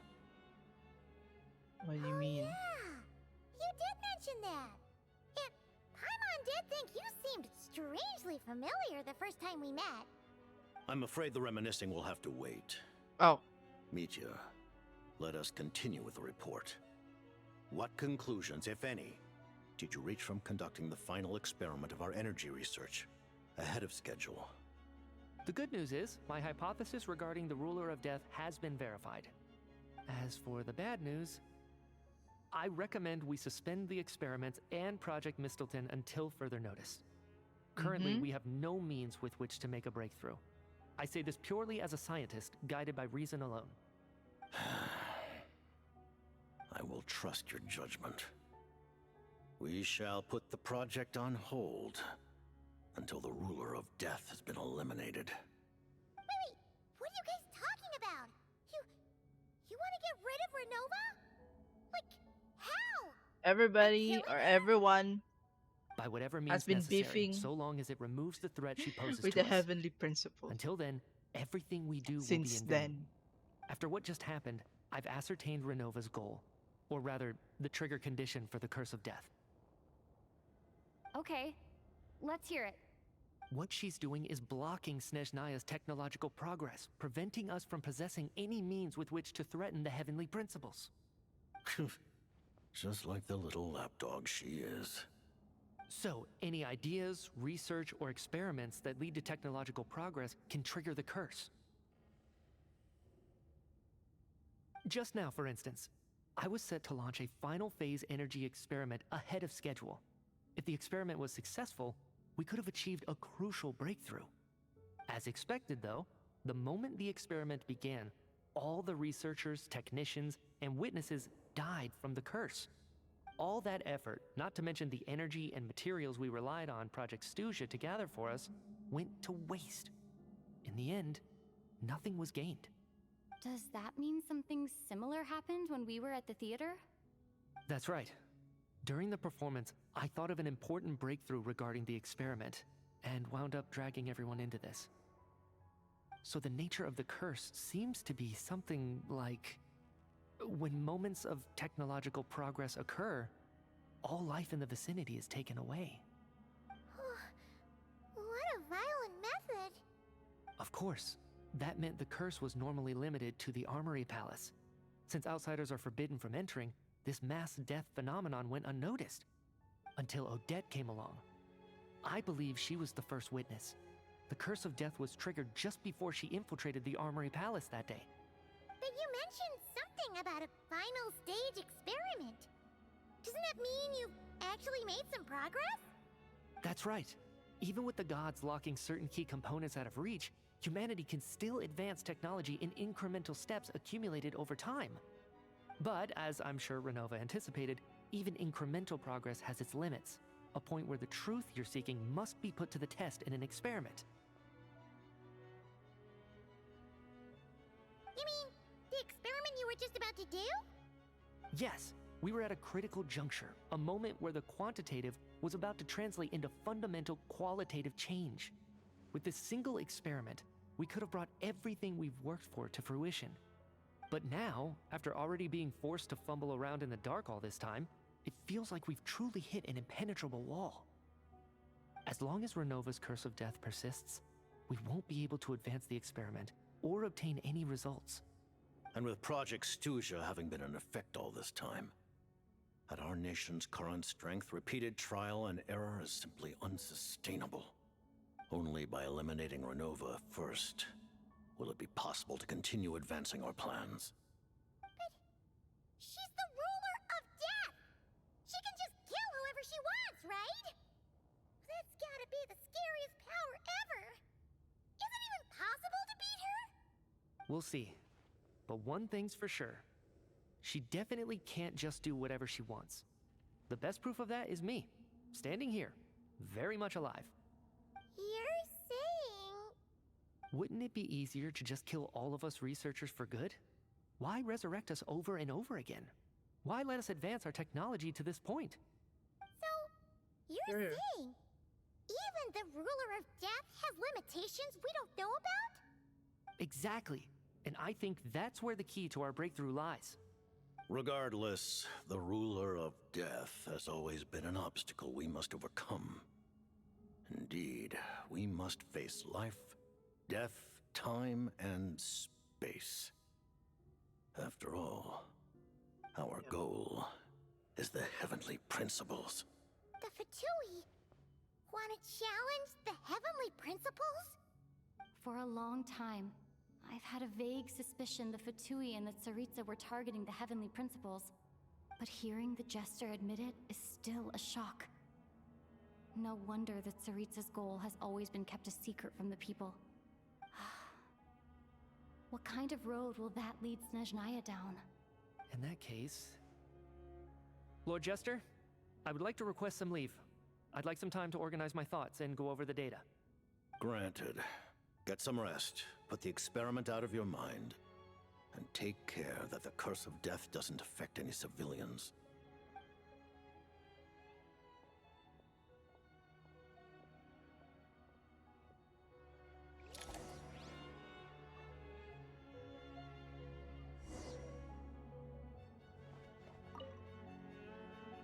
While there is yet time, allow me to offer you my hospitality.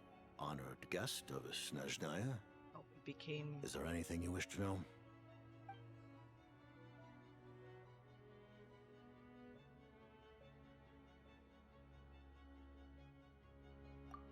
I remember hearing the term Mistelton from Columbina. Yeah! Paimon wanted to ask about that when the name came up just now. What is it? Paimon's heard of Project Stuzha, but not this one. As you know, Project Stuzha is a series of measures enacted to consolidate our nation's resources, the greater purpose of which is to serve Project Mistelton. Many of the things you have encountered thus far are essentially for the advancement of that project. This includes the Kuvaki Experimental Design Bureau in Notrai. Researching Kuvaki was merely a facade. Its core objective was to use local resources and research findings to build Mistelton itself. And that's a weapon built for the final battle against the Heavenly Principles, isn't it? Huh? How did you know that? I was given some intel, and I made some deductions. Wait. You must mean that thing over there. Oh, Paimon's gotta take a closer look at this thing. Especially after you guys sent so many people to Nagrai to work on it. Kuvaki alone will not break through Celestia's defenses, let alone challenge the Heavenly Principles. The Heavenly Principles are no doubt accustomed to combating the power of the Light Realm, and elemental energy is simply the power of the human realm, converted to that form by the Heavenly Principles themselves. Any attempt to use this power against its creator would be a futile endeavor. For now, therefore, we have set our sights on the form of energy associated with the Third Descender and the Stellar Linchpins. This may hold the potential to allow Mistelton to contend with the Heavenly Principles. You could say that by reverse engineering the stellar linchpins to extract the energy within, we have obtained a source of anti-Celestia energy. The Kuragi Experimental Design Bureau, Project Stuja, and the new energy experiments. Huh. So, Project Mistleton is what ties it all together. And it looks like your plan is almost complete. No wonder the Ruler of Death came after you. Her Majesty the Tsaritsa has embarked upon an expedition to vanquish a monster. Were it not for this, I imagine she would have been delighted to grant you an audience. Really? Seems like the powers that be in Snezhnaya don't intend to hold my past conflicts with the Fatui against me. The Harbingers have been granted significant autonomy in retrieving the Gnosis. But by the same token, they do not completely represent Snezhnaya's official stance. You read my mind. Speaking of the Gnosis, Paimon's been dying to ask this question since forever. Why exactly does the Tsaritsa want to collect them? Yeah, Is why? it something to do with the fight against the heavenly principles? The Even though Gnosis the will Pyros is undoubtedly God. serve as a key bargaining chip when she confronts the heavenly principles. Beyond that, you had best ask the Tsaritsa herself. I am not sure if this information is mine to disclose. What do you mean? Not sure. Don't you make the rules? You're the highest ranking Harbinger. Ugh. Never mind. Taking on the heavenly principles is something most people wouldn't even entertain in their wildest fantasies. Why is the Tsaritsa so fixated on this? Intervat today, civilization is nothing but an illusion. Something whose very existence can be negated at any moment. Our civilization may very well be destroyed in the struggle, but as things stand, the heavenly principles could choose to negate our existence on a passing whim. And we must not sit back and accept that fate. Only by changing the state of affairs, only by overthrowing the heavenly principles, can our civilization truly be said to have taken root. Otherwise, the fate of the people of Conria and Hyperborea is a cycle doomed to repeat itself. Accepting potential destruction in return for getting to control your own fate. Furthermore, Excuse me. perhaps this is still somewhat difficult for you to understand. Are you aware that all the rules of this world are made up of curses? Huh? All of them? Paimon knows about the curse of death you mentioned, and the curse of immortality that you and Dainsleif have. Then, the birth of the Hilly Churls, the rules of Natlan's Ode of Resurrection, those are curses too? Farina's long life seems to stem from a curse placed on her by Focalor as well. Yes. Even a god's love for humanity is a curse the heavenly principles inflicted upon the gods. What?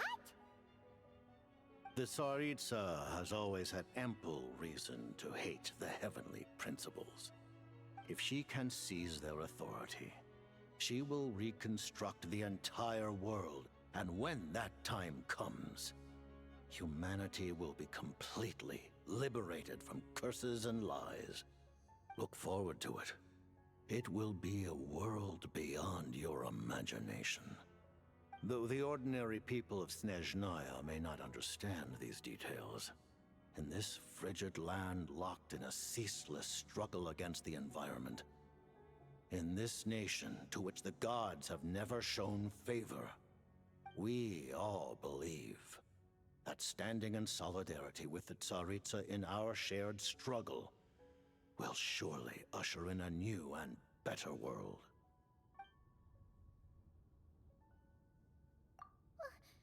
Paimon really doesn't remember. He's basically a stranger. You've Allow me to explain. The reason Paimon reacted to the anti-Celestia energy developed by the Armory Palace is because she comes from Celestia herself. More specifically, she is one of its creations. Oh, lower drop. A creation of Celestia? Oh, right. I was blinded by anger earlier, but thinking back on it, Renova also said that Paimon is a creation of Celestia, but she lacks Celestia's power or authority. As you know, the lunar fragments in Nodcry were pulled down from the sky using Fatui technology. But the first application of this technology was in Conria over 500 years ago. I used this technology upon the heavens, and the response I received was none other than Paimon descending from Celestia. I presented her to the Vinster King, but he took no interest in this gift, nor did it satisfy him. Paimon then took up temporary residence in my palace until, of course, the arrival of the Cataclysm. Wait, Paimon's a little confused. You're talking about things that happened in Conria 500 years ago. You're saying Paimon was there for that? But Paimon doesn't remember any of that. Falling from the sky? Being given away as a gift? None of it. Having lived through the Cataclysm, perhaps you too were burdened with some manner of curse. Although, well, she was drowned in losing your Mondstadt. memories would indeed be the smallest price I've ever seen paid. But it's not just her memories from Conria. Paimon doesn't even know how she spent the last 500 years. She only has memories from the past few years. No matter how hard she tries to remember. What was Paimon like back in Conria? Did she know a whole lot because she came from Celestia? Was she super smart? Unfortunately, when you arrived in Conria, your consciousness was like that of a newborn infant. None could say what kind of being you once were in Celestia. During the time you lived in Conria, your personality was no different from how it is now. Aw, man! Paimon's plan to get her memories back and become super smart is ruined before it could even start. You know, even though Paimon lost her memories, she still feels weirdly close to you for some reason. That must mean you took pretty good care of Paimon back then, huh? On the contrary, I completely ignored your existence. I was entirely focused on my struggle against Troptatir the Wise. But now, as I see it, it is as if you are the only sane thing that survived that era of insanity. And thus, are worthy of protection. Noted. Man, Paimon's gotta stop projecting friendship on everyone she meets. But, Traveler? Even though you know Paimon's some creation of Celestia now, you still want her, right? You're not going to abandon her? Oh, phew! That's a relief. Paimon's just learning about this, too. She's barely even processed it.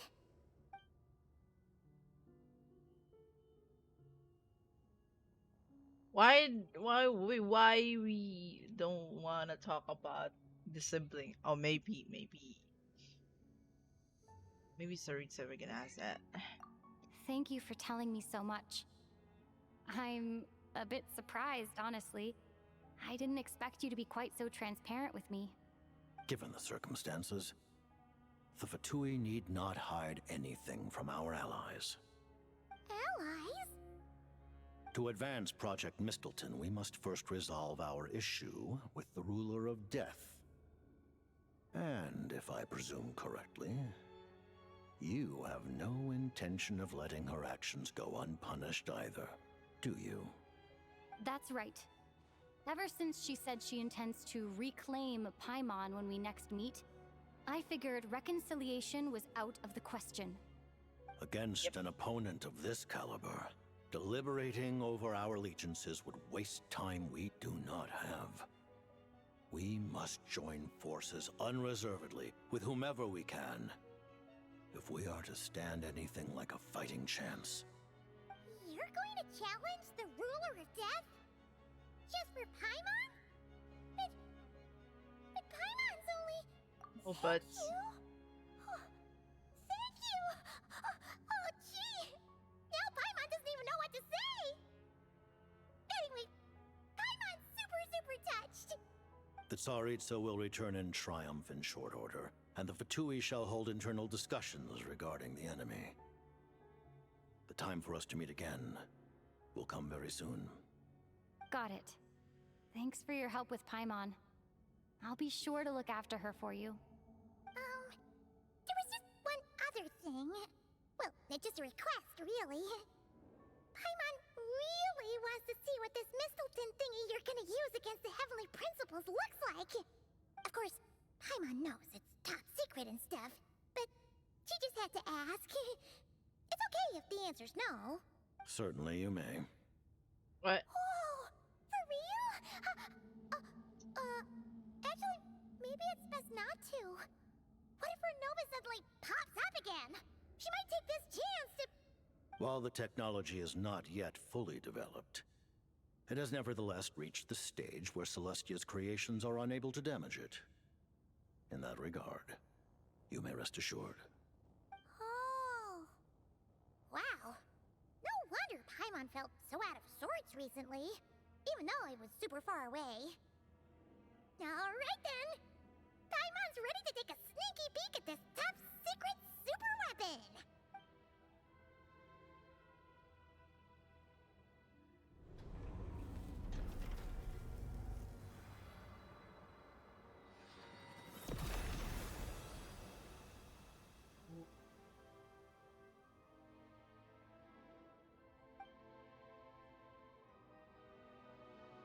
It's like...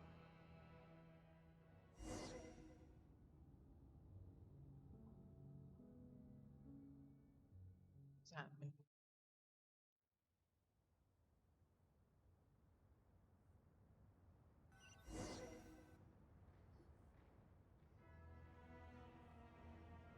Huh? Oh, hey there, Odette! Paimon? You're okay. Thank goodness. You look well. Have you recovered? Long story short, yep, Paimon's all better. What are you doing here? Were you waiting for us? That's right. When I woke up, I wanted to go in after you, but the guards had woken up as well. It would have been tough to take them on alone, and there was no easy way to sneak past them. So I returned the way I came and waited for you here. It was thanks to you that my soul found its way back to my body so quickly. Thank you. Huh. That actually worked? Nice. I just figured I'd try my luck when that ominous feeling struck me. Really, you should be thanking this thing instead. Anyway, now that things here are all taken care of, I have other things I should get back to.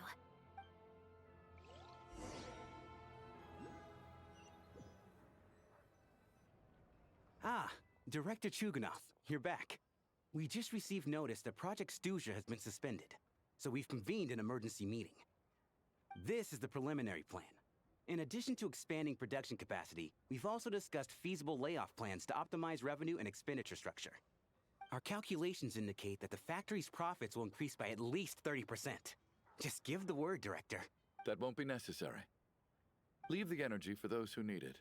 Whether they use it just to get by or to run a business, that's up to them. Start preparing to halt production and lay off the staff. Make sure the workers are able to land on their feet and that they are duly compensated. Thank you all for your hard work during this time. He really did shut down the factory. Am I hearing you right? Why? After all the tough times we made it through, now is exactly when we should start to turn a profit. I just suddenly don't want to do this anymore. Huh. But Iskra, it's time to rest. Dear esteemed members of the Rokot, Given the effects of Lelek's radical actions upon our organization's reputation and social stability, a decision has been made to permanently withdraw this codename from use. Considering that Lelek did what they did for the benefit of the people, the Rokot has nevertheless negotiated with the authorities, ultimately securing a waiver for all penalties due to them. Lelek will be suspended for a period of time.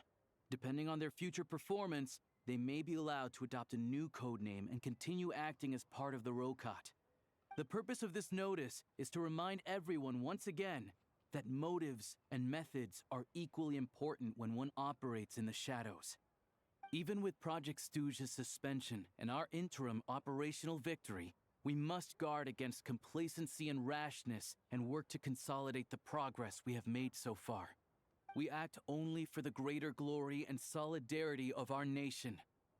May the aurora shine ever on, and the tundra always stand firm. We act only for the greater glory and solidarity of our nation. May the aurora shine ever on, and the tundra always stand firm. Looks like it's finally over.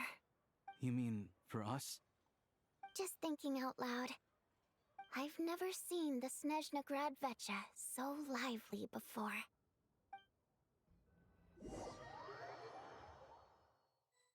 I never once thought I'd come here.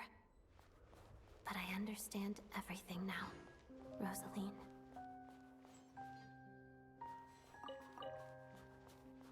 Rosaline. Senoras. Wait, this is Columbine singing during funeral of her. I've seen Spirit Seeker performed many times, including by your mother. Why do you bring that up all of a sudden?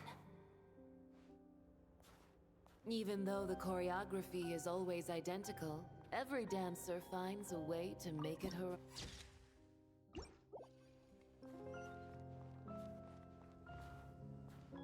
So you actually want to talk to me about ballet?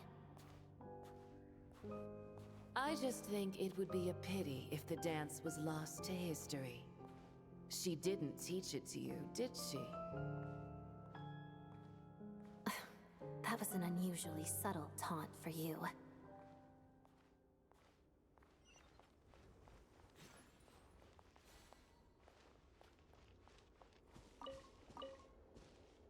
We embraced one another on the snow-swept plains, melting the ruthlessness of time. But when our bodies, in pieces, are cast to the winds, what of our love will remain behind?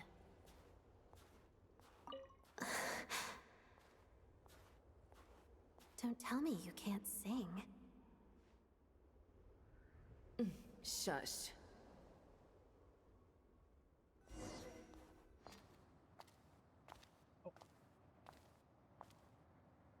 I understand her hatred.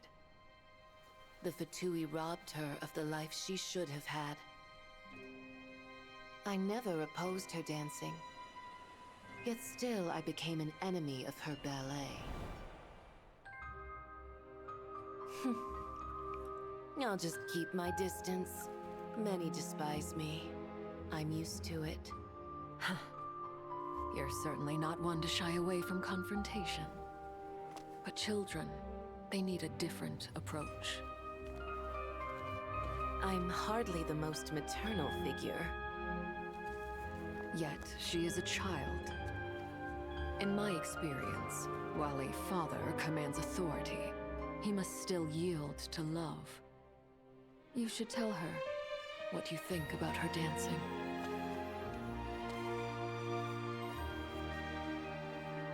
Odette will soon take the stage at the Koralyevsky Theater. This could be your chance. Geonosis secured. It went smoothly. I'll be there. Have them send me an invitation.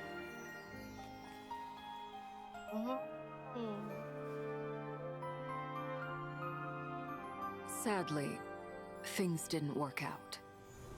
Her final words are inside that block of ice. This? Aren't these for monitoring her subordinates? Not yours. This one isn't her witch's flame, but my two worlds' flames. The two worlds' flames can burn away memories. It was my parting gift to Rosaline.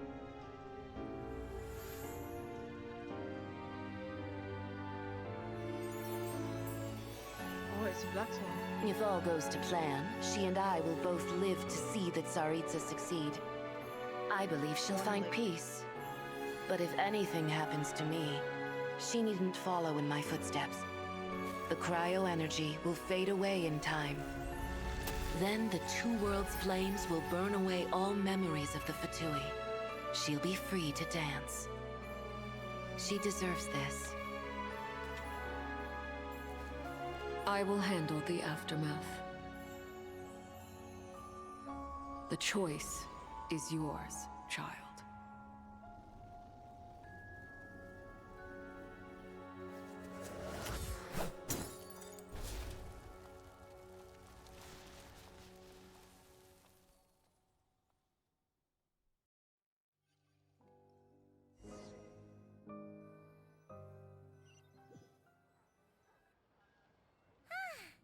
Fresh air at last! Paimon's head isn't spinning anymore, and the fever's all gone. Paimon's finally free to fly again! Oh, it's nice to finally know where Paimon came from, too. It did make Paimon a little nervous at first, but it's such a relief now. Like, who cares if Paimon's a creation of Celestia? She's probably not anyone that important. Probably just the fairy of food and fun or something. And like you said, this doesn't have to change anything between us. You're not gonna just... Hey! Hurry up!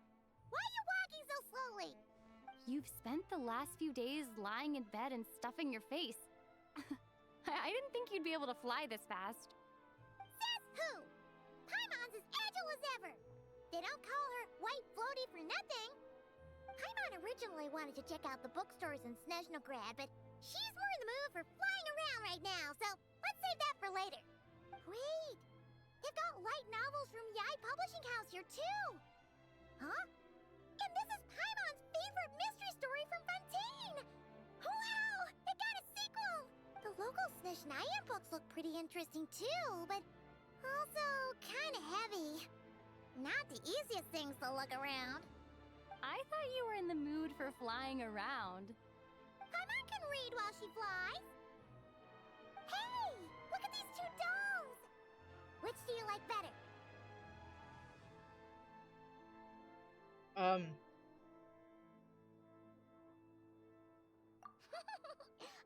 right, boss, we'll take both. Paimon will have the other one. Oh, I thought we were only getting one. All right, fine, I'll pay. There you are. Thanks for visiting. Paimon will grab this and then... Huh? Huh? Huh? How many layers does this thing have? And what are you laughing at? You knew all along, didn't you? A whole bunch of people are gathered over by the plaza. Hey, look! That looks like Tartaglia! Hey, Tartaglia! I know that voice. Of course. If it isn't Paimon and my old comrade. You're looking well, Paimon. All better? Yeah! The jester knew I was wrong and fixed Paimon right up! Thanks for sending someone to keep Paimon safe, too. Oh, yeah. About that. That was... kind of embarrassing. Who could have known that our director would go looking for you in person? So sorry for the misunderstanding. Oh, right. Let me introduce you. This is my little sister, Tonya. Hello, Tonya. Hello. Firstly, I'm really sorry about my brother. Sounds like he's caused you no end of trouble. Hey now, why'd you have to start Finally with met that? her. Not that it isn't true, of course. So she's the real Tonya. She said you two didn't manage to meet up at the theater. She waited ages for me, and when I didn't show, she got a little worried and went outside. I know, right? He didn't bother to say a word to me. I searched up and down the city for him, and he only told me about it when I finally caught him at the gates of Glupov. I've been rushed off my feet lately, so I didn't get the chance to go home. I just figured the Traveler would fill you in when she got there. Well, the snow was bad, and you're never late. So I was really worried about you. How was I supposed to know that you'd stood me up? I'm sorry, Tonya. I really am. I'll make it up to you somehow. Just... please don't tell Mom and Dad. Although the mix-up led to a series of misunderstandings, it's probably for the best that the real Tonya didn't get caught up in that mess. Besides, it's obvious that Tartaglia isn't usually one to break a promise. He only gave his ticket to me because he had to look into Lelek. No, it's fine. It just meant I didn't get to see the show in the end. By the way, what did you think?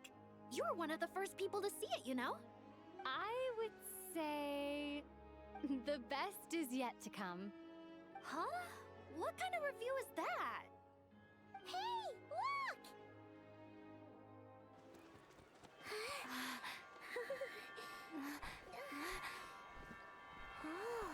Ritza.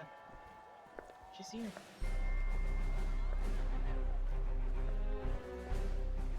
Oh my lord. She's back.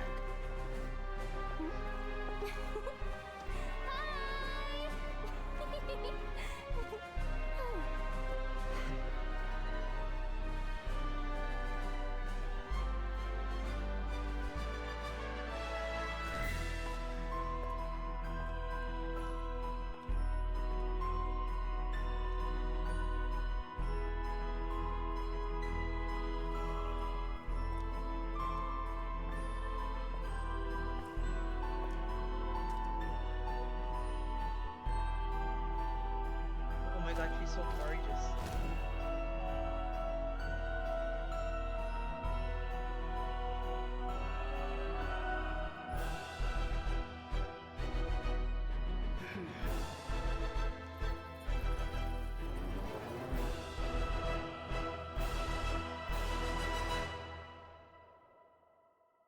Whoa! I finished it!